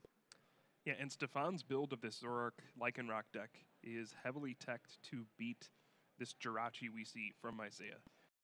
It's a new engine coming out from that Sun and Moon team-up expansion. You use that Stellar Wish ability. Lets you look at the top 5 cards, like Isaiah is doing right here, and then take a trainer card and put it into your hand. Stefan is trying to attack the engine of those decks by playing both Alolan Muck to disable the ability completely, and that Absol to increase the retreat cost so that Jirachi has a harder time retreating. So far it's worked beautifully for him. He's been able to counter some of the most popular decks with these tech cards. We'll see if it'll be effective against Isaiah. And Isaiah using his first Stellar Wish to find a Lily. That's not a Guzma, and that might be an indication that he can't use Zapdos to knock out a Ditto unless he already has those pieces, which he actually does have in hand. Yes, he does. That's a big start from him. All right, and there you'll see this Zapdos in action. This is what this deck is trying to do. Be as aggressive as possible using that Thunderous Assault attack. If it comes from the bench, it moves up to the active spot. During your turn, it does 80 damage for a single energy. And he's going to get the first knockout here, take out the Ditto Prism Star. And as you mentioned, that means that there will be no Alolan Muck in this game. Yeah, Stefan, unlike many other Zoroark Lycanroc players, does not play Alolan Grimer. Just a quick note that you do have to choose to promote an active Pokemon before drawing for turn. It feels like Stefan a little bit quick off the mark there. Yeah, bit of a misstep. I think you're always a little flustered when your plan A is straight out the window after turn 1. A Ditto Prism Star already into the lost zone where he can't recover that card. It means it's going to be a muckless match in the first game here. And that's plan A already out the window. Feels like he's left with just the soft block of an Absol from now on. We're just going to make sure the judges are aware, making Stefan fully aware of any warning or any other issues. Yeah, this might seem like a minor thing, but it actually is a massive difference in terms of the information you gain by drawing a card before promoting your Pokemon. It could completely influence your decision on which Pokemon to put out there. I think in this situation, it really would not have mattered. Yes. He was just going to throw out Zorua no matter what. But that is something you do have to address as a judge because, I mean, you don't know the situation. You don't know exactly what's going to happen, and you have to treat it accordingly. Yeah, and I mean, the simple letter of the law is you need to promote a Pokemon before drawing a card, even though in this exact board state, it's always a Zorua that comes up if you're Stefan. This information shouldn't be huge, but it's just the letter of the law approach that we have to take here. So we'll see how the judges want to resolve this effect. And regardless, Isaiah's got to be happy with his turn 1, getting the early Guzma attacking with the Zapdos. Looks like it's going to be a reveal and replace that's going to happen. So they're going to reveal that he's actually going to draw an Ultra Ball for the turn, which would have been huge. Would have been nice. Now they're going to shuffle in. I think Stefan will receive a warning or a caution, something to that effect, and we'll continue this game as normal. So Stefan is going to be looking for Zoroark pieces. He looks like he drew into a Lucario GX, not too helpful. We're going to see the Pal Pad putting the judge straight back in here. It's much worse than the Ultra Ball he would have drawn. Yeah, looks like he's trying to lower his hand size for a Lily here. Because he really does require double colorless energies and Zoroarks. Yeah, you might be wondering how someone of Stefan's caliber could make a simple error like that. I mean, he's probably played hundreds and thousands of games of the Pokemon TCG, and you know, we're human. Things happen. Sometimes you thought you've already promoted your Pokemon and you draw your card on accident. It does happen, but when that stuff does happen, I mean, the correct penalties do need to be applied. This is pretty ugly from Stefan. He just has one Pokemon communication, one trade to potentially get him into an attack this turn. At least it's one Zoroark, but it may not be a whole lot more. At the moment, only Viridian Forest for guaranteed energy attachment, and that's not enough for a Ritis beating. Yeah, when you're playing the Zoroark deck in this matchup, you really want to do two things. Number one was to get the Alolan Muck out. That has been thwarted by Isaiah having the strong opening hand with that Guzma. The other thing is you want to get an attack off on turn 2. One of the ways you can lose to this Zapdos deck is falling behind, missing attacks, and it looks like he is going to miss the turn 2 attack. Even if he had gotten double Colorless Energy, he would have needed 2 more basic Pokemon to use Riotous Beating for the knockout, but this is big. Every turn that Isaiah gets is going to be a big advantage for him to perhaps steal a win in this matchup if he's able to keep playing Guzma, keep knocking out things like Zorua on the bench before they can evolve. And to make matters worse for Stefan, there's been a 2 prize penalty for that error in the start of this turn. So already looking like Isaiah's in really strong shape, especially because Stefan won't be able to get a response knockout this turn. So Isaiah looking very much in the ascendancy. The way the prize penalties work nowadays is they don't physically add the card to their hand. He just needs to take 2 less prize cards in order to win the game. So effectively, just 3 more to take for Isaiah. Yeah, that's a very, very big deal. Especially when you're talking about the Zapdos deck that can be super aggressive. So yeah, that small blunder by Stefan early on will cost him here, but it is a best 2 out of 3 match. He'll have time to recover, and you know, if Isaiah's hand isn't the best, this game is not out of reach just yet. Looks like he's got a Guzma and a couple more Jirachi in his hand. He's eyeing up Lily as well. It wouldn't draw him too many cards. It's not ideal for him. He doesn't have a guaranteed way of getting Zapdos in and out of the active. Yeah, he could play Guzma and then try to hit a switch off of the Stellar Wish, but it looks like he's just going to settle for well, can go for the Viridian Forest first. Sure. With that, he can just pay retreat. If he doesn't want to risk the Stellar Wish, he could Guzma and just pay retreat out. He can't because the Absol, but it course. increases his outs to switch or escape board, because you can still pay the 1 to retreat with the escape board. So if he wants to go for that, he can. Otherwise, we might just see a Lily for 3 or 4 cards here. I feel like when his list is playing 3 escape rope, 3 switch, and a very, very high count of escape board as well, he's still more than likely going to be going to increase this pressure by going for a Guzma play here. I'd be surprised if it was a Lily, personally. Yeah, I can see an argument for either way, because now you have that effectively 3 prize buffer. You can afford to maybe take a few turns to set up. But you do see Thunder Mountain Prism Star, and he's just going to Lily. He could also draw an escape rope here. That would be just as good as the Guzma play. Just switch, by the looks of things. He could still switch Stellar Wish and maybe get some damage onto this Zoroark as long as he hits into another switching option. He is going to go into that Jirachi with the energy attachment to it. So, as you said, Kyle, escape board now an option. All right, he's looking for escape board, escape rope, or a switch. Off these 5 cards, does he find it? He's keeping us in suspense. No hit there from him. That's awkward. All right, does find an Ultra Ball. And I just want to go back and point out how important it was for Isaiah to knock out that Ditto Prism Star on the first turn of the game. So much of his deck is reliant on using Stellar Wish. Sure, the Absol's slowing him down a little bit, but he's still able to use Stellar Wish. And he's able to use other important abilities, such as that Oranguru with Instruct in his hand, the Tapu Koko Prism Star, even Tapu Koko GX, which he has 1 of in his deck. Having access to those abilities is a game changer. He has the last chance saloon of potentially going for, Tapu Koko GX as one option. I was thinking he has 1 more Instructor as well. But it looks like he's going straight for the Tapu Koko GX to hand. There's 2 Lightning Energy on the board and a Thunder Mountain Prism Star, so he can begin to use Sky High Claws here and put even more pressure on the board. Yeah, I don't mind this play because you have, you're taking advantage of the penalty a little bit, saying, usually I would not make this play because it's probably going to end up in a negative prize trade, but when you have that 3 prize card buffer and your opponent is stuck on a 2-card hand, I mean, it seems pretty safe to go for this Tapu Koko. He's just not wanting to lose any bit of tempo here at all. Really trying to capitalize on that prize penalty. Just get more damage counters on the board. Keep forcing Stefan to have heals and more answers on top of that. And here comes the Aero Trail ability.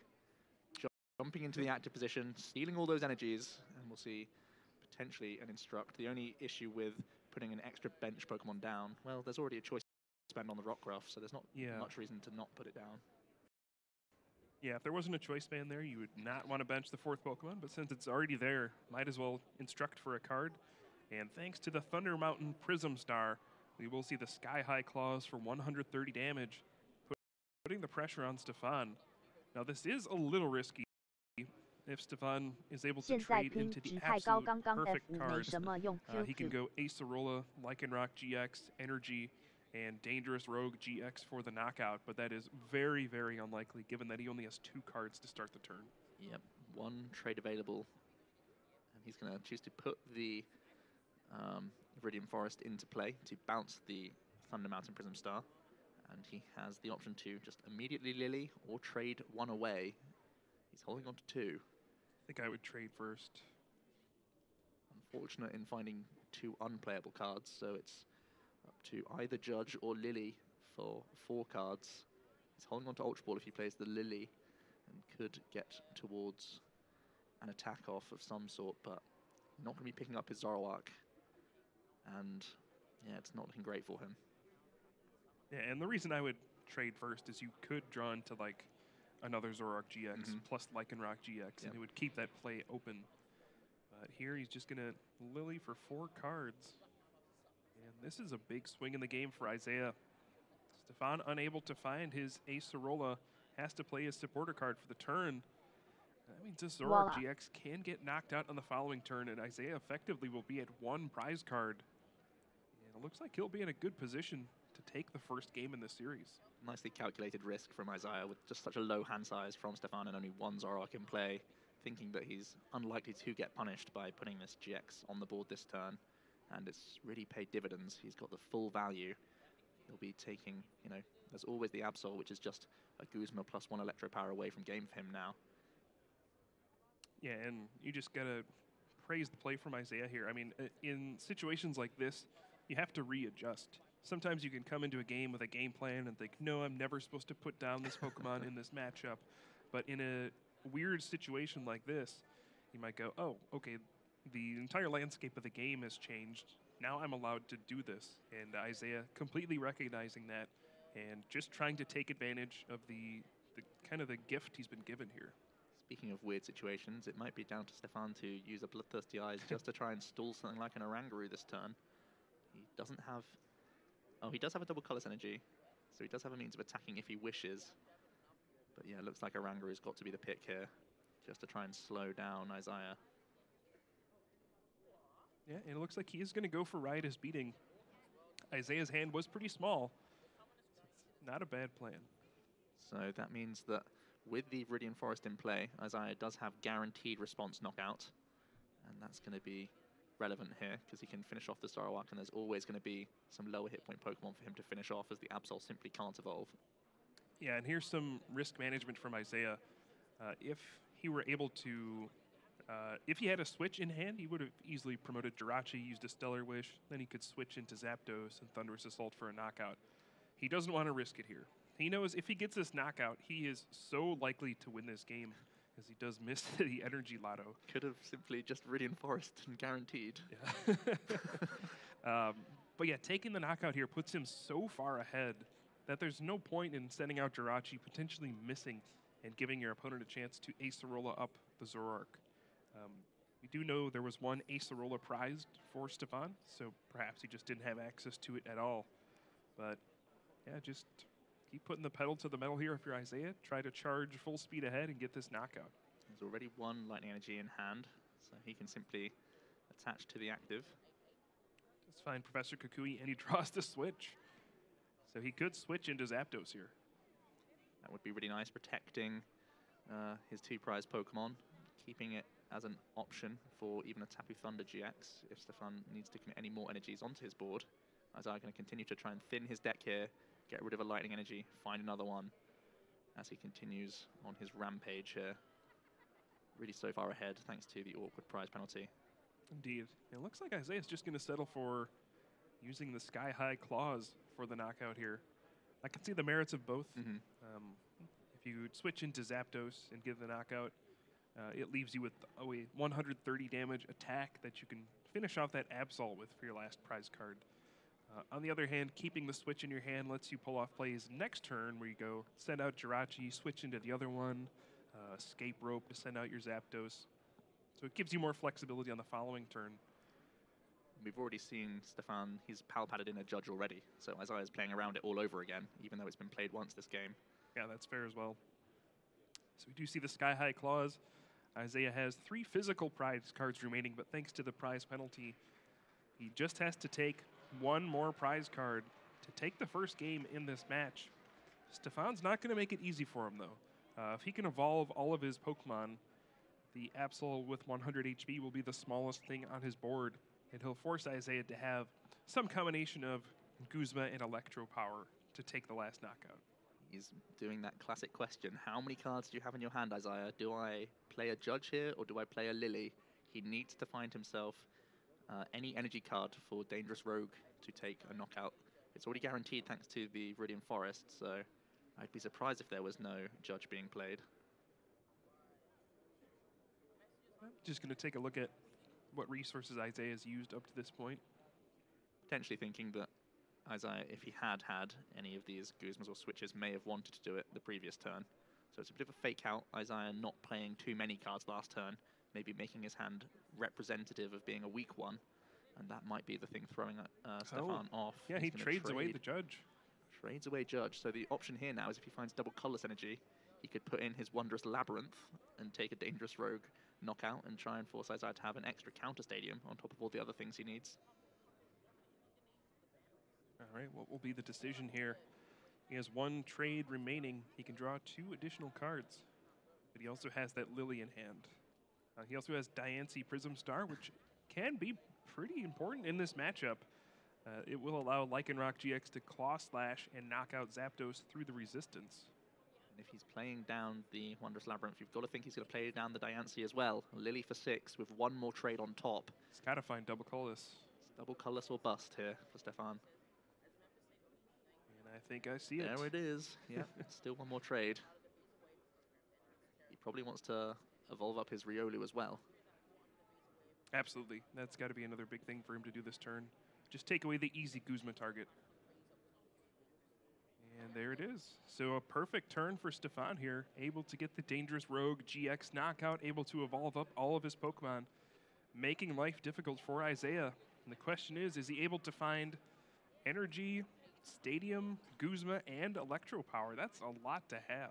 Now we are asking for a lot, especially with the Viridian Forest now turning into a Wondrous Labyrinth. It's almost a double dip in being extra difficult for Isaiah. Okay, so the first Stellar Wish will allow him to look at 5 cards.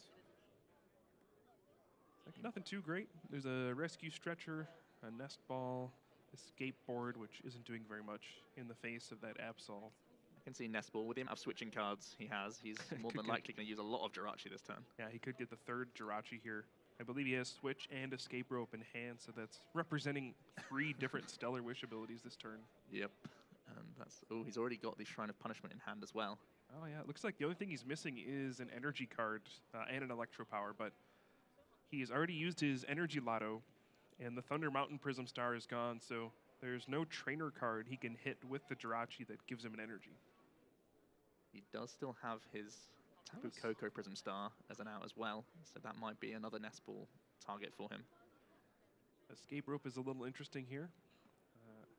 I believe Stefan will promote one of these GXs, but the question is which one. Perhaps Lucario GX. He actually did find the Acerola out of his prize cards. Yes. So if he takes a hit from the Zapdos, he can simply pick it up. Yeah, it feels like it has to be the Lucario, because if he's going to pick up any of his Zoroark, it means he can't put down any Zorua very comfortably. So this way he's protecting his trades for future turns. As we do see Isaiah now. Eyes up the Tapu Koko Prism Star. That's the guaranteed energy for him. Right, so, so he Stellar does Wish for the 1 Electro Power. Yeah, he does have the Tapu Koko GX in his discard pile. And he has Rescue Stretcher in hand, so if he can pull off the Dance of the Ancients, get 2 energy in play, pull back that Tapu Koko GX, Arrow Trail, find an energy plus Choice Band and an Electro Power. Could see Tapu Thunder GX for the game. And if he has Shrine of Punishment in hand, that means he only has to, well, he still has to hit 2 damage modifiers, but it'll allow him to attack past that Wondrous Labyrinth. Stellar Wish, can he find himself an Electro Power off these top 5? That's got to be what he looks for. There it is. I believe that should wrap up game. It's going to make his decision interesting. He doesn't have everything yet. He still doesn't have the light. No, you're right. He does have it all now. now. You're right. He's got everything thanks to Tapu Koko Prism Star. That was the last way a trainer card could get him an energy attachment for the turn.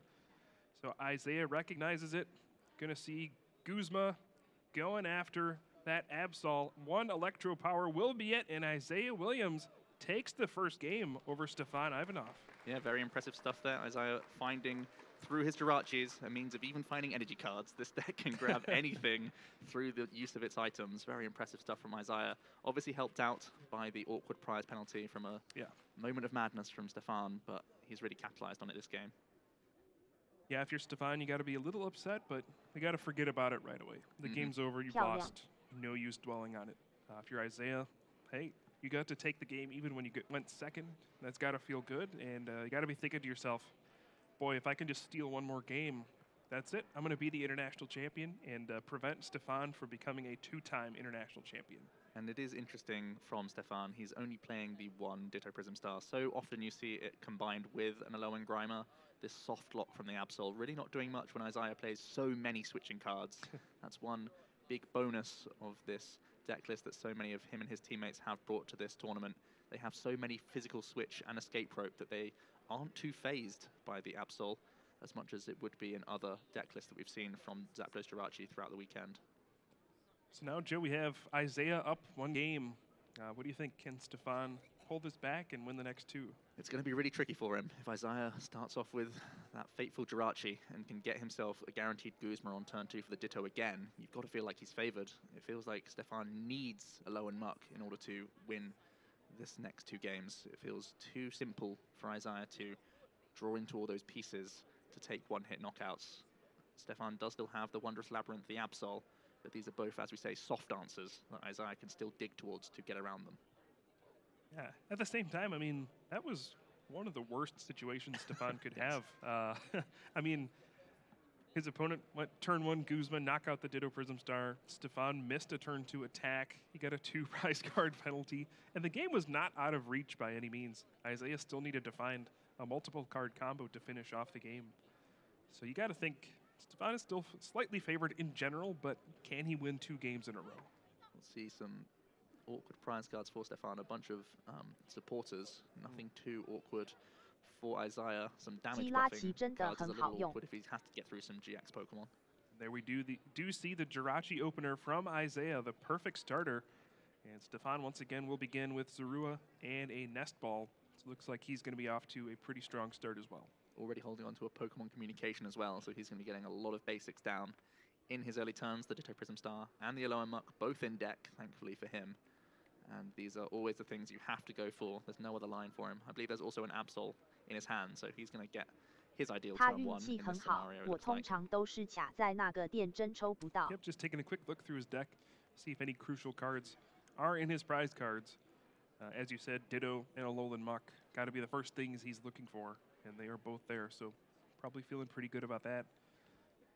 And yeah, this turn 1 strategy for him, just get a bunch of Zorua down, get the Ditto Prism Star down, maybe attach an energy to a Rockruff if you're really feeling good, but it's really all you're doing on the first turn with these Zoroark GX decks. Setting up your basic Pokemon so that turn 2, you can evolve into Zoroark GX, use that trade ability to draw more cards, and then hopefully find double colorless energy to attack on the second turn. It has such a routine. It's just find your basics, find your evolutions, and then everything else falls into place. At least that's the stories you're told about playing the Zoroark deck. If you are able to get those steps 1 and 2 down, you're going to have a good day. You can see Pokemon communication, putting in 1 Zoroark, and he can grab himself a Ditto now, then he can bench Absol and play a Cynthia. Looks like, as we said, a pretty nice turn. Yep, and this is a routine that Stefan is very familiar with at this point, having won the North America International Championships with Zoroark GX as well.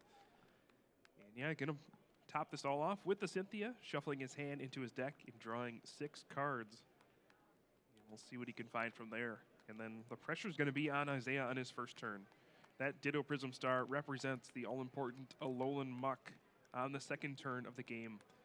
Can Isaiah deal with it? We saw how huge it was when he had that combination of Zapdos, Energy, and Guzma. And it just meant that Stefan had no chance of getting an Alolan Muck down. Any extra basics would be a bonus for Stefan here. More Zoroark is always a pleasant sight. We see Ultra Ball and some double Colorless Energy for next turn as well, so he's pretty content there, as he can just go ahead and grab another basic to help you increase your damage output with Riotous Beating later down the line, and also give you options for more evolutions. Picking up a Rockruff here, keeping his options open. He already has a Fighting Energy in hand, so getting attachments down is always important also. He's going to simply put it on the Rockruff and send it Isaiah's way. That's just a perfect first turn. You can't ask for anything more if you're on Stefan's side. I'm pretty sure Nest Ball is all Isaiah needs to knock out a Ditto again here. Really? I saw a lot of Lightning Energy, and I think there was a Guzma in there. Once again. I mean, you played the maximum 4 copies, Jirachi Stellar Wishing into Nest Ball. I believe that's another knockout on a Ditto Prism Star here. Yeah, and there is nothing too fancy about Isaiah's deck list. Just lots of 4-ofs. 4 Jirachi, 4 Zapdos, 4 Guzma, 4 Electro Power. Finding those cards every single game so he can consistently do this very simple but powerful thing. Put energy on Zapdos. Make it your active Pokemon. Attack. Get quick knockouts. It is one of the few decks in the standard format that is able to take a prize card on the first turn when you're going second. Makes it pretty unique. The fact that it's able to take advantage of going second, whereas, you know, if you're playing a Zoroark deck and you're going second, it's usually just a massive disadvantage. You can't do anything until you evolve your Pokemon. This Zapdos deck doesn't really care. It's all there. Wow. Guzma Energy, they're both in the far left side of his hand. Not a bad start for Isaiah. It's a repeat of that first game. And he is going to Guzma out the Ditto Prism Star, taking away the Alolan Muck one more time. We saw how important that was in the first game, as he was able to close out the game because of Tapu Koko Prism Star's ability, something he wouldn't be able to use with the Alolan Muck in play. And with Ditto Prism Star, it is a Prism Star card, so once it's knocked out, it goes to the Lost Zone. It's gone forever, and Stefan does not play any Alolan Grimer. Nope, that means no Muck again. It's Isaiah's dream to just be able to use Stellar Wish over and over again. It's all we've seen him do this entire weekend. Gets him so much hand advantage, gets him all sorts of options to power through for the rest of the game. As we see Stefan, he does guarantee himself a Zoroark GX as well as a Wonder Tag Tapu Lele. It's always awkward putting these down because they're also pretty easy for Isaiah to reach with just a couple of combination cards. Much more fragile than a Zoroark. Stefan has Lily, though. He can develop his own hand, and maybe with a Bloodthirsty Eyes knocking out Isaiah's only Jirachi, this could cause some discomfort for him. Again, perfect second turn here for Stefan. Already has Zoroark GX, has the double colorless energy. He can trade. He'll need to find one more basic Pokemon to get the knockout, but he does have Communication in hand. He does have a Alolan Muck, which I'm sure he just wants to throw away at this point, but he does need a Pokemon to Communication into his deck. I think it's got to be try and Bloodthirsty Eyes up a Jirachi here, protect your attachment, and also just deny Isaiah pivoting options. It puts the Zapdos back into the active, where he would have to do a sort of double retreat maneuver in order to get a big Thunderous Assault off. So I think the Bloodthirsty Eyes makes the most sense from me here. Absolutely. Stefan agrees. Cutting off the Jirachi cuts off the engine of this deck that makes it work. Being able to dig for your Choice Bands, your Guzma, your Electro Powers when you need them, more Nest Balls to find more Zapdos, even ways to get energy cards, things like Shrine of Punishment that can build up damage on your opponent's Pokemon GX. Jirachi is the engine that makes all of this work. Isaiah's hand is actually reasonably weak now that this Jirachi is being taken down as well. It's a lot of energy cards, an Energy Lotto, a Rescue Stretcher, and a Lily. So he'll only be drawing a few cards off Lily. He won't just simply be benched next turn, but it's really not a strong turn from him. This Bloodthirsty Eyes is huge from Stefan. Yeah, that's something I've noticed from Stefan over the course of the weekend. He completely understands how to attack these kinds of decks. We saw in the top 8 against Bert, he was constantly going after that Zebstrika, making sure that he was unable to sprint and refill his hand with cards. Same situation here. You could knock out the Zapdos, but it doesn't really accomplish anything. You'd rather take out the Jirachi because if the Zapdos doesn't start the turn from the bench, well, it's really tough to attack with it. Rescue stretches back the Jirachi. As we say, he doesn't have many cards he could draw off of Lily here. Yeah, it Not looks like many other he's got options. a decent amount of things he can play, though. It looks like he had a switch in hand. Yes. He can play it on the top of Coco Prism Star. He can simply fail this Energy Lotto. Well, it won't even give him an option. It seems like it just always fails. Well, when they're all in hand, I think that's That too. going to happen as well. But yeah, he's playing cards just to play the cards at the moment, really, just to have better options. If he had hit an energy, it may be improved to Stellar Wish, but also he may have just chosen to fail it knowing that he has Lily in hand. But yeah, And the question switch. is, I mean, Isaiah's certainly going to play Switch, send out the Jirachi, use Stellar Wish. If you find a Guzma, would you play it this turn, or would you play the Lily? I think Guzma's not a bad shout. Just try and deny Stefan one more Zoroark is always a good thing, because Right. Stefan probably always wants to put more Zorua down. And Stefan loves just capitalizing on low hit point Pokemon. No Guzma anyway, though. It's a moot point. Yeah, no supporter card at all. Just going to take the Electro Power. That's an interesting one, because he's most likely going to have to burn it this turn. Right. Just pre-Lily. And these are a vital resource, and it's very, very difficult for him to knock out a Zoroark GX. Maybe he's eyeing up the fact that he has some energies and a Tapu Koko Prism Star in his hand. Maybe he's looking to use a Tapu Koko GX again this turn. If you could draw into an Ultra Ball off the Lily, especially. It's a fair point. There's 3 energy on Stefan's side. That's 150 damage from Tapu Thunder GX. And just one more Choice Band or Electro Power could get him there. It's a big Lily. Nest Ball, but no, nothing. And that energy attachment's going to be wasted at it. Well, does he find an escape board? Yeah, there's an escape board in hand. Okay. So at the very least, he can do 110 with a Thunderous Assault. So it's not ideal. It's not the knockout, which would have been outrageous. Right. But Isaiah's still going to keep some amount of pressure on here. Yeah, not a bad turn. And that's really the impressive thing to me about these Zapdos Jirachi decks. They start the turn sometimes with seemingly nothing. Yes. Sometimes you just have a lone Jirachi, and it ends the turn with, like, I knocked out your GX. The fact that we were even saying that was in his range that turn is what's so outlandish. And thanks to that escape board, Jirachi can retreat while it's asleep. Still has to pay 1 energy because the escape board and the Absol cancel out. But he does get the Thunderous Assault for 110 damage. It's going to put on some pressure from Stefan. Put him in a spot where he's really going to want to find Acerola. That's a huge draw for turn. That's exactly Like, what it was. He would prefer if he, like, drew it as the card for the turn. That would be good. That would be probably the card he was wishing for. As soon as he started putting those damage counters on his Zoroark, he was thinking, well, what if they just weren't there anymore? Acerola does that. Not bad. Still has trades available to him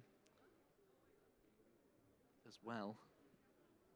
And the question is, once again, if you have Guzma, would you rather knock out something on the bench instead of just taking the knockout on the Zapdos? I think in this spot, you definitely would want to Acerola. Pick up the 2 prize liability off the board that's already got lots of damage on it. As we do see the first trade discarding that Viridian Forest. Stefan's build of this deck is highly unusual.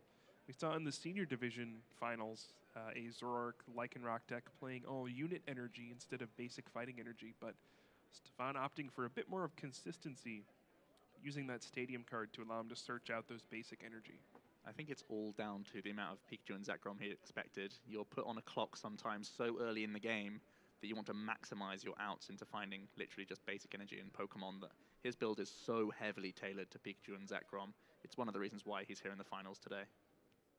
Yeah, we saw in his top 4 match yesterday, he completely decimated Kaiwan's Pikachu and Zekrom deck, in large part due to that Viridian Forest, where the energy was always guaranteed. He just had to find Lucario GX to Aura Strike for the knockout, and, well, he did just that. Yeah, when you're let loose and only still require 1 out rather than lots of combination pieces, it feels a lot better for you.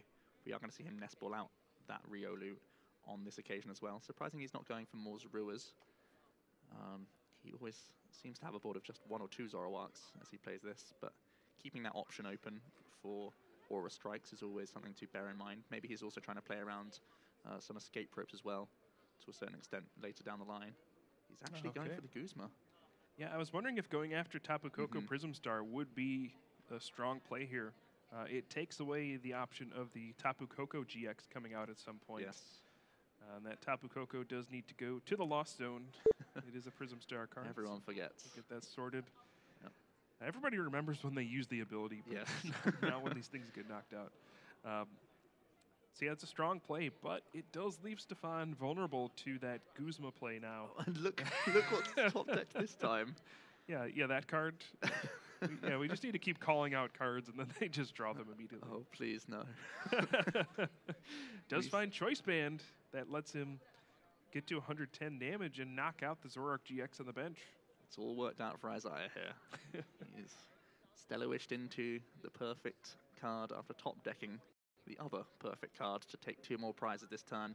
Remove Stefan's only Zoroark from the board as well, which is going to be huge for him.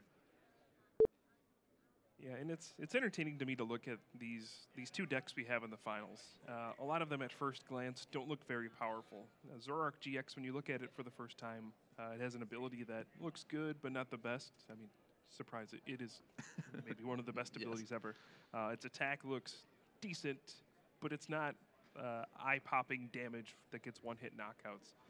But as we've seen over time, that card has been incredibly impressive and dominant. Zapdos, kind of a similar thing where it's like it only does 80 damage. In an era where we have tag team GXs that do 200 or that have 240 plus HP, is doing 80 really going to get the job done? But then you see it in action like it is right here, and you go, oh yeah, that one prize Pokemon that takes 2-hit knockouts on GXs and is able to pick off basics in the early parts of the game is good enough to build an entire deck around, as Isaiah goes down to 3 prize cards here. 3 away from winning this tournament. And also, in terms of board state, he's looking fairly solid. Stefan, again, no Zoroarks for him. He has a Rescue Stretcher in hand. He has no guaranteed knockout even on this Zapdos. Yeah, he could Dangerous Rogue and get a guaranteed knockout, but that's right. Probably not what he wants to be doing. You want to save that in case Isaiah ever goes for the Tapu Koko GX. Does pick up double Color Synergy for turn. These players are both doing their best to draw hot. Also already had a double Color Synergy in hand.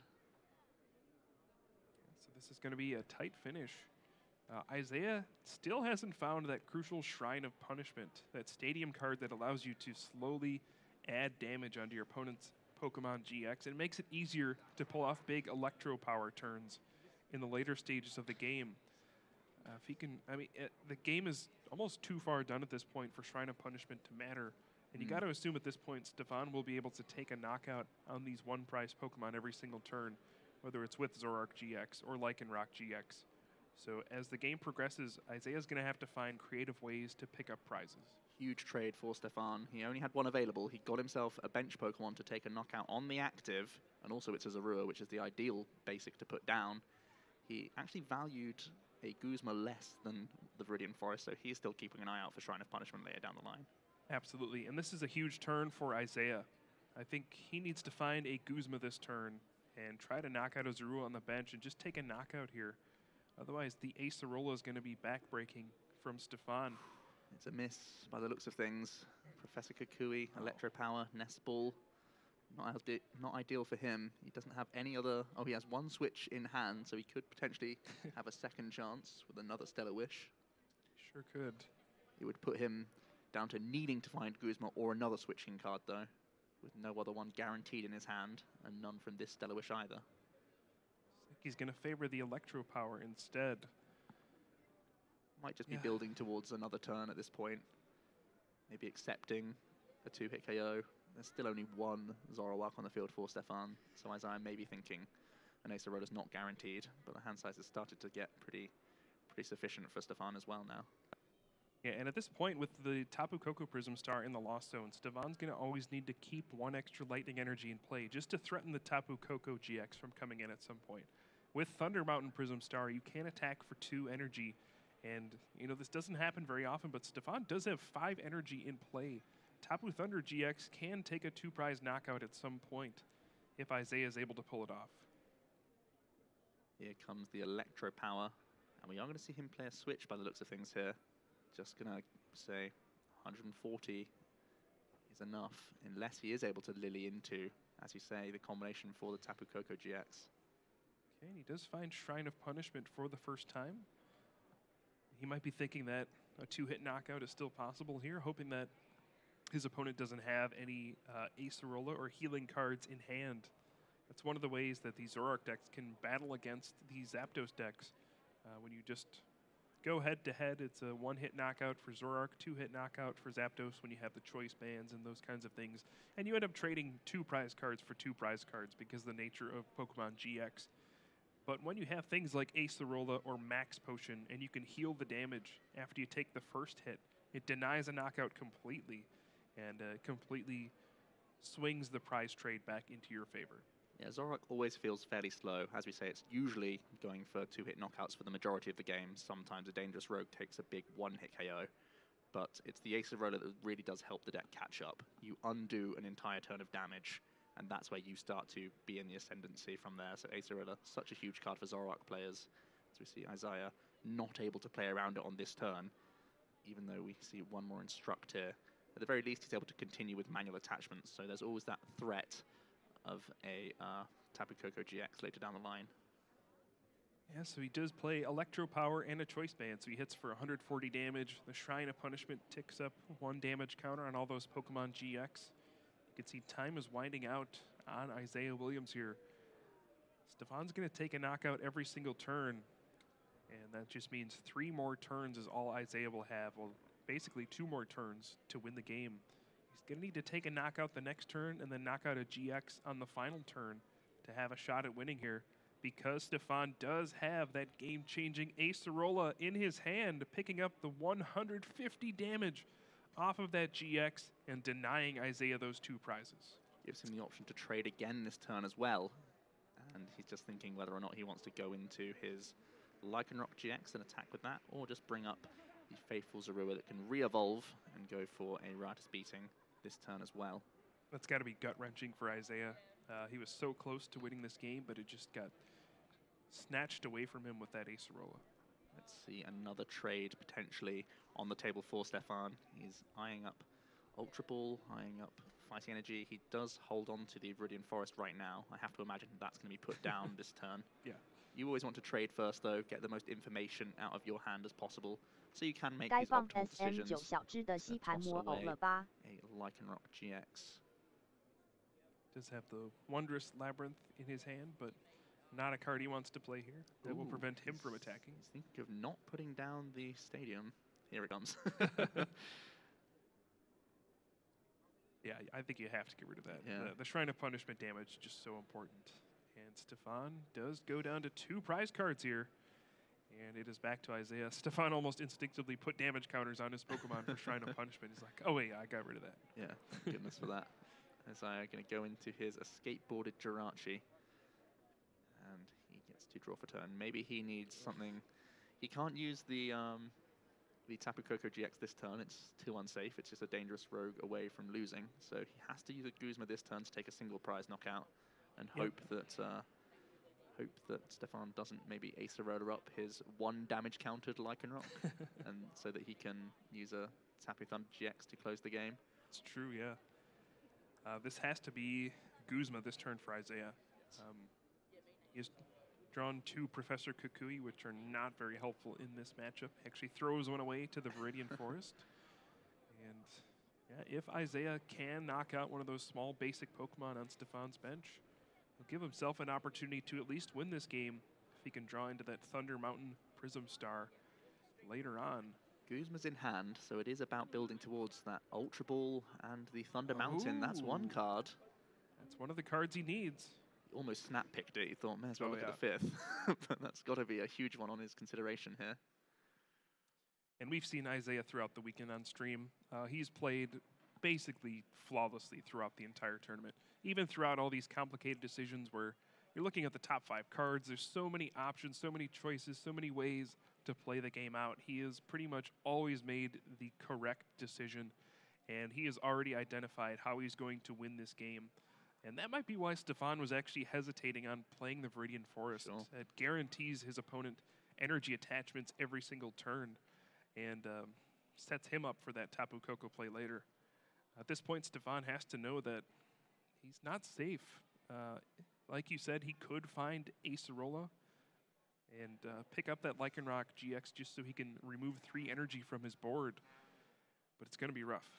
Yeah, and that would still leave Isaiah open to a big combination of a Sky High Claw still knocking out a Tapu Lele alongside an Electro Power or a Choice Band. So he can never be fully safe by how Isaiah's gone about this turn and how he's gone about this game, assuming he will be Guzmaring up the Zorua for sure this turn. The 4th Jirachi comes onto the bench for our American player, and we do see Guzma targeting down that Zorua, sending out the Zapdos, and he will Thunderous Assault. He gets to instruct for a single card. He gets an Ultra Ball. That is actually so huge for him. That's an incredible instruct. Oranguru, just a one-off copy. We see no Tapu Koko GX in his prize cards. 1 Electro Power, but that might not be too relevant. This is going to come down to the wire here. Stefan will absolutely take a prize card here. He'll go down to 1. But can Isaiah close it out in the next turn? This is as close as it gets, Joe. Yeah, I mean, this is so close. Isaiah has Ultra Ball, Kukui, and Thunder Mountain already in his hand. And the Viridian Forest guarantees the energy. Yeah, but does he have enough cards to discard, though? I think I think he might be forced to play the Professor Kukui, or just Stellar Wish just Stellar Wish into some cards. That's true. He does have Stellar Wish and draw for the turn as well. So yeah.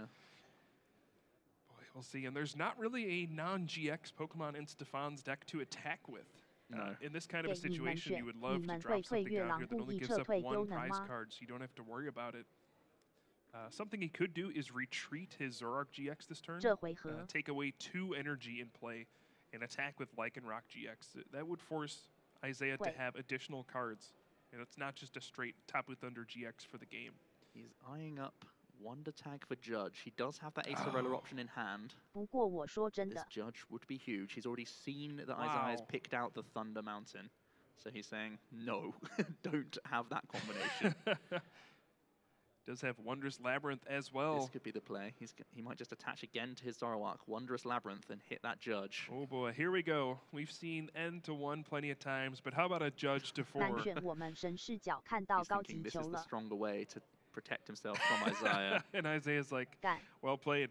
Yep, those are the cards I had you. Yeah.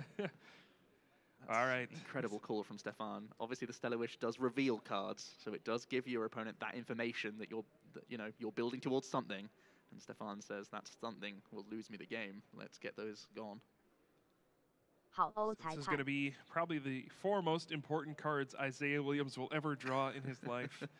He'll have an opportunity on the next turn to win this game and take the series, become the Oceania International Champion. But Stefan doing everything in his power to prevent that from happening. We see the Wondrous Labyrinth, Prism Star Stadium, requiring attacks to cost 1 extra energy. He's done everything he can. He's played out all of his cards. He's going to take a knockout, go to 1 prize. He's going to say, Isaiah, it's up to you. Tapu Koko GX is a start. It's not a million miles away. Okay, we see the riotous beating for the knockout. Jirachi will come out. We get to see at least 1 Stellar Wish from this Jirachi. Isaiah needs to find Thunder Mountain Prism Star and a Lightning Energy to win this game and win the tournament. That is incredible. This turn is going to be a big one. He needs to take a breath, see if he can lower his hand size towards a Lily before anything else.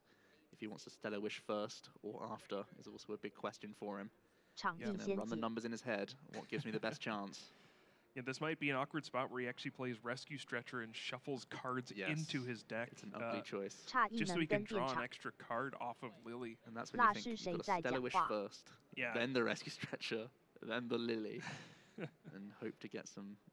If it's not a live target, it's got to be a discardable card. Cynthia's a better option. Escape Rope works as well, just to give it another Stellar Wish. Sure. The Escape Rope would allow so Stefan Escape Rope's not a good option. Yeah. Don't listen to me, Isaiah. No. Just take the Cynthia. Yeah, Cynthia's so weird, though. He would probably have to play the Tapu Koko down proactively. Yeah, that still works. Yeah. Although it makes it more awkward if you were to draw a switch, 'cause then you wouldn't be able 484机 to 器人， switch into Yep. Jirachi. Yep. Just an awkward combination of cards for him. Like you said, he could still Lily here, but I 神子 mean, if you were going to play Lily, 神子 you wouldn't have taken Cynthia. No. Isaiah knows exactly what he needs to do to win this game. Thinking about. Yep, he is going to Aero Trail first here. Okay. So it's just down to the Cynthia to hit the cards. He cannot use any more Jirachis unless he finds multiple switch all at once. He's going to also throw down the skateboard onto his active. And there's Okay. a huge Cynthia here. Decides not to rescue Stretcher, understanding that shuffling in 3 cards is worse than just shuffling the rescue Stretcher back into your deck. Sure. But this is it, Joe. If he finds a Lightning Energy and Thunder Mountain Prism Star, that one-of card in his deck, he will win the International Championships right here. You see, both players know exactly what's at stake. Stefan's got his hands crossing. Please don't let this happen. And even if it's just a load of Ultra Balls and other insta-playables, he could get Instruct for a final last chance saloon. I don't Alright. think there's that many insta-playables though. 6 cards from Isaiah. We 一 do 门 see one of 一 those 场的 Ultra 结束 Balls. 怎么不抓 Lightning 神子 Energy. QQ？ Some Okay. Okay. insta-plays, we've Control got up. an Instruct on the board. I think he can instruct for 2.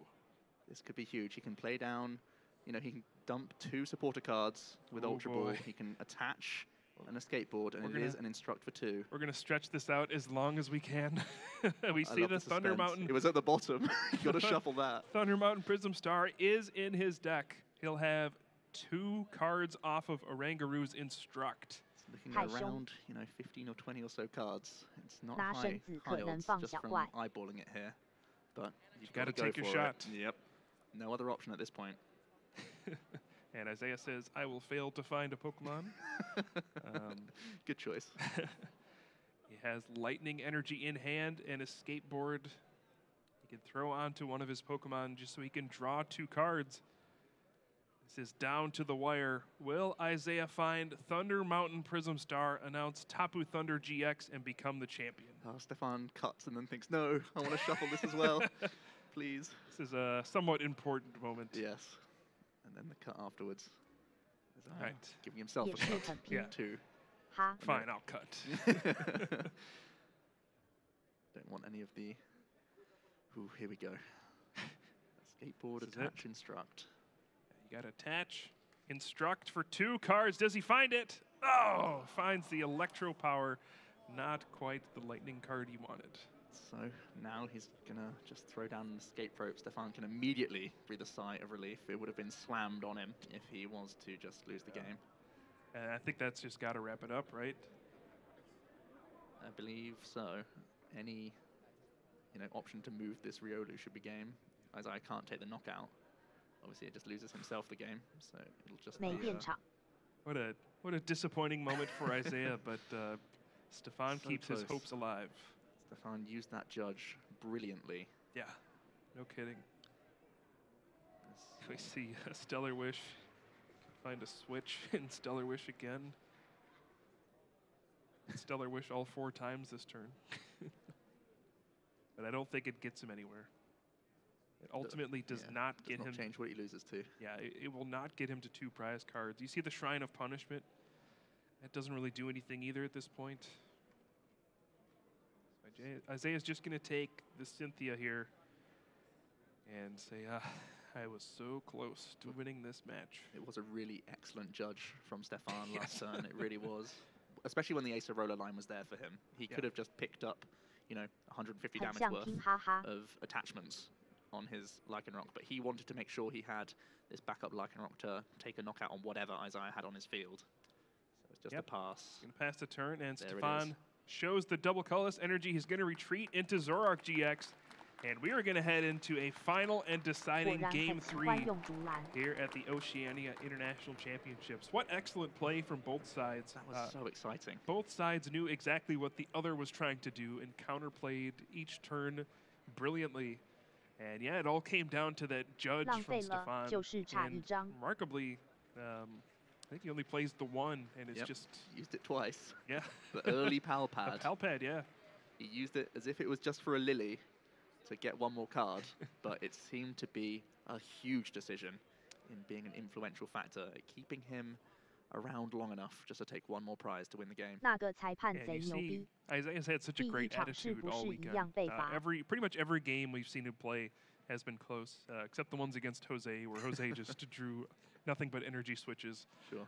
But he's had a smile on his face all weekend. He's been enjoying himself and just been relaxed. No matter how high the stakes are, no matter what the pressure has been, he's just been playing calmly. He understands what's going on and says, hey, we're just playing Pokemon here. I'm going to do my best.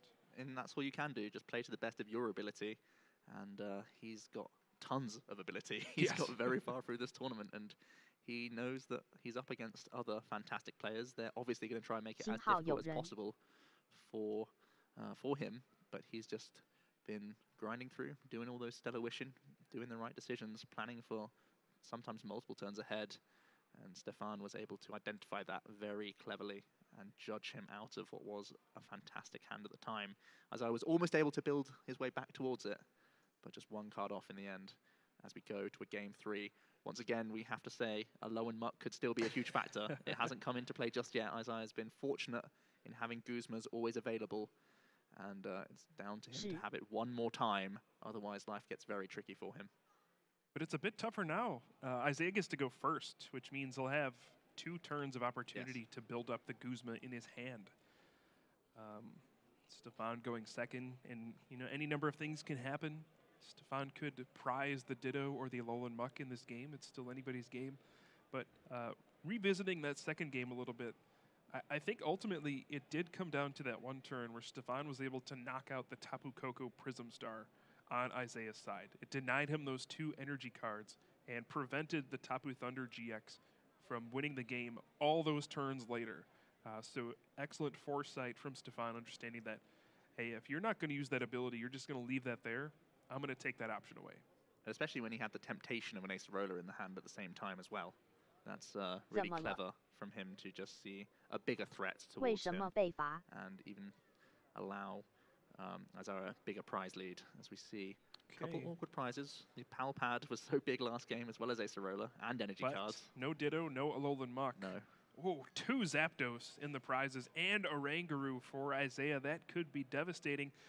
But here we go, game number 3 in the finals of the Oceania International Championships. We will decide a winner here. This is our final TCG game of the weekend.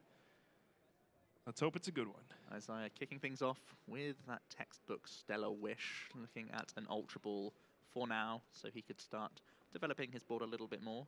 Stefan opening with Tapu Lele GX, one of the worst starting Pokemon in his deck. Pokemon GX that could give up some prizes later on. There's no Guzma currently in Isaiah's hand. In fact, the only supporter seems to be a Professor Kukui. Oh boy. He has Ultra Ball to maybe try and find another Jirachi and a skateboard into it and get another Stellar Wish off.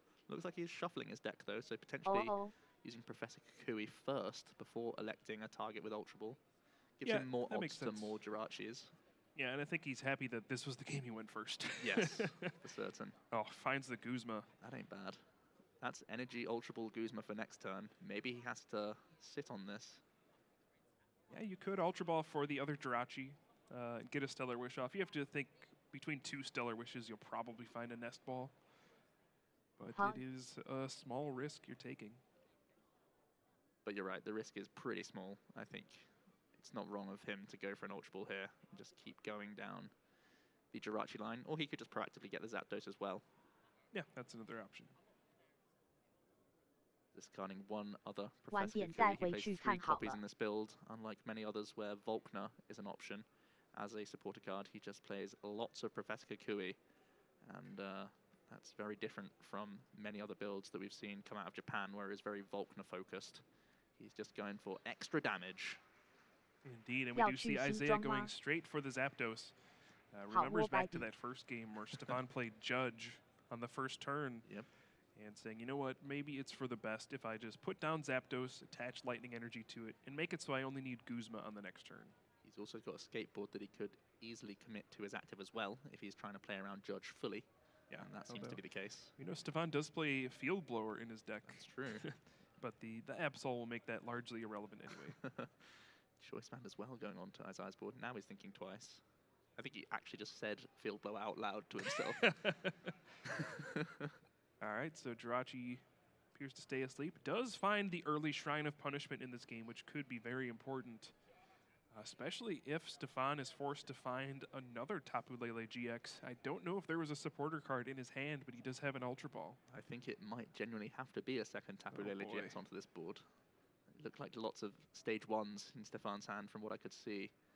And Nest Ball gets him somewhere, but he's probably going to have to use Tapu Lele to find a supporter to draw more basics. Your early Nest Ball might have to be the Ditto. It's always, you know, such a key card, but at the same time, you want to get Zaruas. Yeah, So you need multiple basic Pokemon on the first turn. When you're playing this Zoroark deck, or any evolution-based deck, where the Pokemon need to be in play for a turn before you can evolve them. So Stefan going to take a look through, see if any important cards are in his prizes. And once again, he will be relieved to find that Ditto Prism Star and Alolan Muck are both in his deck. His prizes aren't too bad. There was one Acerola and the Palpad, but those are minor things that you might not even check with your first deck search. Looks like he's eyeing up the Zorua before anything else, saying, I still need Zoroark no matter what. Yes. Not a bad assumption. Trade is still pretty important. Giving it a quick shuffle just pre-Ultra Ball. He knows he's going to be playing it out here. Getting rid of one of those Zoroarks, and looks like a choice band. His hand is just double Colorless Energy, another Ultra Ball Zoroark by the looks of things, so... Yeah, he'll be able to get a pretty good Lily off of this. 6 cards after he plays down double Colorless Energy, so not a bad first turn at all, but can he find the Ditto Prism Star or more basic Pokemon to put down? I mean, you can see a world where if he doesn't find another basic Pokemon, he would be in a devastating position where he'd just have one Zorua that could be knocked out by Zapdos. It's always the small fear you have when playing Lily. It's not guaranteed for him. He's looking to find Pokemon Communications, Nest Balls, even Ultra Balls. Okay, so off the 6 cards, he does find lots of those. that crucial Ultra Ball along with another Zorua. So another picture-perfect start for Stefan. He has built his deck for pretty high consistency with these Tapu Lele GX, these Lily, all these Pokemon searching cards like Nest Ball, Ultra Ball, Pokemon Communication. And of course, once you get Zoroark GX up and running, trade just helps you draw into pretty much everything you need. Even so, this has been excellent for him. Finds that crucial Ditto Prism Star, and, well, I think we're going to see a similar pattern to what we've been seeing in every game here in the finals. It's so simple, so obvious for Isaiah when there's no other Alolan Grimer around. You just remove that headache so quickly. Although, one big difference is Stefan does not put down Absol in this game. So this could open up an opportunity for Isaiah if he finds another way to get a second Jirachi. He can Stellar Wish once, retreat, Stellar Wish a second time, and then play Guzma. I think Guzma off the top is pretty insane. He's also able to find Lily or Nest Ball. Guzma's there for him, so the knockout is guaranteed on Ditto once again. At the first opportunity for him to attack with. Yeah, I gotta think he's gonna grab Nest Ball, grab another Jirachi, get another Stellar Wish. And yeah, go after the Ditto. 3 games in a row, Stefan unable to find that Alolan Muck. Wow, eyeing up Zapdos, that's interesting. Surely it's got to be a Jirachi here. Yeah, and remember, Isaiah has 2 Zapdos prized. Maybe it's the counting that he's concerned about, just seeing, oh, there's only one of these, huh? No, he actually is going for Zapdos. Wants to make sure he has an attacker lined up every turn. But, I mean, this makes it a little awkward because we saw what happened in the last game where Stefan could choose to Guzma out the Jirachi and make sure Isaiah doesn't have any Stellar Wishes. That's why a lot of the time it's nice to just have an extra Jirachi, so you take away your opponent's option to get rid of your Stellar Wishing. It's a little surprising for me there, but it's still such a powerful turn. He has Cynthia as a backup in hand anyway, so even if the Jirachi is taken out, it's not super detrimental for him. Here comes Guzma. Stefan can't be happy to see it a 3rd time in a row. 3. Also, the Shrine of Punishment still putting in so much work. Finding it early is such a big deal in this matchup. Absolutely. Yeah, your boy Guzma allows Isaiah to knock out Ditto Prism Star one more time. It just has that ability, Almighty Evolution, but it has not been able to evolve. And now Stefan is on the back foot once again. Isaiah getting the first knockout, able to use that Thunderous Assault to maximum effect. And yeah, that Shrine of Punishment is adding up. Those Tapu Lele GX will become liabilities if that stadium card is not removed. Trade number 2 being mulled over for Stefan here. Looking at Pokemon Communication, Rescue Stretcher, Viridian Forest, which he probably has to put down on the field this turn. In a bit of an awkward spot, though. Can he even get a knockout here? I think that's why he's not wanted to get rid of the Rescue Stretcher or the Communication. I think it's got to be Guzma that goes. Yeah, I agree with him here. He needs to find a Pokemon. He doesn't find one. That's really ugly. He could Rescue Stretcher. Well, he's even used 2 Tapu Lele, so he can't even get a different supporter. Oh no, he's going to miss a turn 2 knockout here. He had Guzma, but Guzma forces you to switch your active Pokemon to the bench as well, and he promoted the Zoroark GX that has the double colors on it. The Guzma was the draw for turn, and that's when you see those moments yeah. when the draw for turn really is relevant. It's in practice right there. Everything comes full circle. There you go. He's just looking at the Viridian thinking, that's not any help. And he just uses Riotous Beating for 80 damage. Can't even knock out the Zapdos. And all of his Pokemon take damage from the Shrine of Punishment, not even opting to use the Viridian Forest to get rid of it. 3 stadiums in his hand. Chose not to play any of them. It's so bizarre. I guess he didn't want to give Isaiah the opportunity to Viridian Forest and get more energy in play, but... And that damage is going to add up. Yeah, it's really scary. It helps. Yeah, I mean, the Tapu Lele, the second one, is the one where the damage has changed. The one that's already got previous damage isn't changing its numbers as long as he replaces the stadium next turn, but it's the second Lele that he had to put on the board that has math changed to it now. And Isaiah has another Guzma going after Tapu Lele GX, the one, as you said, that has now had its numbers affected by that Shrine of Punishment. And if Shrine of Punishment stays out longer, the one with 4 damage counters will begin to be in that range where it only takes 1 Electro Power to get a knockout. So excellent start from Isaiah in the 3rd game, the deciding game here in the Oceania International Championships. And look at his hand, Joe. He has Electro Power and Choice Band. He's got it all. It's going to be another 2-prize knockout this turn, guaranteed. He's eyeing up more supporter cards, more Guzmas, potentially just going to take another Guzma. Wow. Yeah, Guzma into Guzma. And again, starting off with Tapu Lele GX hurts Stefan so much. The silver lining for him, I guess, is that he does have Rescue Stretcher in hand, so if this Tapu Lele gets knocked out, he can bring it back and Wonder Tag for a supporter, but you got to think that's putting another liability on your bench, another 170 HP GX that can be picked off at some point by Electro Powers. Isaiah seems to be in real dominant spot at this moment. I feel he's very far ahead. He's going to commit the Choice Band to the undamaged Zapdos. Yep. The small potential that Stefan, again, can miss a knockout. There's the card Stefan did not want to see. Electro Power. Between that and the Choice Band, we're adding 60 damage to this Thunderous Assault. Isaiah Williams goes down to 3 prize cards, and he is in firm control of this game as Shrine of Punishment damage continues to add up. Stefan with some options in hand. He has a Mallow potentially available to him, but it just feels...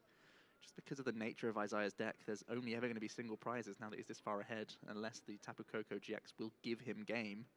Stefan is so far behind in a pure prize race situation, and Riotous beating the nature of its damage output is putting down more fragile 70 and 60 hit point basics, and that just plays even more into Isaiah's hands.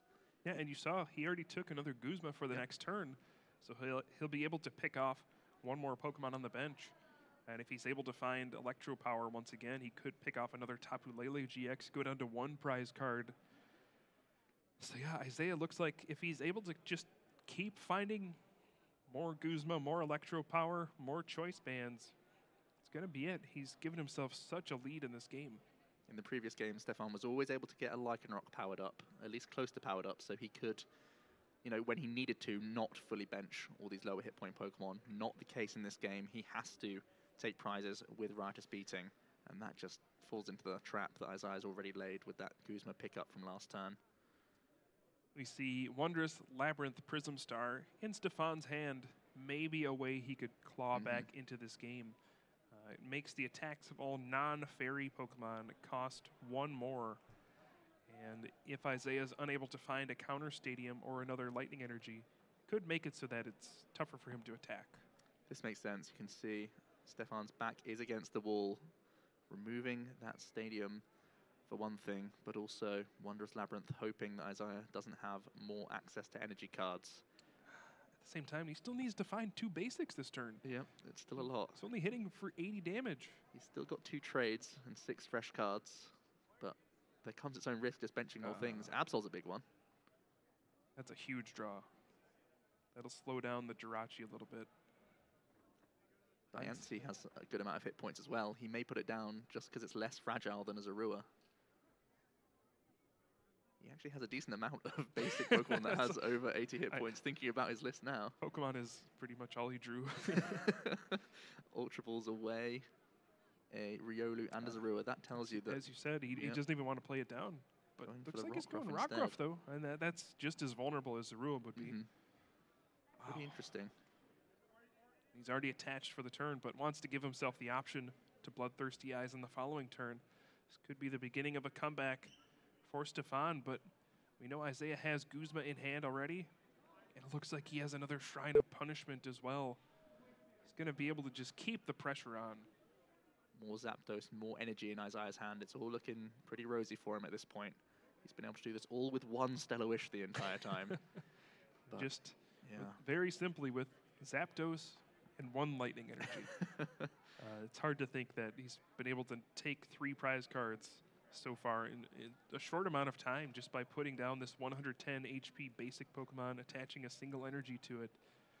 But that is the power of Zapdos, and really all of these lightning support cards, the Electro Power, the Choice Band that all decks get to benefit from, but Electro Power really has been a standout card here that's been in the environment for a few months, but really getting the chance to shine because there are so many powerful lightning Pokemon now. It's just been waiting for the right Pokemon to partner it with, and it feels like you have enough deck space with this basic Pokemon that just requires 1 energy attachment that you can take full advantage out of it, and Jirachi picking it out also at the right times just means it can be played at the ideal moments way more often, and that's when you get the full advantage of this huge damage buff. You can accumulate them for massive tempo swings in games, or you can just find them here and there to knock out 110 or more hit point Pokemon in the case of Thunderous Assault. So Isaiah takes Choice Band from the Stellar Wish. If he does have Shrine of Punishment in hand, he can Guzma out the Tapu Lele GX that has 50 damage already. He'll hit for 110 with the Thunderous Assault, and the 10 will finish it off between turns with Shrine of Punishment. He'll go down to 1 prize card. It's all there for him. He has the Shrine of Punishment. Prism Star Stadium card goes to the Lost Zone. We saw last turn he used Stellar Wish for the Guzma, setting himself up for the following turn. The only question mark is he maybe he has to Guzma the Rockruff first, in my opinion. Okay. I think it plays into potential Acerolas again. Yeah, that's the thing I'd be worried about. Yes, yeah, it plays towards Acerola. That's the only awkward thing about Isaiah doing this, but he didn't want to have to try and find Guzma and Electro Power to finish off his last prize on an Absol, because he would have to assume that Stefan was going to evolve next turn. Yeah. He's kind of trying to protect his own Jirachi here, I think, as well. That's what he's protecting more than anything. Knocking out the Rockruff means that Stefan can't Acerola and Bloodthirsty Eyes in the same turn. Looks like time's been called. Wow. 75 minutes goes by just like that, huh? I've been enthralled. I could have another 90 minutes of this. Absolutely, me too. Boy. Stefan, he can't win. He's too far behind. Isaiah Williams is our winner here at the Oceania International Championships. You see the look of defeat on Stefan's face. He knew this was his opportunity to get a 2nd international championship win, but so far that right is reserved for Tord Reklev and nobody else. Isaiah having the breakout performance of the weekend, taking his biggest win yet, and he is our Oceania International Champion here in Melbourne, Australia. Congratulations. Well played on both sides, but Isaiah taking it home with that brand new deck featuring Zapdos and Jirachi, 2 innocent-looking non-GX Pokemon that work flawlessly together. Yeah, it's one of those decks that just seems to be a steady 7 out of 10 in terms of damage, 10 out of 10 times. It's just always putting that pressure on. It's never going to give you a moment's rest. It's just doing that steady 80, and sometimes way more on turns. Yeah, and the opportunity to every once in a while go, Oh yeah, I have 4 Electro Powers. Take a one-hit knockout on your GX is really what gives this deck the unpredictability it needs to win in some matchups. Like you said, a lot of the time it's just going to be doing 80 damage, 110 damage if you have a Choice Band or an Electro Power, but with the Stellar Wish engine from that Jirachi, it allows you to keep digging into things like Guzma, Escape Rope, all those damage modifiers. You keep finding Nest Balls, you can find more Zapdos, keep attacking every single turn. Once you start the pressure, it doesn't stop. And Stefan was not able to evolve into Alolan Muck in any of those games, and that was really the difference. Yeah, so crucial. The Alolan Muck is really his big tech card for these Jirachi-based matchups. Isaiah always able to have Guzma and completely deny it. And it just means that his own strategy is always going to be popping off, getting lots of Jirachi usages throughout all those series, and just getting so much value from them. Yeah, think back to the supporters he played in that game. Turn 1, Professor Kukui, draw 2 cards. Then Guzma, Guzma, Guzma. Game. Yeah. Yeah, so we can hear from our champion. He is on stage. Let's hear what he thought about that final match. Thank you very much, Joe. I am joined by our Masters Division TCG champion from the United States. It is Isaiah Williams. Isaiah, your first international championship win. I know this is the generic question, but how does it feel? Absolutely amazing. This is crazy feeling. Honestly, I'm just like cloud 9 right now. Awesome. Awesome. Well, it seems like the crowd here is really happy for you as well. But I want to talk specifically about game number 1, because there was, of course, that prize penalty for Stefan. But we noticed after that maybe your strategy changed a little bit. So how did you approach game number 1 after you ended up being up by 2 prizes?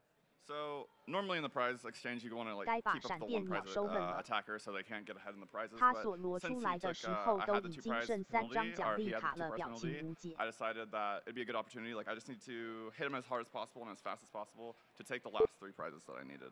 And so that's why I went with the Coco GX to get the damage in play, and it worked out. Awesome. Well, that ability to be so flexible in card games is really a mark of a true professional. So congratulations again. Talk to me a little bit about coming into this tournament. Who did you prepare with, and how did you decide on this list? Well, shout out to Gang, my testing group. Awesome. We grind games, figure out what the best deck is, and play it and win tournaments. So, yeah. Well, clearly it's working out, because there's 1 tournament win under your belt. What is next for you then? You've got 1 international championship win. Where are we going to be seeing you play next? Next weekend in Collinsville, I'll be playing. Hey, I'm from Illinois, man. It's a great state. I hope you enjoy it. Final question, are there any further shout-outs that you want to give? I know that Uncle Ben might be watching, maybe Mom at home. Yeah, Uncle Ben and Mom, of course. Shout out to DDG, the best team, best sponsor in the game.